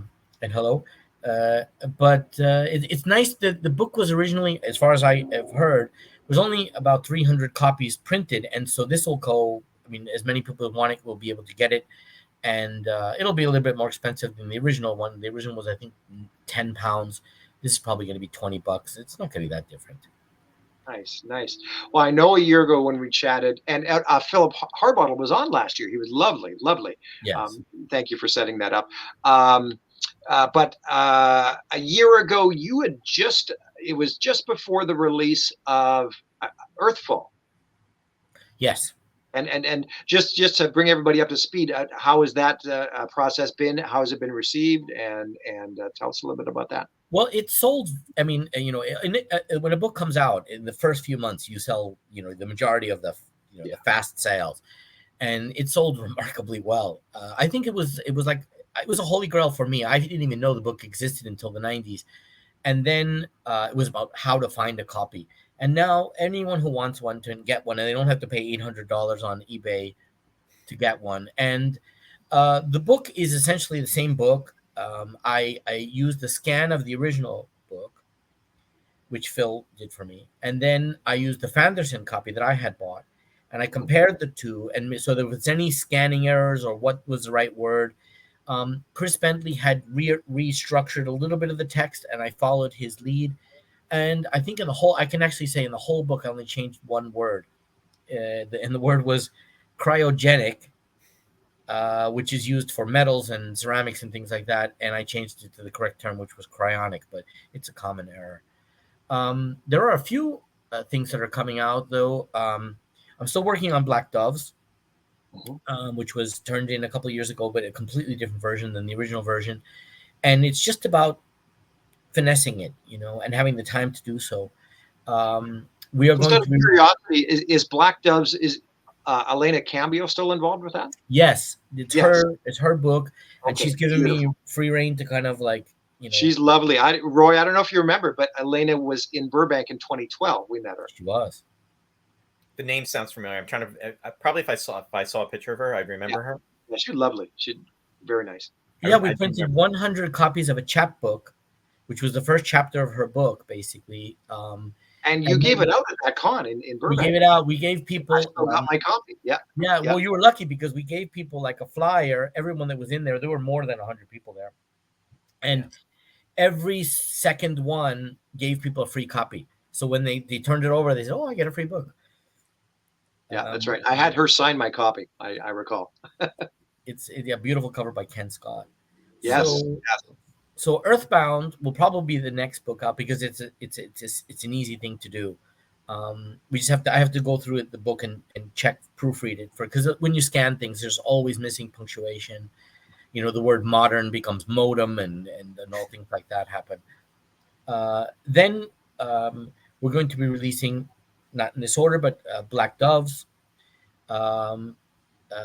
William Latham's Odysseus Wept, which, as it stands right now, and he's in the proof, he's doing the final edit and proofreading. It's way over 600 pages. Wow. It's going to be the series capper, and he's just thrown himself into it. We're also going to be releasing year 2. We're re-releasing it. It's going to be re-edited because now we have all of these other books that need to have, share continuity with year 2. And Michael Butterworth has agreed to write a 25th story. It won't necessarily be the 25th story. It'll be in there, but it's an extra episode. Oh, cool. Year 2. Very Holy cool. smokes. It's That's a very incredible. interesting story too. So, so that's going to happen, and then we have another book coming out, probably before the end of the year. Could be within the next month or two. I think probably within the next month, but I'm not saying a word. It's going to be a very unique sort of thing. So, Mateo, it sounds like there's a lot of good stuff. I mean, this is a great time for Space 1999 fans in so many different divisions of the series, whether it be, novelizations, if it's models, if it's, the series being re-released in high def, and also, keep saying it, fingers crossed, lost footage. It's just, there's a lot of stuff coming down, and the timing couldn't be better with the 50th anniversary coming our way. True. Another book that we're putting together right now is, we're basically calling it like space. I don't know. We don't have a title, but it's like Space 99 Apocrypha. And what I'm doing is I'm going back and I'm getting all of those short stories from all the different little comic books that had short stories, not the comics, but the actual prose stories, and collecting them together. So it's going to be like Space 99 Apocrypha, Charlton wrote a book, put a book together. It's about 100 pages, and it's just prose. It has a lot of illustrations. We're not going to take the illustrations, but we're going to get all of those are all owned by ITV. So we're going to put them all together and collect for anything else, just to have, so people can get them without having to spend hundreds of dollars for these rare little books that have been out of print for 50 years. Wow, lovely. And yeah, it's again, I mean, we talked about this earlier. I mean the feeling of pride you must get from knowing you're bringing all this to the fans in the world after all this time. We keep harping on that 50-year anniversary, but I mean, it's entirely true. I mean, who would have thought all those years ago that we'd be here in 2022 and still enjoying and reaping the benefits of all these wonderful creative fans worldwide that are supplying this content. I'll say, and I've told the story before, but I used to always have this dream about visiting stopping. I used to take the bus all the time, and stopping at some small town. Okay, the bus is going to be here for an hour, and going into a thrift store or something like that. And I would find the Space 1999 books published by Pocket Books, and there would be a number 14 and a 17. And of course, they only went up to 10, and I'd have this dream, and of course, I reach into my pockets and I'd have no money, and so I would wake up and I could never remember the titles or what the covers or what the things were about, but I always dreamed that one day these books would exist. And so when I approached at the time Carlton and I got the rights, it was a dream to have these books come into existence. There'd be more stories to tell. And the other dream was to have all of the novelizations in hardcover, black vinyl, embossed hardcover editions. And that I have made happen. That's a dream realized. And then the last thing I'll say is that my dream at the beginning of all of this was to have one internally consistent continuity that takes the whole series, all the original works, and if you read it from beginning to end, it is consistent. And I believe that we've I mean, there's still more pieces to be added to it, but we struggle and we work really hard to make sure that nothing is contradicted by another book.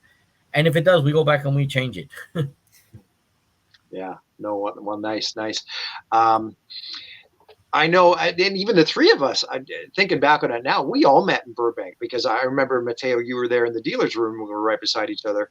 And, but Yes. yeah, just what a whirlwind last 10 years this has been with things and the way of the world. It's pretty remarkable these last few years.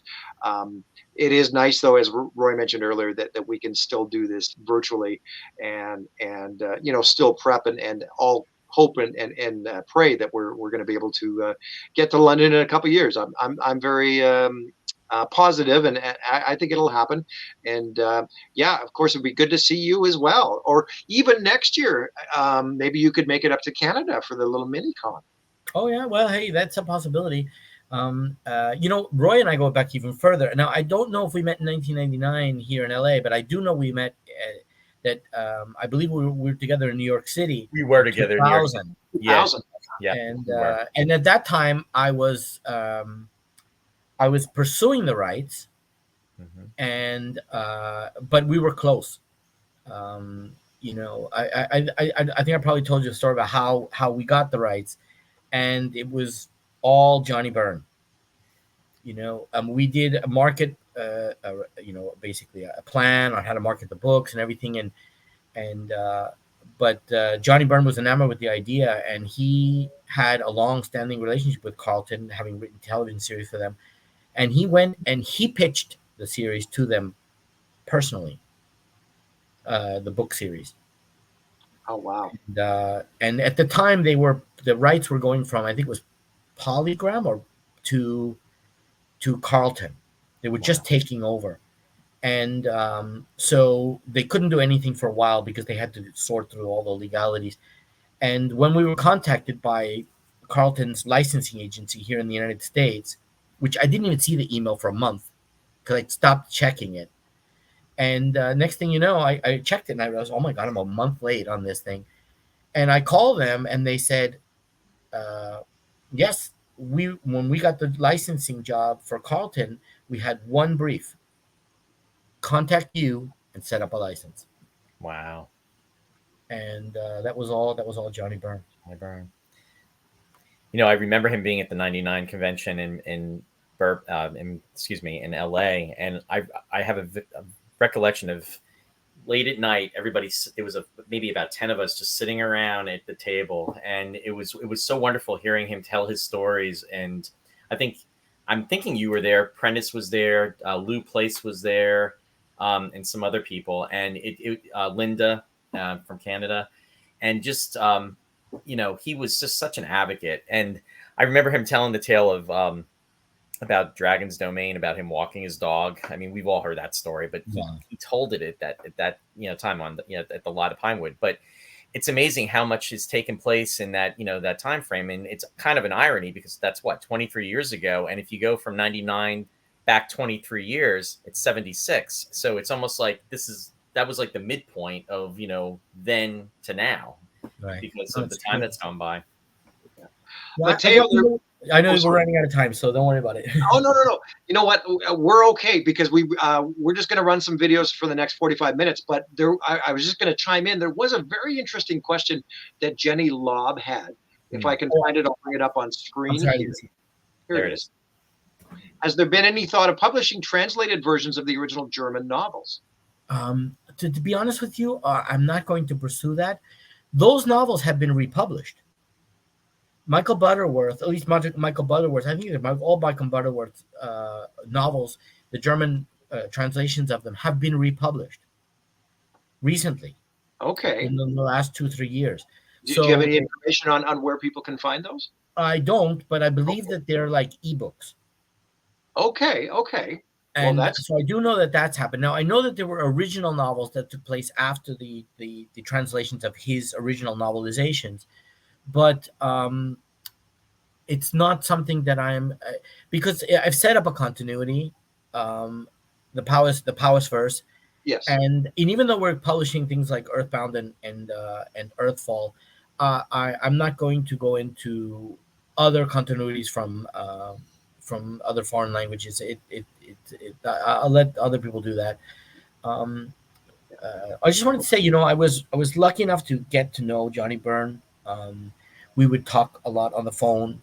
You know, in fact, I met him because after I did an episode by episode thing on one of the news groups, I think it was Online Alpha at the time, he called me, and he had been following it all along. And when it ended, he called me that morning, on a Sunday morning, and we had a nice conversation, and we finally got to know each other, and we'd exchange gifts at Christmas and things like that. And I was lucky enough to be there with him 2 of the last 3 weeks of his life, to be with him there in the hospital, take care of him a little bit.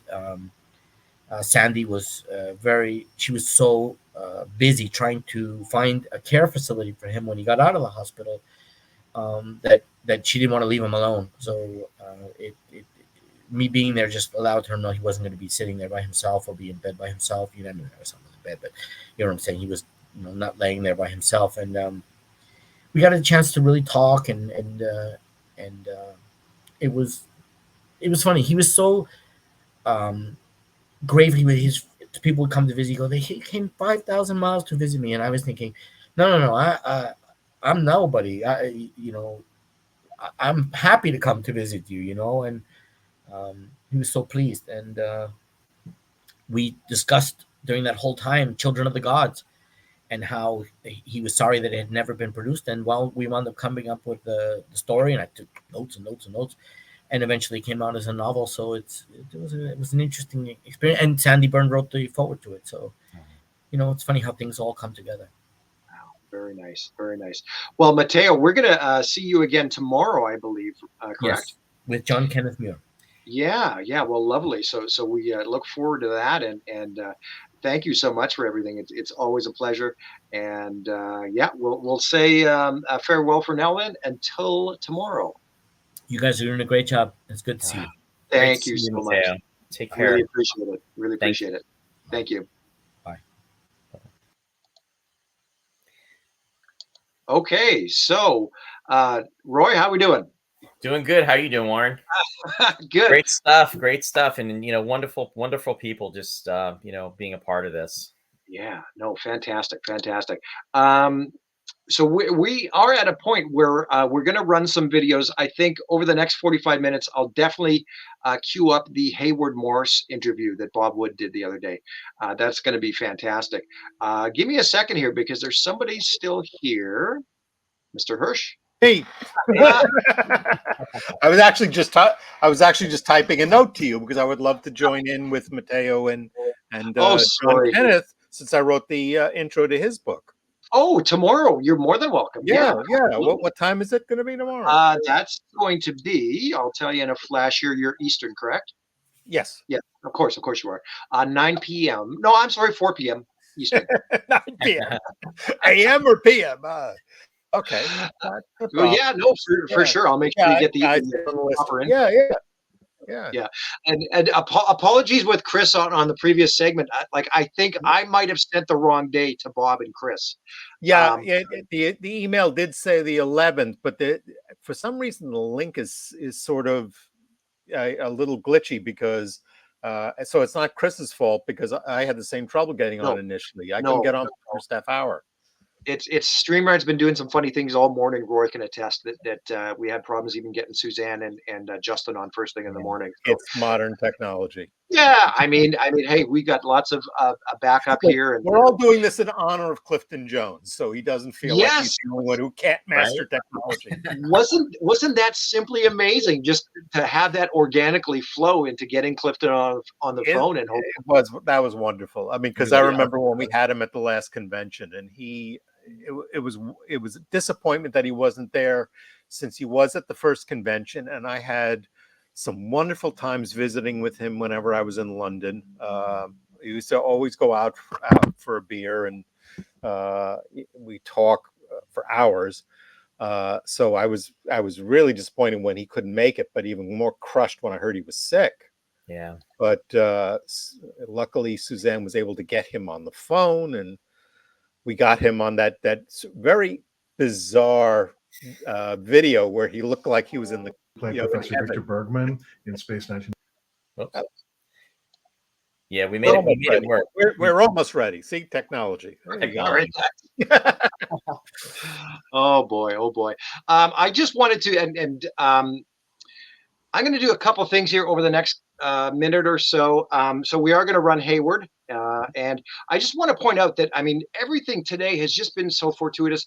And the conversation with Matteo and Jenny's question about the translation of the German novels. I just want to point out that next hour, we are going to have a panel on Dragon's Domain. And you might all want to tune into that one, because there's some late breaking news involved in a new project that's developed just in the last few days involving a translated novel. So you might want to all tune in for that. So that'll be next hour. But in the interim, I want to do something a little off the wall here.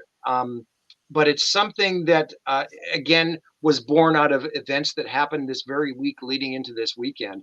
And it's simply going to be a tribute. And I, David, I'm glad you're here as well, because you're going to know a little bit about this and have some context as well as Roy, of course. Okay.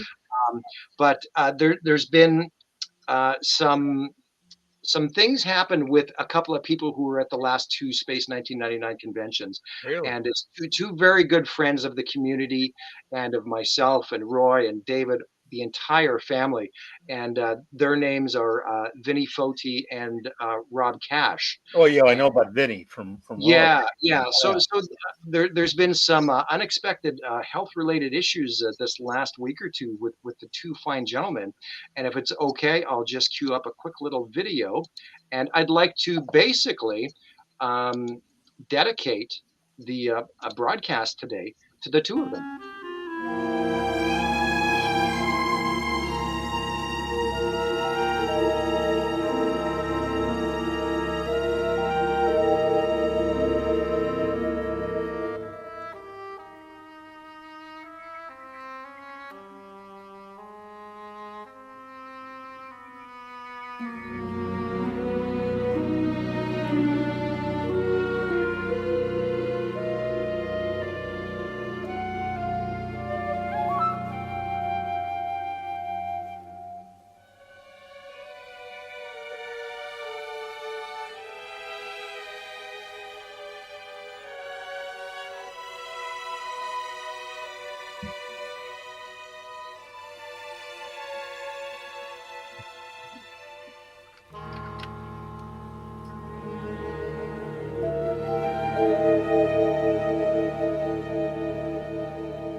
It was very nice, Warren. Yeah.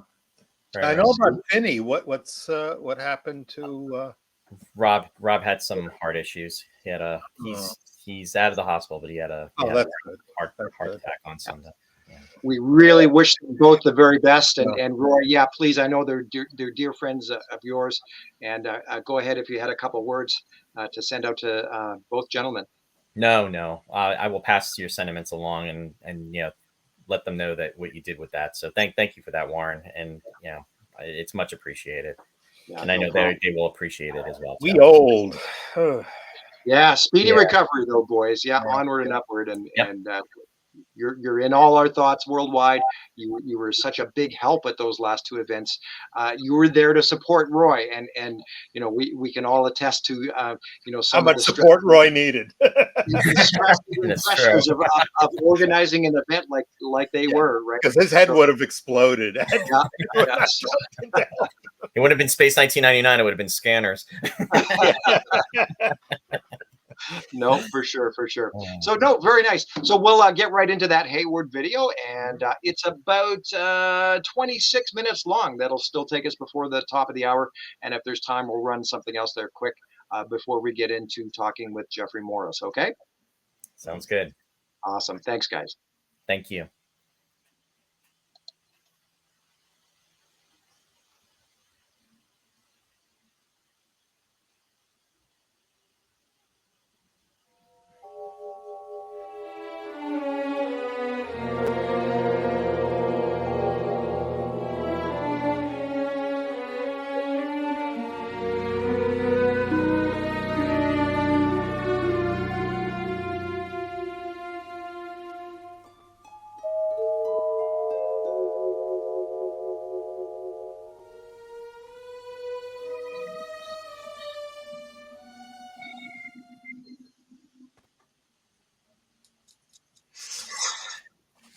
That was fun. See?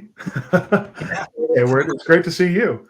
Oh, thank you. I noticed one of those pictures that went by was not, in fact, of me. It was of Joe Wharton. Did you know that?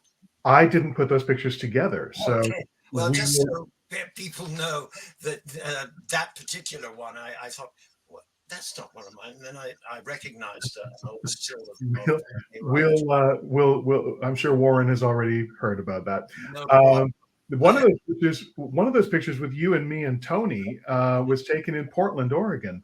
That's right. That's a fun memory. Yes, this wonderful girl, Melody. Melanie. That's right. I thought she had the same name as my sister, and we did a session there with her, and she did a session with my father as well, and came up with some really wonderful, imaginative pictures. I thought. Yeah. We should start the interview by talking about you, Hayward Morse. Obviously, you are the son of Barry Morse, who played Professor Victor Bergman in Space 1999, and thousands of other things. But tell us a bit about yourself and your career as an actor, and what you're up to. Okay. Well, I mean, I'm born into a theatrical family, a very theatrical family, in both senses of the word. Always drama going on, and I suppose it was natural that I should go into the business.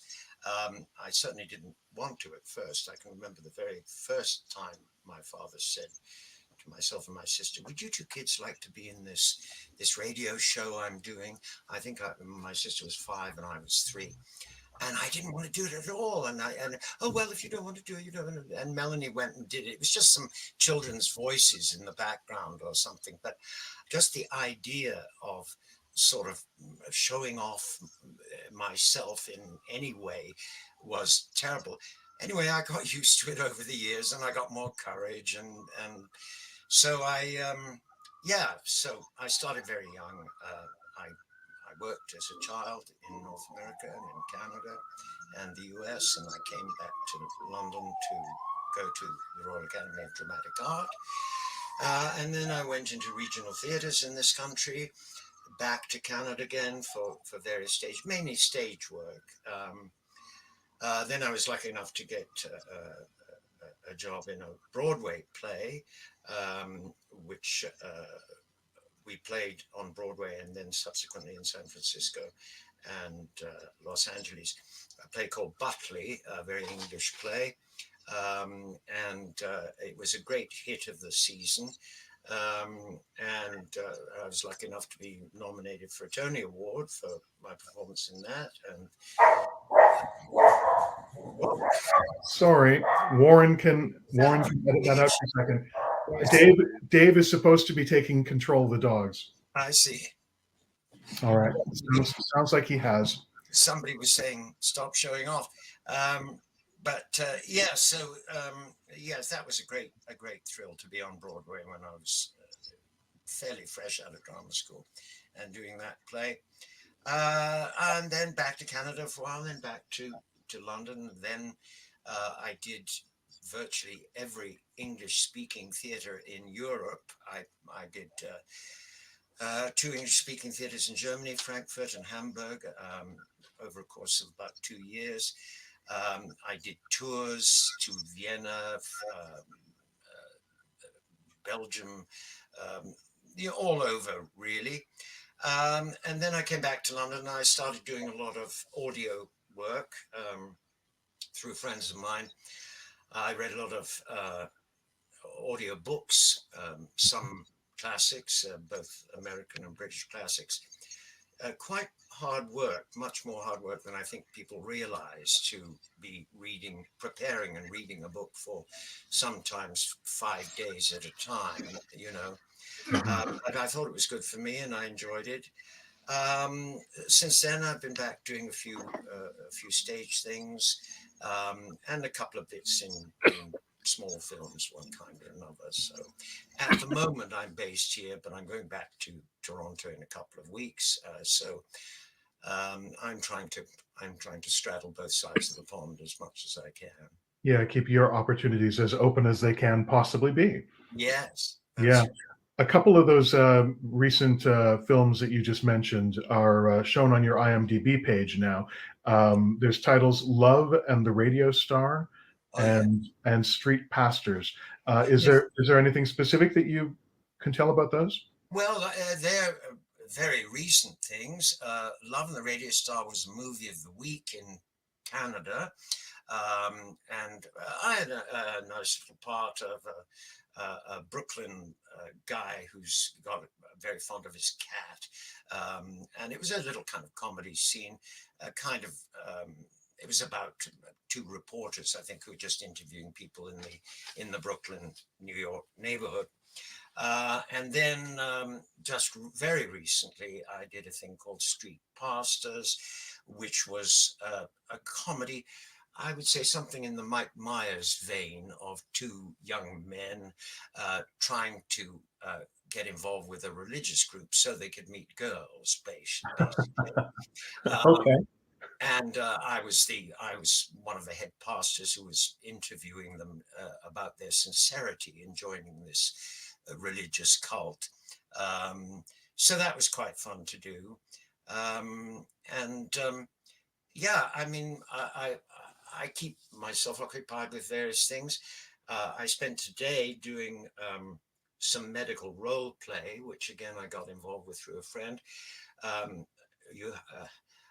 I'm a simulated patient in training young doctors, so I have to remember all my symptoms and my fake name and birth date and symptoms and all that kind of thing.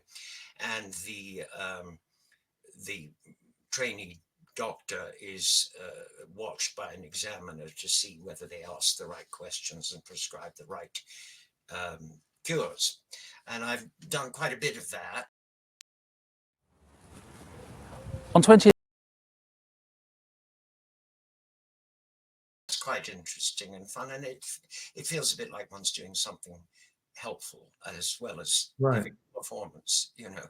Right. Yeah. Yeah. That's interesting. That is a fun thing. It's like doing corporate productions as well, where it's not really seen by an audience other than that specific profession. Right. That's right. That's right. Yeah. So I've been a patient with lots of different diseases.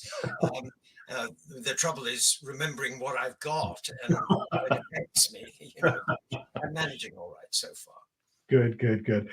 When you were talking about growing up in a theatrical family, obviously your sister Melanie went into the business as well, and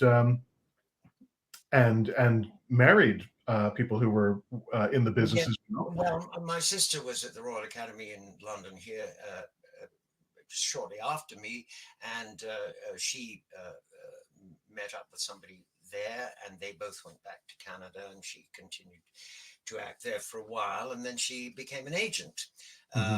So she was always kind of involved in the business, really. Yeah. And is there anything else that you want to say about growing up in that business, in that family? It's probably interesting for people, of course. If you grow up in a family like that, you don't realize that other people are different until you start to mingle with them at school or whatever, and they find you very odd, and your family and their behavior very odd. But yeah, it took me a while to get used to the fact that not everybody grew up in a family of actors who are usually busy working, talking about theatre all the time, talking about plays, talking about theatre history. When I'm often wondering what to do with myself, a friend will say, well, you should teach theatre history. You know more about theatre history than anybody I know, because I was brought up with it, with the stories, with the books, with the anecdotes, and quite a different life from my contemporaries, really. And it took me a while to get used to the fact that I had grown up in a different kind of atmosphere from most of my friends. Yeah, and there's something, it is different, but it's also something really unique and special. So, well, I thought so. I found my parents fascinating, I have to say, because they were very dramatic. They were very melodramatic in the way they expressed themselves, in their vocabularies and all that kind of thing. And I suppose I found them always worth watching and listening to. Yes. And so I suppose it was inevitable that I would go into the business. But yes, it was an unusual family. Of course, my father worked so much throughout his career. I mean, you know, a huge number of characters and productions he was involved with. That away a lot of the time, of course. But and then my mother would work, and but you know, I found the whole atmosphere very, I don't know, I suppose very stimulating and very interesting, and I just loved being with them. Yes, we should specify your mother was Sydney Sturgis, actress who did a variety of work, a lot on stage. She did do some on television and some in film, I think, as well. That's right, and she worked quite a bit in Canada when we first went to Canada from London. We started off in Montreal and then moved to Toronto because that was when television was first starting out, and my father was advised that was the place to be. But they had met in England in a provincial theatre, very young. And then when my sister and I were born after the war, when things were very, very tough for people in London, they decided they would go to Canada, where my mother had relatives. They settled eventually, as I say, in Toronto, and began to work there. Both of them. My mother did a long tour with a company called the Canadian Players. She used to write and send postcards every week from places like Flin Flon and other places that he played in 2 Shakespeare plays, I think. So she knew the country very well. And of course, my father was in at the beginning of Canadian television, never stopped working on that, while my sister and I were at school, at our own schools for early days. Yeah. So we should talk a bit about Barry. You know, it's hard to believe really that he's been gone for 14 years. That's crazy to me, because I think some of us kind of never really expected that he would die. I mean, I thought that he was kind of just going to be here forever, you know? An amazing energy and real kind of drive he had. Always, I think, and he kept going. I think it was the week before he died. He chaired the George Bernard Shaw Society's meeting here. He was a president of the Shaw Society, and he went to a wedding of a friend in the country and all that kind of thing when he was about 89, I think. So he just he had to be busy. He had to be doing things. Yeah, yeah. Your sister once told me, you know, in relation to him being so busy, she said that she expected one day he would just go up in a puff of smoke. I think we all expected that at one point. You thought, well, he's just going to fall apart. He's got so much energy and so on. And then, well, as I don't know whether people can see, but they put my name up there under my picture, and I added the B after he died as a tribute to him. So that's my professional name now, is Haywood B. Morse. So that tells you how much I admired him and what he meant to me, really. Yes, yeah. And that lasting legacy from him, how does that impact you? How do you feel that, you know, in your life today? Well, I think I have a lot of energy, and I'm still very active. I don't have his temper. He had an amazing temper. He could fly off the handle at the drop of a hat. Never violent or abusive or anything, but his language could get pretty florid. Not swearing, but just descriptive, which could be quite taking aback at times because of his vocabulary. I don't have that kind of energy, but I think I do have a kind of keep punching, as he used to say to me, keep punching attitude about things.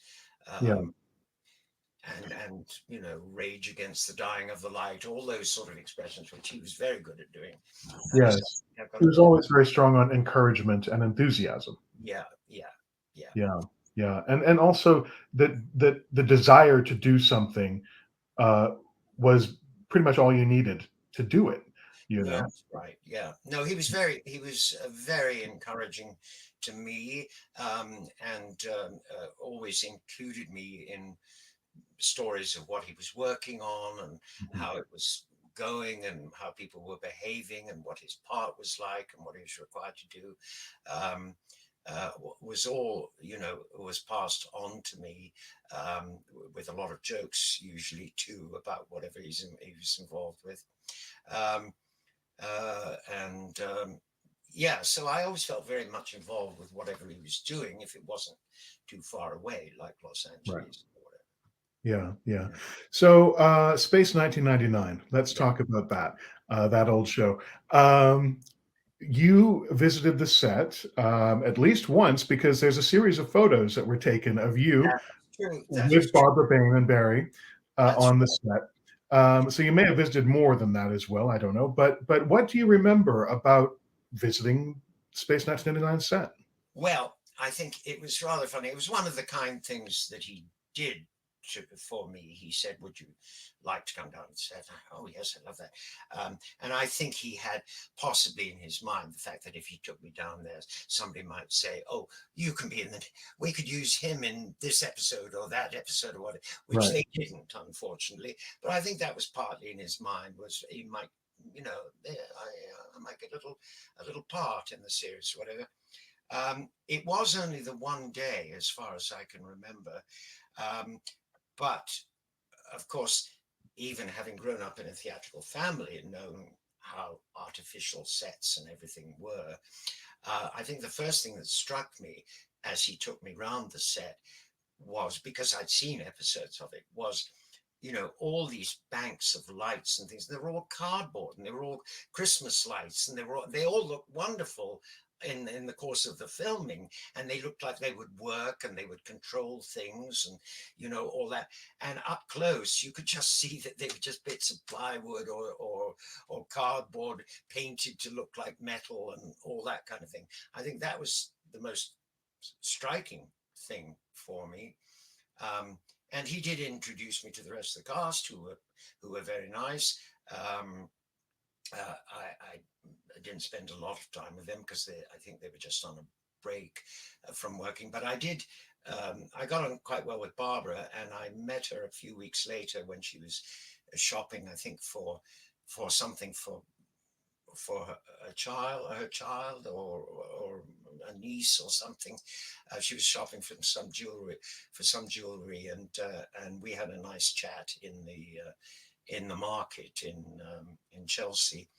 But I can't say I got to know any of them very well. Xenia, I got to know a bit better because she continued to visit and see. Yes, over the years. Yes. And she very sweetly, she was one of the first people to call when he died. And I thought that was very sweet of her. So yeah, I got to know her a bit better. And there's another theatrical person. Yes. Well, yes, as I say, you know, growing up surrounded by grown-ups for a start and actors, you know, I hardly knew any other child actors. All the people I knew were my parents' actor friends or people in the business. Yeah. Were there, I mean, obviously you met Barbara on the set, you knew Xenia later on. When in the later years, Barry still had a bit of contact, I think, in London with Prentice Hancock, maybe. Anton. I think he did. I was, when he was on his own after my darling mother died, and he was on his own for several years, I was working quite a bit myself, so I couldn't spend as much time with him. I didn't really know, you know, what went on, but I did know that he would say he talked to so-and-so or so-and-so from Space 1999. Yes. And so what about all those years when Barry would be going away to Space 1999 conventions. He would tell you, you know, where he was going or what he was doing. Yeah. And I'm curious what you thought about that. But well, let's talk about that first. Yeah. Well, I never went with him to one myself, so I've never actually been to one or seen one. But he would tell me that he was going off to Florence or, you know, in Italy or somewhere in the States to do these conventions. And I think he really enjoyed them, and he loved, you know, he loved to have people around, and particularly young people. I think he loved being around young people. The one thing I do remember him saying, and I don't think I'll be giving any secrets away, but as you probably know, most of the stars who go to these conventions earn a little something for putting in their time. And I remember him being very proud of the fact that because my mother had contracted Parkinson's before she died, he was able to give the money that he earned in these conventions to Parkinson's, unlike some other people who shall remain nameless. Right. Yes. Yeah. Yeah. Space 1999 conventions, interestingly, up until, you know, very recently, because the whole convention industry is an industry now.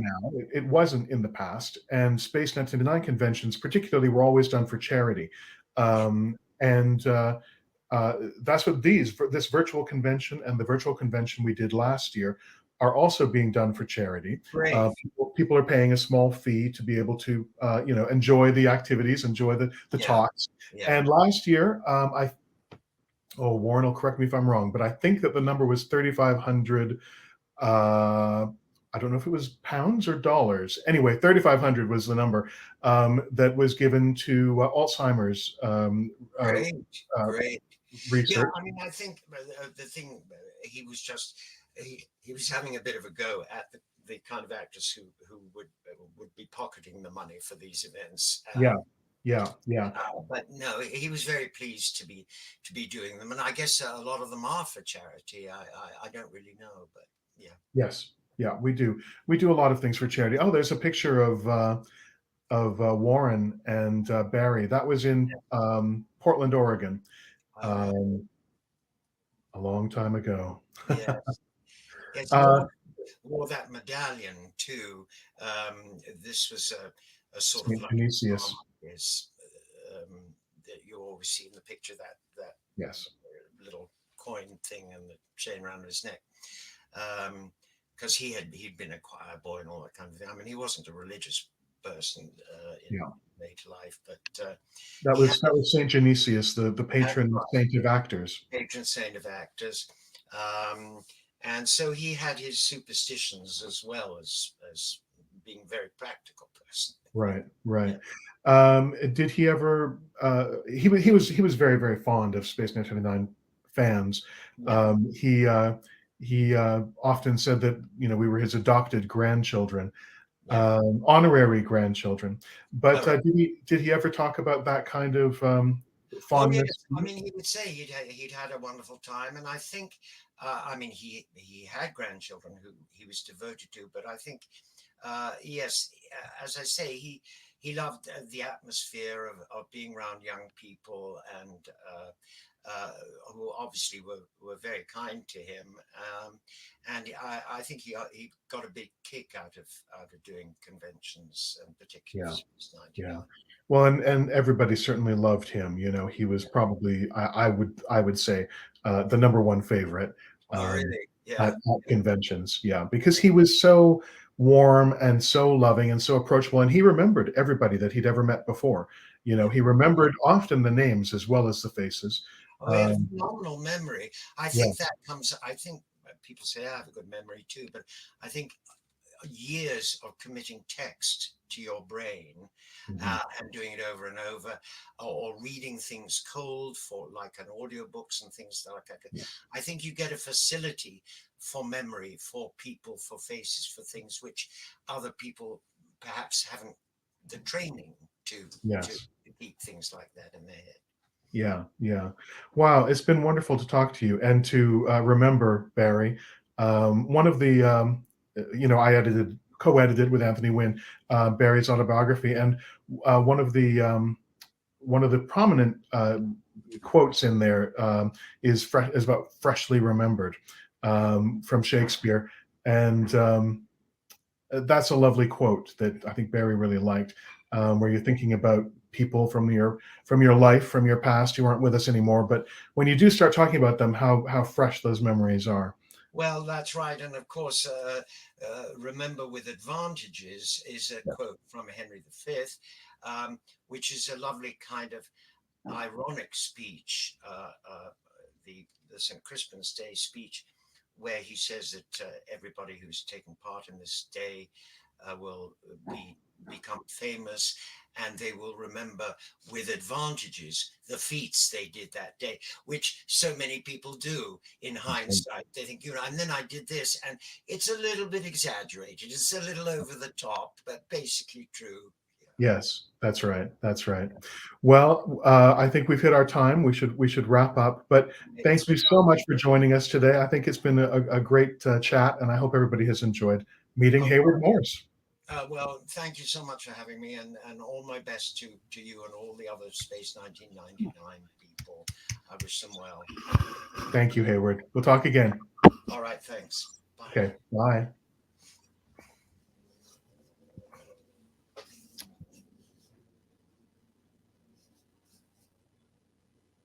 That was nice. I think we're all muted. Or you guys are. Okay. There you go, Roy. There we go. There you go. There we go. That was great. That was very nice of you.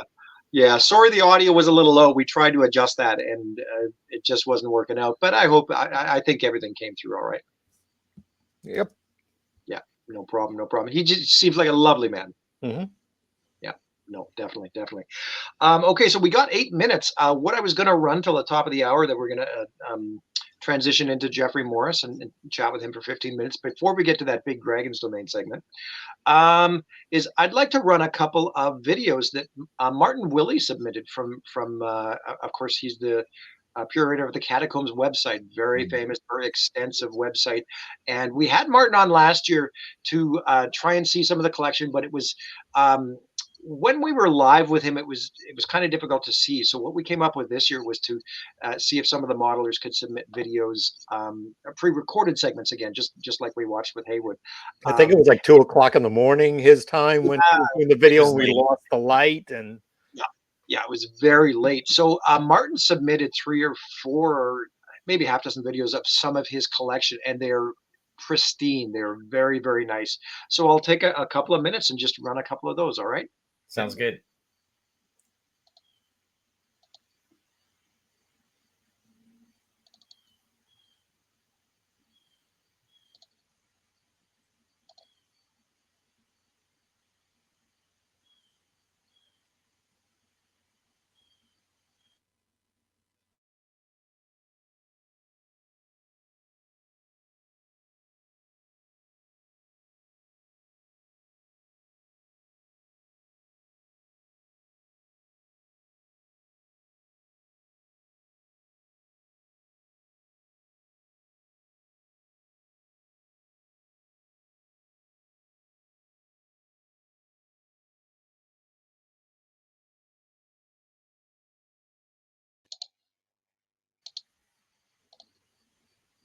And I guess there's no audio, so we can chat over top of the.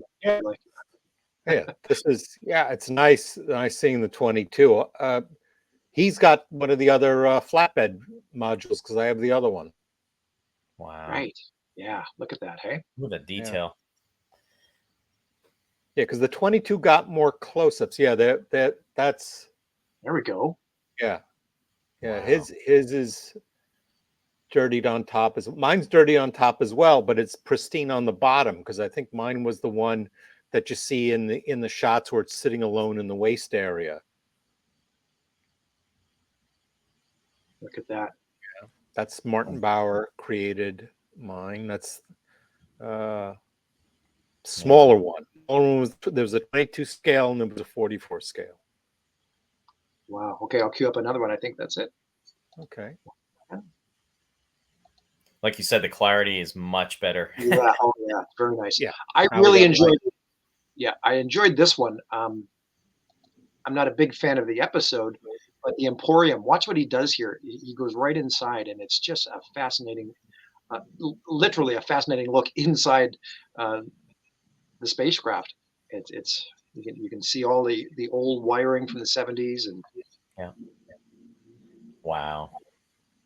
Yeah, I think this one was built by either Space Models or Master Models, one of the companies that they use outside, because Martin Bauer only built the tank for this episode, the Tabor tank.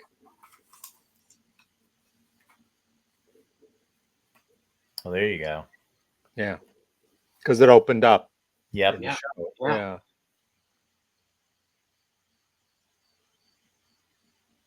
Not as detailed inside as you'd think it would be. No.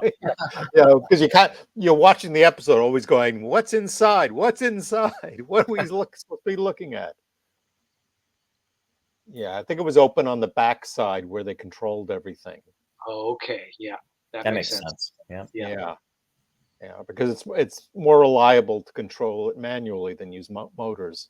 Oh, I It's just love. Yeah, It's a beautiful model, and to your point, I mean, it wasn't one of my favorites. And ironically enough, I've been going through the second season, just rewatching some of these episodes, and I just watched this just recently. Yeah, and they did a documentary too when they were doing that film. That's part of the Blu-ray set. They actually show the team filming this. look at that, hey, Yeah. beautiful. Oh boy. And then there's the Immunity Syndrome glider. Yeah. Again, a Martin Bauer model. Look at that detail. Yeah. And that's all painted on. Most of this one is not three-dimensional detail like most of the models. You see some kit bits put on, but the majority of it's all airbrushed.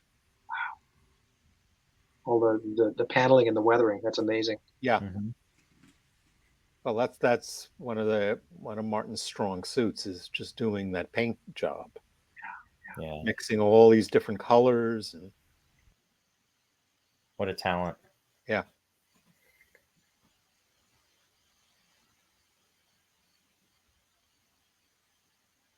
But interesting point though, like Mike and Denise Akuta were saying about the lighting and how we see it up front as a model, and then you see it being photographed. Two totally different perceptions. Right. It's all that hard light hitting from one side and then creating shadows on the three-dimensional parts of the model. I mean, that I usually keep the 11-inch Eagle here in this display cabinet, and in the morning when the sun comes in and hits the cabinet, one part is very light and one part is very dark the way they show up on the show. And that's when the model looks its best. When it's in shadows and the light is just going across those raised areas. Yeah, I believe it. And the cage on the Eagle too lets light through, so it makes it look really good. Oh. This was a favorite of mine. Yeah. What was really sad about this episode was that they didn't have the time to spend actually shooting the models more than static shots. Yeah. And you see this one, and of course, the Dorcon cruiser is gorgeous. I love that photo of you holding the cruiser. Yeah, it was like I'm holding it going, this thing just looks incredible. Why couldn't we see it like this in the show instead of the two static angles zooming in and out? And it was simply because time was running out on production and money was running out. Yeah. Well, as Roy and I were discussing, they'd already gotten the word that they were canceled. Yeah, but they're still doing their best work. I mean, they Immunity Syndrome had a lot of visual effects sequences. I think just by the time they did Dorcons, it was just, we have just so much money and time left. Right. And same thing why there's all the shots of Martin Landau running up and down the corridors. The same corridor. Right. in Dorcons, right? Yeah. Yeah. Wow. Yeah, so his moon buggy is similar to mine. All the first season model moon buggies have the little lip on the front. They don't have the big turn like the real car. I don't know if that was because they did them off of a blueprint or something. But thank you, Martin. Like wonderful coverage here. Yeah. This is a fascinating insight. So thank you, Martin, Willie. Definitely give a shout out to him for that. Yeah. And also shout out to Martin because he helped us quite a lot on our new book. Oh, Yeah. really? Oh, Yes. nice. Yes. He provided us with new material that we didn't have for the previous book. Excellent. So look, there's a little figure in there. Yeah. Yeah. Yeah. Wow. Yeah, it looks more 2001, doesn't it? It does. I mean, he probably used. I don't think it's the same Gemini astronaut that was used in the Eagles, the 44 Eagles. It looks different. Yeah. I'm sure Martin got it from some other kit. Yeah, his moon buggy looks a little different than mine. I think. I don't remember how big the tanks are, so I don't know if it's the same size. He's got the same size, or he's got the one size down from mine.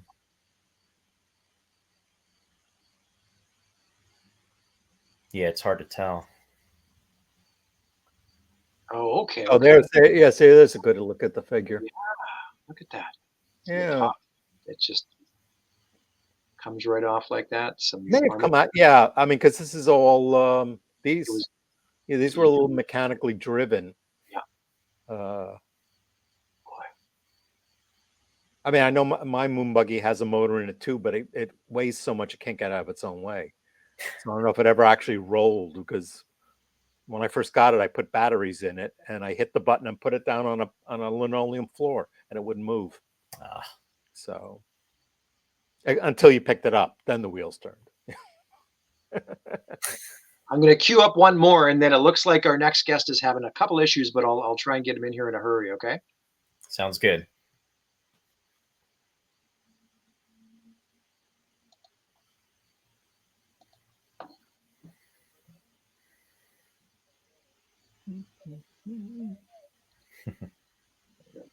I'm just going to go offline for a couple seconds. Okay. There we go.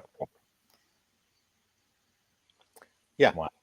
First model he built. Now they are the two scales right there next to each other in that shot. So this looks like. How big was this one, David? I saw the big one, and I think the big one was about 4 feet. So the small one's about 2 feet. Okay. Yeah, there is a photo of.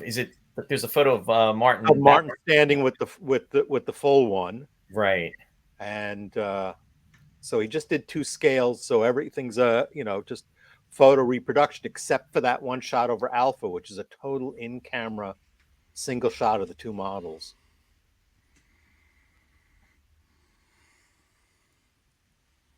But this was the very first set of models he built for the show. Yeah, the green light bulb, which I think was probably put in at the studio.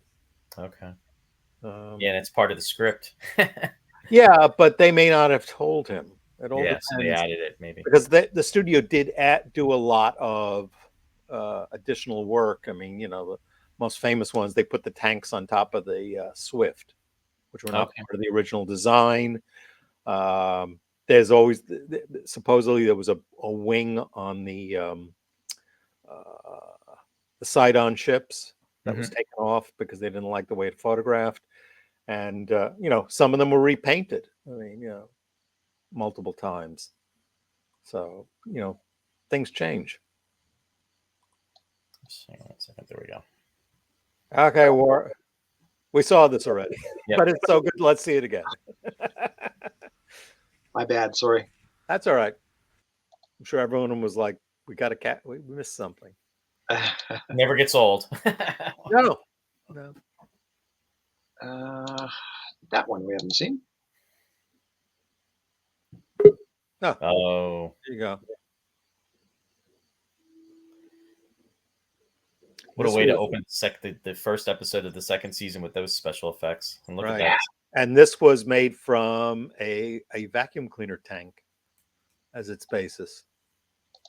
An upright vacuum cleaner. I mean, Martin had a really good eye for any ordinary object, and he knew that this was going to make a good model. He worked something out of it. Wow. Everything from plastic flower pots to yogurt pots. Did the trick. Yeah. And again, you see this model has mostly, the bottom has more three-dimensional detail than the top, and it's all painting. Can I tell you, as a kid watching this, the one thing I wondered was when they were in as far as the story went, if they were going to dock, how would they have docked? Oh, they manage. Yeah. They always seem to manage somehow. This is true. But such a cool ship. That's why I always thought the lab pod was originally intended to be the docking Eagle. Yeah. I remember trying to ask Brian Johnson that question at the last convention, but he really couldn't remember. He just said, we made just different designs and then from there decided how they were going to be used. But that was one of the questions I asked him. I said to Brian, I said, what was your favorite Eagle? And he pointed it, and I'll say it was Eagle 4, because we'll know, the Eagle from the spine booster, which has always been my favorite. Yeah. But he used that version in the end titles. Yes, and that's the model that you have. Right. Right. Yeah. That's the 11-inch Eagle in the end titles. And it's used. It was used a lot in the first season, not as much in the second. You have to really look to see it in the background. It's not as obvious because it was more of a primary model in the first season for scale. The Daria landing bay and not the Daria, the Darien landing bay was a primary, and they used it a lot in Dragon's Domain because it was in scale with the smaller Ultra Probe. Sure. Right. Yeah. So, Awesome. Okay, well, I think we're just about ready to go then. Thanks for helping fill some time there, gentlemen. So we'll, David, I'm sure we'll see you throughout the rest of the day and tomorrow. Thank you again for everything. Your great. Vast array of knowledge is just it's so incredible. Kerry O'Quinn, who was one of the publishers of Starlog, used to call me a fountain of useless information. Yeah. I've heard that before. Aren't we all? No, David, I'll tell you, it's been such a pleasure over the course of the last 5 years, meeting you and just, especially, when it came to Alpha 2017, I was, when we first communicated, and it's just been wonderful. And, thank you for your friendship, and thank you for everything that you share with fandom. And, it's just so much fun, It was funny because I was joking with Mike Akuda on email the other day that I was going to be his lead-in, his warm-up act, but it turned out it's the other way around today. And I worked with them on a couple of projects, and they're as genuine as they come across. Very nice. They were incredible. They were so humble, terrific people. Yeah, very nice, very nice.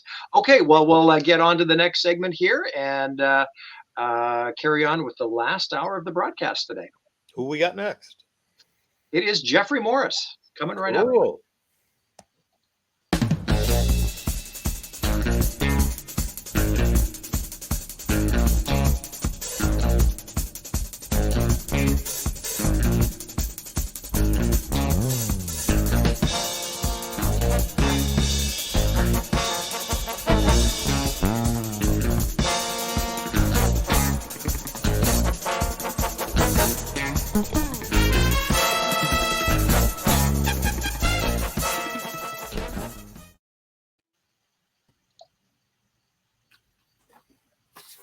Hi, Jeffrey. How How are guys? you? Good. I'm well. Thank you. How about you guys? Good. Doing really good. Good. I Nice love to see that video was awesome. That's great. That was cool. Yeah, thank you. Hope you're well, my friend. And I'll let Roy take over here for the next few minutes. We're all anxious to hear about some of the things that you've been working on and your association with Space 1999 down through the years as a super fan, which we all are at heart. And I'm sure that you'll have some fascinating stories to share with everybody. Oh yeah, thank you. I'm truly honored to be here. Really, it means a lot to me. Thank you. Yeah. No, we're very happy to have you, Jeffrey. And just to lead in, I mean, you're a writer, a director, a production designer, and producer. And with all of that, I have to say, did all this kind of start and your inspiration with everything come from Space 1999 and Star Trek? And I know we've had our discussion, but for the folks out there that are meeting you for the first time. Yeah, it's interesting. I would say that the original Star Trek and NASA were kind of my first sort of origination points, right, for this sort of thing. But ultimately, it was Space 1999 that just blew my mind. It was like it felt like the cohesive piece between between Star Trek in the 23rd century and NASA in the early 1970s. You got this moon base, and it was a place that I was excited to grow up to be part of something like that in real life. I really had hoped that. So what Space 1999 was for me was really about seeing a future that I had hoped to be a part of, and everything. So it motivated me absolutely in terms of production design, in terms of storytelling. It was, far more than Star Trek, or Star Wars. Space 1999 was because of the realism of the designs and the look and feel of it. It felt like this extension of 2001: A Space Odyssey, which is also really dear to my heart. And so, all that. So absolutely, Space 1999 was huge. Yeah, and in fact, with Brian Johnson, his involvement on 2001: A Space Odyssey, the fact that he actually transitioned and then became a part of this production, I can't even imagine Space 1999 without Brian Johnson, because of everything of how he's influenced the series and what it became. We were discussing with Michael and Denise Okuda about that, and it's just kind of crazy to think that what if he had not been a part of, let's say, the second year of the series, because he came very close to actually signing on to be what he was approached by George Lucas as far as doing the special effects for the original Star Wars movie. Right. And then I guess he did actually work on Empire Strikes Back, right? Yes. Which is great. Yeah, but yeah, no, it's it's the Eagle has been sort of an obsession of mine since I was a kid. It's just like I think it was Christmas 1976, and I was able to unwrap. I actually got 2 of those Mattel Eagles that Christmas, which is an amazing thing. It's kind of just a happenstance thing. It worked out that way. But the Dinky Toy collectible, which also kind of drove me crazy because it was green. But that's okay. That's okay. It was still exciting to have it. The point was, to me, the Eagle was like far, like there's the Enterprise, but the Eagle stands above that for me, and everything. So yeah. So it's definitely part of the DNA of who I am as a filmmaker and a designer and an artist and that sort of thing. So yeah, for sure. Yeah, and when you're talking about that too, because I think with most of us growing up in that era, Warren and I have talked about it, and you and I have also talked about it. It's just that was the reality. 1999 was going to be coming down the pike. The show came out in 1975. It was on until like 1977, and going to the moon and actually having that chance to potentially get there was something that really seemed that NASA was striving for. With the Apollo mission, the Apollo program, things kind of changed because of the direction the space program went. And it's unfortunate, but we almost felt like, this could be our future. We could be living that future. Oh, no question. One of the things that's also kind of been missing to me, and part of what I'm trying to do with the films that I'm developing, I've got a feature film called Persephone that I'm working on that should be going to production next year, and a number of other projects.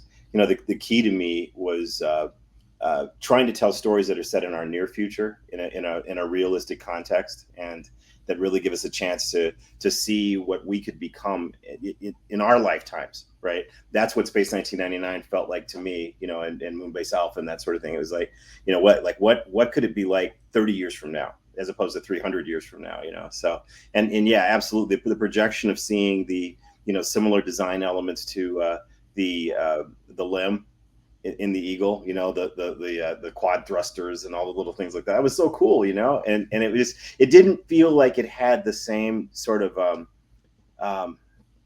I don't know. There was a basis, a grounding there, and I think that's part of why. If you were to go, I think, and talk to a lot of the fans of the Eagle, I bet you many of them were also fans of the lunar module, or fans or followed the whole NASA program and the lunar landings and that sort of thing as well. So, it's very interesting stuff. Yeah, for sure. It was an extension of what we knew. I feel. Like Mhm. it was an extension of reality. The designs, the eagle itself. I mean, we had just been to the moon in the last 5 years. It Mhm. was really powerful, and especially if you were younger, growing up watching this for the first time. And I think that's why it's stuck with so many people all these years. Another thing that was really interesting. We were just having this conversation recently about the difference between the way the moon was depicted in UFO versus how it was depicted in Space 1999, and how it was, influenced by the actual lunar landings. You could just tell, right? It looked like, okay, let's do this. This is what it looks like, Whereas UFO felt much more influenced by sort of like a Chesley Bonestell painting, or you know what I mean? Like, you know what I mean? It just felt like, which was super cool, which is super, super cool. UFO, it's one of my all-time favorite shows, So I think my top 3 shows are probably The Prisoner, UFO, and Space 1999, So it's like, it's very cool stuff, So yeah. We're all in good company on those 3 for sure. Yeah, absolutely. Yeah. So. And then, interesting enough, they're all produced out of ITC. Yes, it's true. That's true. Absolutely. Yeah. It's it's funny. I don't know about you guys, but when I was a kid and I'd see that ITC logo come up before, Space 1999, it was like there was this success. My heart started pounding. It's like, oh my gosh, it's Jeffrey. It's funny you're saying that, because I would get excited when the Muppet Show would come on. I was going to say that next, actually. As a matter of fact, but what would happen is it would be a letdown for me, right? Exactly. Because it would start before, the dun dun dun dun dun, and then it's like, yes, and it's the Muppet Show. So I'm glad to know that I'm not the only person who experienced that. You're not. And then they actually, and I'll even take it a step further. They modified the credit where it was like the ITC symbol went off to the left. It's supposed to, instead of having it centered. But yeah, it was like all those memories. That's another thing too. When going to conventions, and my first convention was a Star Trek convention, but I have to tell you, when I was at that convention and I'm walking around and I hear somebody not too far away by a table plays a tape recorder, and I'm hearing sound effects from Trek, and they're going on about it, and my head turns, and I'm thinking I'm reacting to this, but I'm reacting to a conversation that these other people are reacting to.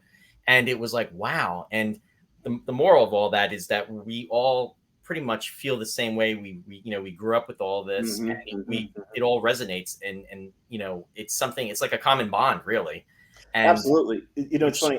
I will talk to people who saw that NBC special treat after school special, which was the whole Jerry Anderson's, Day After Tomorrow.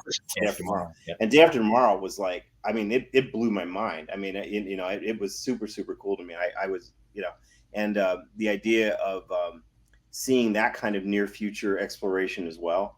It was so cool. And over the years, the number of people I would run into and go, hey, did you see this show? And they're like, oh yeah, I saw that, was super cool. I mean, I actually think that could have taken off as a series. There were so many of us that liked it, and everything. I don't know, So anyway, I just wanted to bring that up as another, childhood influence for me, for sure. Oh, absolutely. And the sets that were used in that were recycled from Space 1999. Yeah, wasn't it like the Ultra Probe? The Ultra Probe, right? The Ultra Probe was used. Yeah, absolutely. So yeah. So no, it's very cool, very cool. Yeah. So do you want to tell us about some of your projects that are coming up? I know you just mentioned about Persephone, and you said that's going to be coming out going into production next year. We're going into production next year. It'll be coming out in 2024. But that's if you're a fan of realistic sci-fi and kind of progressive space design and this sort of thing, I think Persephone. My goal is it's going to be the most aligned with the kind of stuff that we all enjoy. It's going to be, I don't know, my target is to make something that fans of shows like Space 1999 can really get into, while also bringing in a much broader audience. So that film's going to star Ming-Na Wen. She was just in Book of Boba Fett and others. And I also have Isai Morales and Brianna Hildebrand from the Deadpool movies. So that's my cast for right now. We also have some major A-list players who are coming on board, but we can't announce them yet, everything. So sure. But we plan to be going into production in Utah next year. Wow. Yeah. That's an exciting time. And it's a story about going to the nearest star and Proxima B in the next century, going to the planet orbiting Proxima Centauri, Proxima B. So yeah, and so that should be a lot of fun. Yeah. Sorry, Isai Morales, wasn't he in the prequel to the new Battlestar? Yes, he was. He was in Caprica. Yes, he was. And I've loved him I thought that his work was great for years. He was also he was fantastic. He's fantastic. Yeah, he was so good in Caprica. There's also what else? There was a show Jericho. He was in the second season of that, and so he's done a little sci-fi kind of stuff, and everything. But he's playing the father of Brianna's character, which is kind of cool. So yeah, and this story really talks about you have a colony vessel that took over 50 years to get to Proxima B, and the idea is that there is a certain number of characters who were actually born along the way, and you really get into this once we reach the planet. There's a dilemma that occurs, and the characters who were born on board the colony ship have a very different view than the people who were in hibernation from our world. So it's a pretty interesting character dynamic, so yeah. Well, congratulations as well, like on all the early buzz and the it's been through the roof. You've done a fantastic job. Oh, thank you. I appreciate that. Thank you. Yeah, thank you. I mean, it's these making films is a long road, and it's a real challenge, but it's worth it. It's absolutely worth it. And I want to make a sci-fi film for the ages. I'm trying to create something that's going to be up there with 2001 and The Martian and those sorts of films. Even Apollo 13's more of a docudrama set in space, but it's still a very high bar, and I'm trying to reach that kind of quality. And I'm working with Mark Rudetsky, who is the producer of the Lord of the Rings films, and he's actually producing this with me, which is great. So we have a really great team and a really great project. So we just have to, follow through on it, make it happen. We have also a prequel we're doing to. There's a film called Oceanus that I did a number of years back, a short film that's set underwater in an underwater city. I was a big fan of what was it, Sea Lab 2020. When I was a kid, right? Voyage to the Bottom of the Sea, 20,000 Leagues Under the Sea, those sorts of things. But I think my ultimate undersea movie is probably The Abyss, James Cameron's The Abyss, and that sort of thing. But I wanted to tell a story that was set a few decades in the future when we have like an underwater city, and really deal with the possibility of what it would be like to exist underwater in that kind of environment. It kind of feels almost Star Trek-y, but undersea, but it's not like Sequest. I will say that it's not Sequest, but if people want to check out the Oceanus short, you can find it on YouTube on the Dust channel. So it's called Oceanus Act 1. And I just completed a prequel script for that, and I think we're going to be in production on that. We're getting tons of heat, and we're working on casting it and getting it going, and we're planning to shoot that one in I think mid-23. So we're going to shoot that right before Persephone. So it's wow. It's pretty cool. So 23 is going to be a good year then. 23's got a lot of stuff going on for us, and everything. That's awesome. Yeah, it should be cool. Then the third project that I'm working on is it's called Parallel Man, which you can also see a short film version of on YouTube. And Parallel Man, that version stars John Cho and Lance Reddick and Ming-Na Wen. Also, they all do voices on that piece for me, which was a lot of fun. And that's about parallel universes and sort of this adventure dealing with this totalitarian regime and this sort of super soldier who's trying to escape them and fight against them and that sort of thing. So it's a lot of fun. But anyway, we're developing a feature film of that, and I'm going to be partnering with a company called Polygon Pictures, which is out of Japan, on developing that. And Polygon's worked on they did Star Wars, Clone Wars, Tron Uprising. They just won an Emmy for Love, Death, and Robots from the previous season of that, the current season of that. And so these guys are great, and I'm super excited to be working with them. So that's a long term. It's animation, so that's going to have a couple year. So I think what'll happen is Threshold will come out first, which is the Oceanus prequel, followed by Persephone, followed by Parallel Man. So that's kind of my next 2 or 3 years. And I'm sure some of the people on here are aware. I know my name's come up in connection with Space 1999. So, I've done a number of pitches with ITV and talked with them extensively about the concept of potentially rebooting Space 1999. And we're having some interesting conversations. Actually, I've had 2 pitches with them, And the second one actually went very, very well. We didn't go forward, but it was a great call. It was a great discussion, and it went really, really well. So I learned a lot from them. I know what they're looking for. I know what their concerns and thoughts are when it comes to the IP. It's a really challenging IP to reboot. Obviously, there's a lot of passion out there among the fans. There are different camps. There are the blast the moon out of orbit camp, and there's the you can't blast the moon out of orbit camp, and and all that. Right? It's all over the place. And so I've had a couple of different versions, different thoughts. I do have a version of it now that does allow us to stick to a version of the original story and even retain the name. And we'll see what happens. But that's a long-term thing. I'll be talking with them again in the coming months. That's the plan. So yeah. So very positive, very, very positive then. Yeah. Well, and thank you, Jeffrey, because in these attempts, you've been very gracious in your being so open to the fandom community and involving certain people and asking for input and things like that. So that's really nice to see. Not a lot of showrunners would be reaching out to the fandom on that level. So thank you.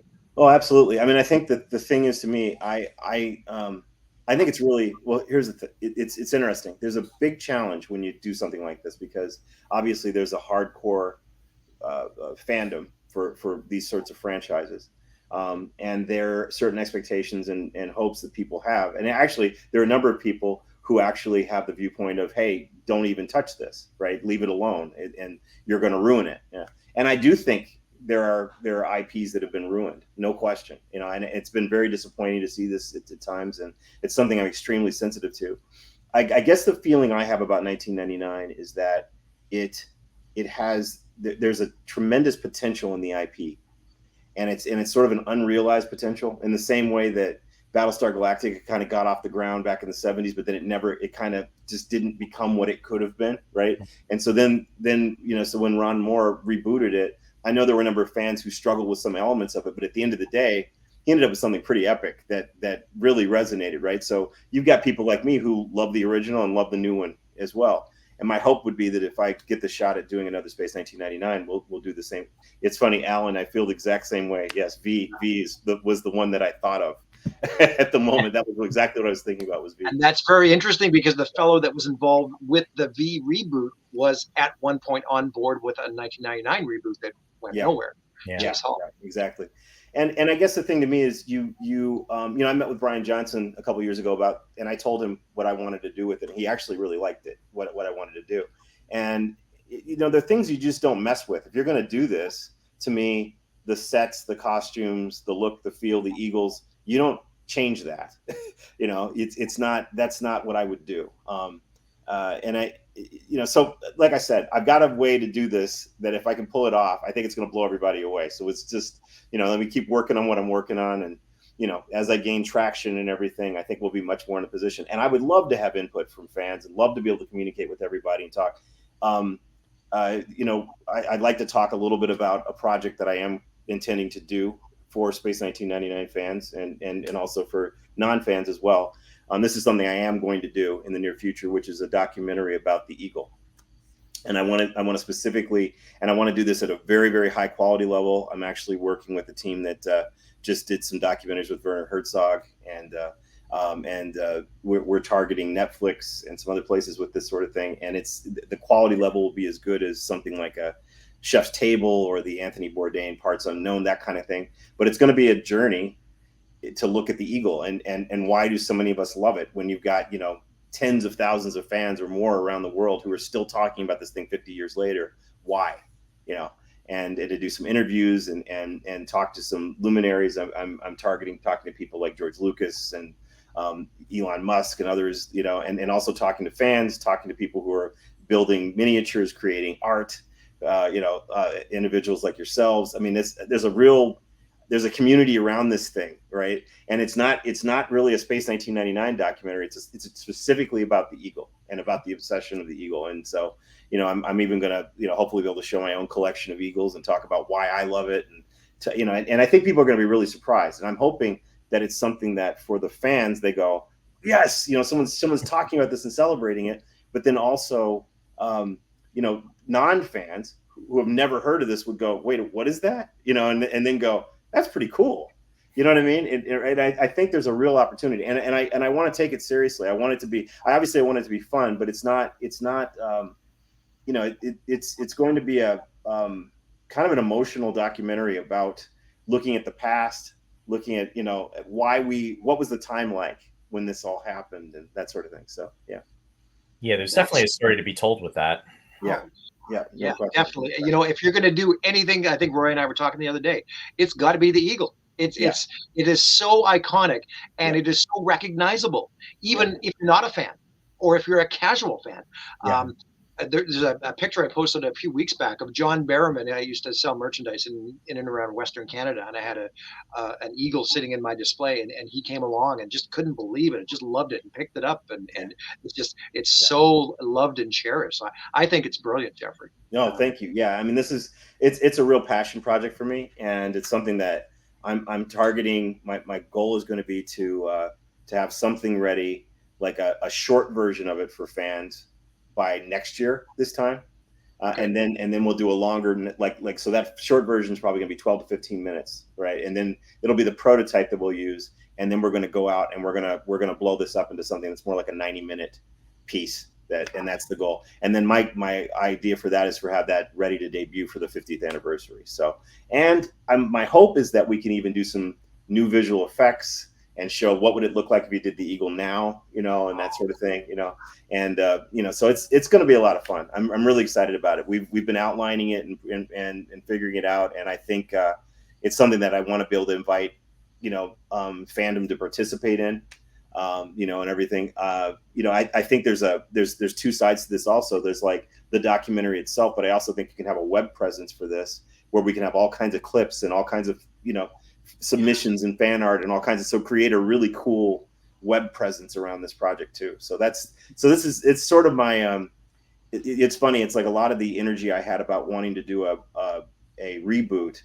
I feel like I could put a lot of that passion into this right now, and everything, and create something that we all can be really proud of and excited about. So I think that's the important word too, what you just said, passion, because I think that pretty much is going to ignite. And then, we've been saying throughout the broadcast with the 50th anniversary coming up, I mean, the timing would be really, on course with that, because it's going to be really bringing a lot of attention to the series, and the series is going to really be celebrated to a different level. So no time like that will be, the present. So that'll be a great time to do it. Well, you guys have had the chance to get to know me. I know some people in fandom don't know who I am yet, but I appreciate you giving me the opportunity to at least introduce myself and have some conversations with you.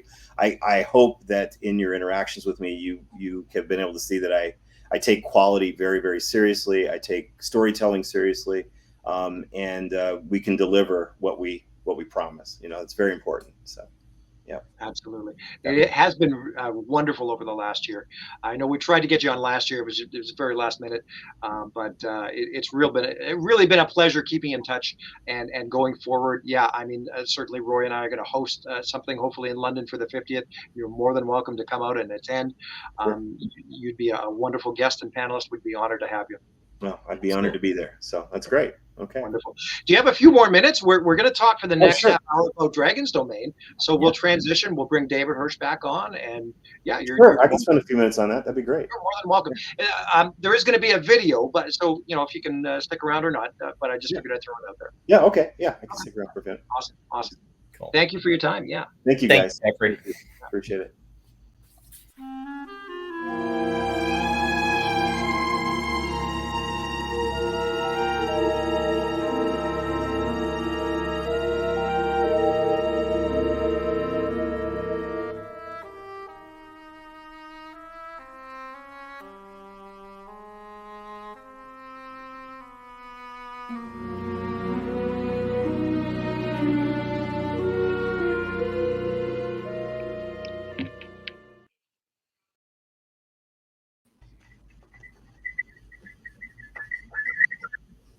Hi, guys. Okay, I'm just wondering what the squeaking meant. I don't know. Maybe it was the dragon. We're not sure. Could be. Well, hey, let's fly off in the eagle and get out of here. Well, There you- awesome. There you Awesome. go, Jeffrey. That's one of the original models right there. That's fantastic. Yeah. That's Yeah. just fantastic. Yeah, that's awesome. Oops, That's there so we go. cool. Yeah. That's so cool. Yeah. Yeah. Yeah. And David, it's great to interact with you. Yeah, really it's great appreciate to finally meet in person. Yeah, exactly. Yeah, we've had our little Facebook exchanges, but this is Yeah. cool. It's really cool. And I must say, I really did like the production design on Oceanus. Oh, thank you. It really had this nice feel that seemed like it could have been in the same universe as Space 999. Oh, thank you. I really appreciate that. That means a lot. That means a lot.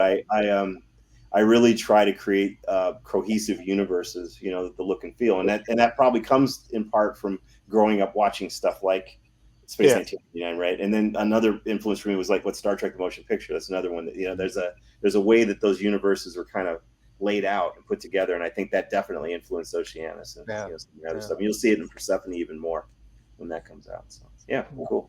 And oh, by the way, you know, I don't know, it's I've got your book. It's just right here in the room. Oh, yeah, great. yeah. Nice. You'll have to sign it for me sometime. With great book. Sure. Yeah, we have another one we're announcing on Tuesday officially.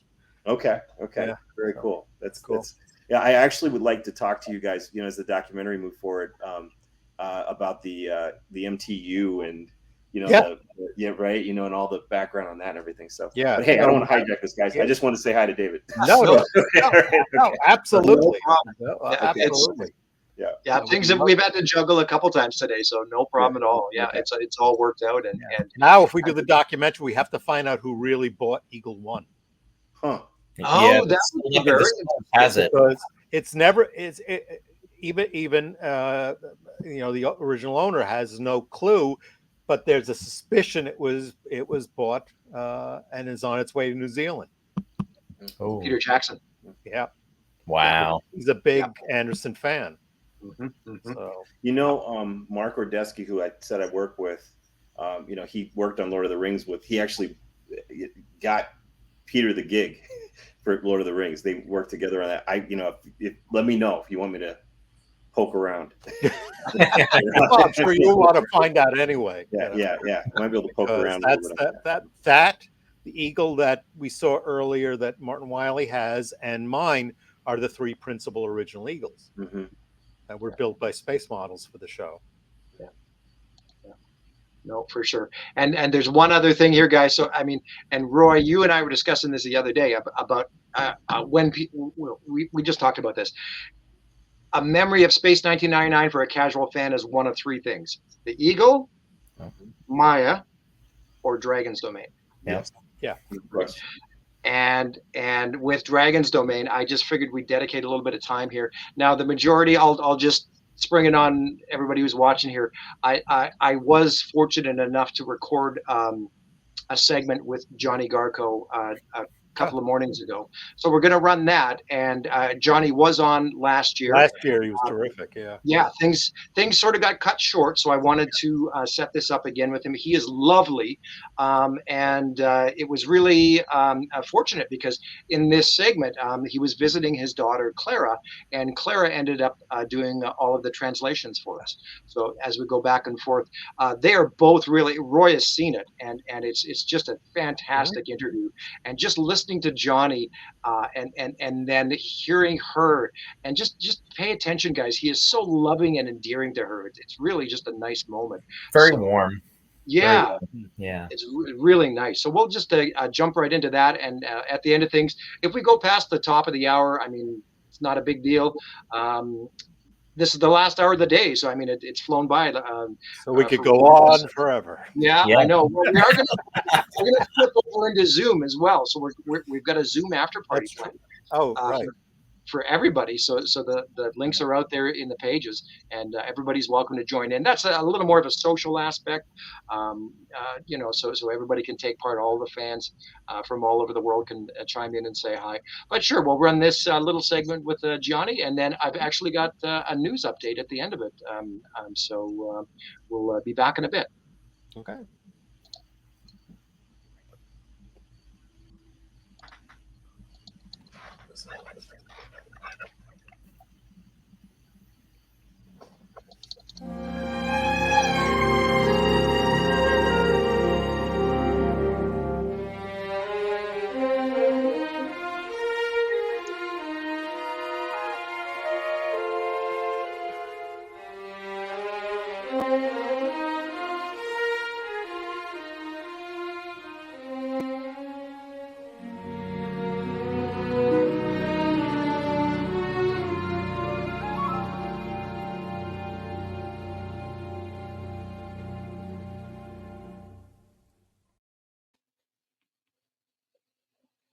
Well, hello, good afternoon.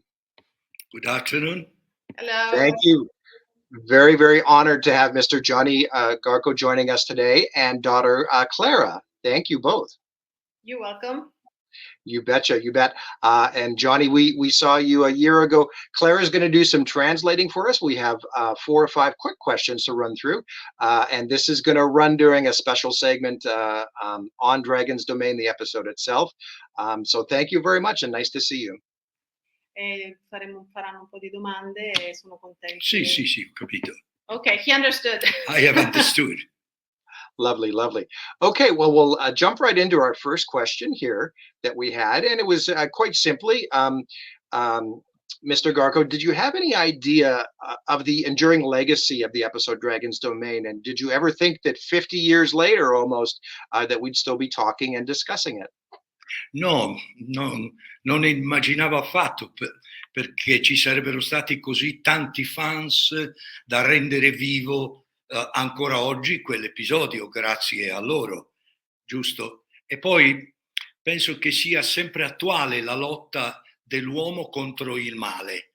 I greci hanno inventato un personaggio, Ercole, che lottava contro l'Idra, un mostro metà serpente e metà drago. Quindi, diciamo così, la forza del dominio del drago, dei Dragon's Domain, consiste nel suo valore simbolico, perché i mostri sono sempre tra noi, anche oggi, e quindi non possono non interessarci. In questo modo mi spiego anche il permanere del diciamo così, nella memoria di questo mio personaggio di Tony Cellini. No, I did not imagine that there would be so many fans that would keep alive the character, and that's why I did not imagine that after 50 years it would be still there.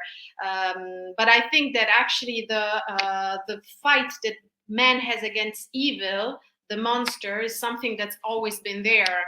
If we think about Greek history, Greeks have actually invented the myth of Hercules that would kill Hydra, that was a monster, half dragon and half snake.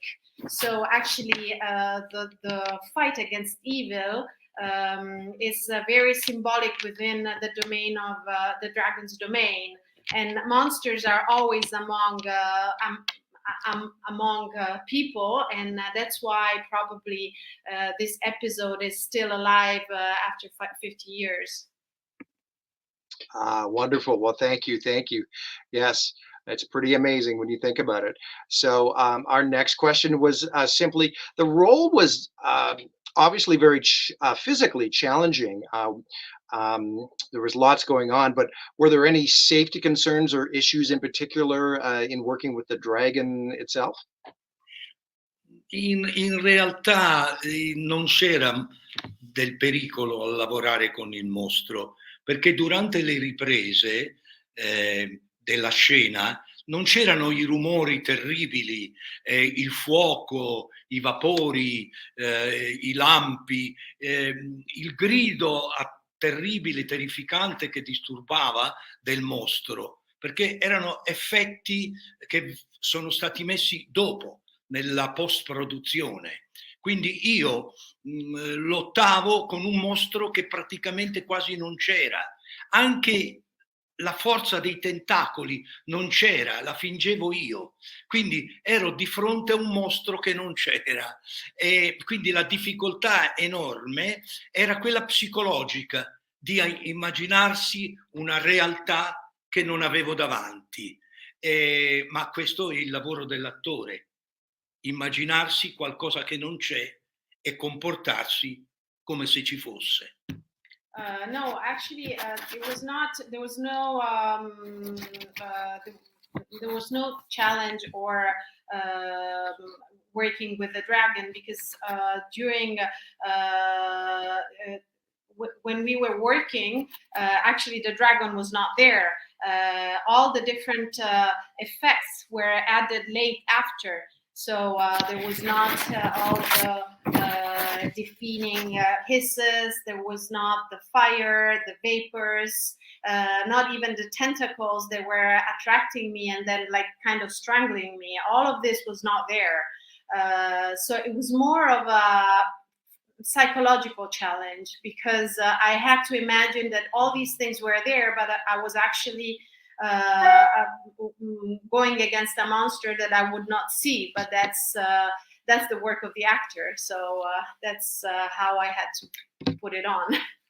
Cioè i tentacoli c'erano, ma non avevano forza, non mi attraevano, non mi tiravano dentro. Yeah, the tentacles were there, but they were not strong. They would not attract me and strangle me. Fingevo io che avevano forza. He was with the character the one that was actually making it up as if they were very strong.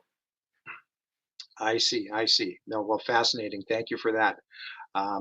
So the other thing was, did you have any particular memories of working with the director, Charles Crichton, and or possibly the screenwriter, Christopher Penfold? No, lo scrittore non l'ho mai visto sul set e non ho mai parlato. Il regista era un simpatico burbero scozzese, il quale alla fine di ogni chuck, il primo ok che chiedeva era al cameraman, il secondo ok, se tutto andava bene, lo chiedeva diciamo così, al direttore della fotografia. L'ultimo ok ce l'aveva lui come regista, che diceva va bene, ok, la recitazione è buona.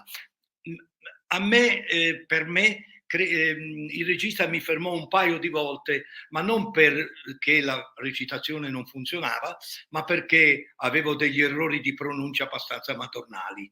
Ricordo un episodio molto divertente per me italiano, perché il primo giorno di lavorazione ci trovammo in tutto il cast degli attori in sala prove per la lettura del copione, tutti attorno ad un tavolo, e durante una pausa furono portati degli ottimi sandwich che noi mangiammo, e le bevande che ci furono servite non erano Coca-Cola o acqua minerale, ma 2 bellissime bottiglie di whisky scozzese. Io rimasi abbastanza sorpreso, perché in Italia questo non avviene mai, e mi sono ricordato che Shakespeare disse in uno suo credo rispetto a Falstaff, che l'uomo che resiste meglio all'alcol ed è il più grande bevitore è l'uomo inglese. Capì il senso di questa battuta di Shakespeare. Grazie al signor Crichton. So no, he does not recall having the writer on the set, but he does recall the director, who was like a very nice, grumpy Scot, I would say.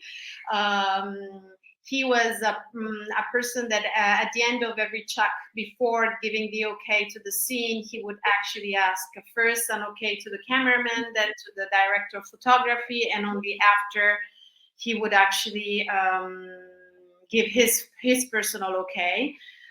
With my dad, he didn't have many interactions like stopping him on something specific, except a couple times, because he had some problems with pronunciation. So he would somehow correct his way of speaking. He recalls actually a funny episode during the first day of rehearsals. They were rehearsing by just reading the script, and at a certain point they had a pause, and during the pause they were offered sandwiches, and usually you would drink sandwiches with either Coke, water, beer, whatever, but being the director of Scott, they offered 2 bottles of whiskey, which was totally unusual for an Italian. So he recalled on that Shakespeare in Falstaff said that the best drinker is actually the Englishman. So now, he kind of understood why some of these phrases that might be totally passed on actually do have a sense, because he lived it in with the director. Oh, lovely, lovely. That is a fantastic story. Thank you so much. Very nice. Did you have any now to travel to Pinewood Studios and all that way, did you have any overall impressions as to the vast, expansive sets of Moonbase Alpha and of Space 1999, the sets and designs? Beh, il design di Spazio 1999 tutto razionale mi piacque molto, non proprio così invece il costume, che a prima vista ebbi l'impressione che fosse una specie di pigiama, pronto per andare a letto piuttosto che negli spazi stellari. Yeah, he liked very much the design of the sets of Space 1999 because it was very rational compared to what happened in Italy, which was very always overwhelming in a different way. But he didn't like very much the costume because he felt that it looked much more like a pajama at the beginning than actually the costume of an astronaut or a person that would need to go to the space. Pronto per andare a dormire, Yeah, ready to go to sleep. non in volo con l'astronave. Not with, not flying with its astronaut. Very nice, very nice, very funny. And then lastly here, Johnny, I know we had discussed last year, but could you tell us a little more about the gentleman named Michel Tetreault and his work with some writing and novelizations to do with the character of Tony Cellini? Sì, Michele Tetreault ha scritto 2 lavori su Tony Cellini, un breve racconto intitolato Adagio e un racconto più lungo di 236 pagine col titolo L'occhio ardente di Batian.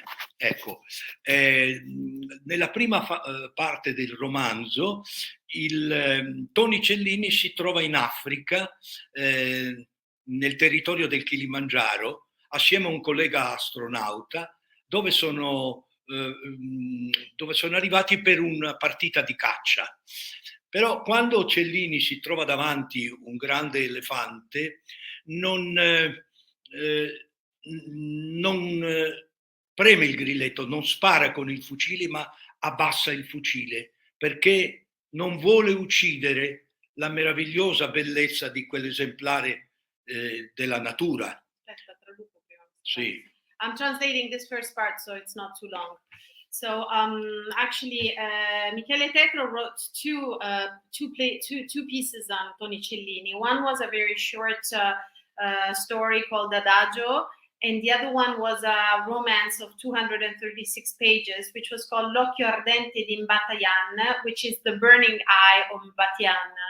In the first part of this romance, Cellini is in Africa, in Kilimanjaro area, with another astronaut colleague, and they go hunting. During the hunt, they find an elephant, and Cellini decides not to shoot the elephant because he feels it's a marvelous piece of being, of living being and of nature. Ok, un vecchio, diciamo così, sciamano presente alla scena viene colpito dal gesto di Tony Cellini e come atto di riconoscenza gli regala la propria ascia personale con la quale ha ucciso un terribile leone chiamato dalle popolazioni africane Batian, perché aveva divorato molti uomini, molte donne. Cellini, diciamo così, gli contraccambia dandogli una pietra lunare. Lo sciamano, assieme all'ascia, però, gli regala anche una profezia. Gli dice che durante i suoi viaggi sulle stelle, tra le stelle, incontrerà un demone potente con grandi capacità ipnotiche. Vado? Okay. So the whole scene of not killing the elephant is seen by an old shaman, shamans, those who they are, okay? and who appreciates the gesture of not killing the elephant, and in sign of appreciation, he gives as a gift to Cellini his personal axe, with which he, the shaman, had killed this monstrous lion, which was called Mbatian, who was considered a terrible monster by the population because had killed a lot of people. On the same side, while Cellini gives the shaman a moonstone as you know, a reciprocal gesture, and before leaving, the shaman tells Cellini that gives actually Cellini prophesizes that he would in the future encounter a hypnotic demon creature. Sì, poi Cellini naturalmente, ritornato a Moonbase nella base lunare, partirà per la spedizione verso la stazione Centauri. No. Durante questo viaggio la dottoressa dei viaggiatori, Monique Boucher, si innamora di Tony Cellini. Quindi quando durante la prima incontro con il mostro, ovviamente la dottoressa viene divorata, e questo sarà un ricordo atroce per Cellini. E una delle cause che lo farà decidere di ritornare a lottare con il mostro sarà proprio il ricordo della donna amata. After the prophecy, Cellini goes back to the lunar base and starts his traveling towards the spatial station Centauro. Yeah, and during that trip, he falls in love with Dr. Bucherer, who is going to be actually killed by the demon. And that's why he decides to go against the demon again, because he is totally he really feels terrible and is for what happened to his beloved, and then the rest obviously you know by the episode. Yes. Oh, well, I had no idea of that. That's fascinating. Actually, the book is totally sold out, and it would be good to probably translate it in English by someone so that you can't find it in Italy anymore. L'edizione è esaurita. Yeah, it's sold out. Molti fans internazionali chiedono questo romanzo. A lot of international fans ask for this romance because it's like the prelude of the episode. Naturalmente Cellini, Tony e Monique si incontreranno in spirito in una terza dimensione grazie all'intervento dello sciamano. And then Monique and Cellini will actually meet. Their spirits will meet in a three-dimensional place or a third-dimensional place, thanks to the shaman who will make them meet again. That is incredible. I love that so much. I think we should really advocate for getting this translated into English. I think a lot of fans would really enjoy that. Yeah, if you try to find somebody that may translate, it will be nice. Michele, I know a couple of people, because there was actually an Italian Space 1999 movie that was recently translated, and so I think there'd be a couple people. Yeah, and the novel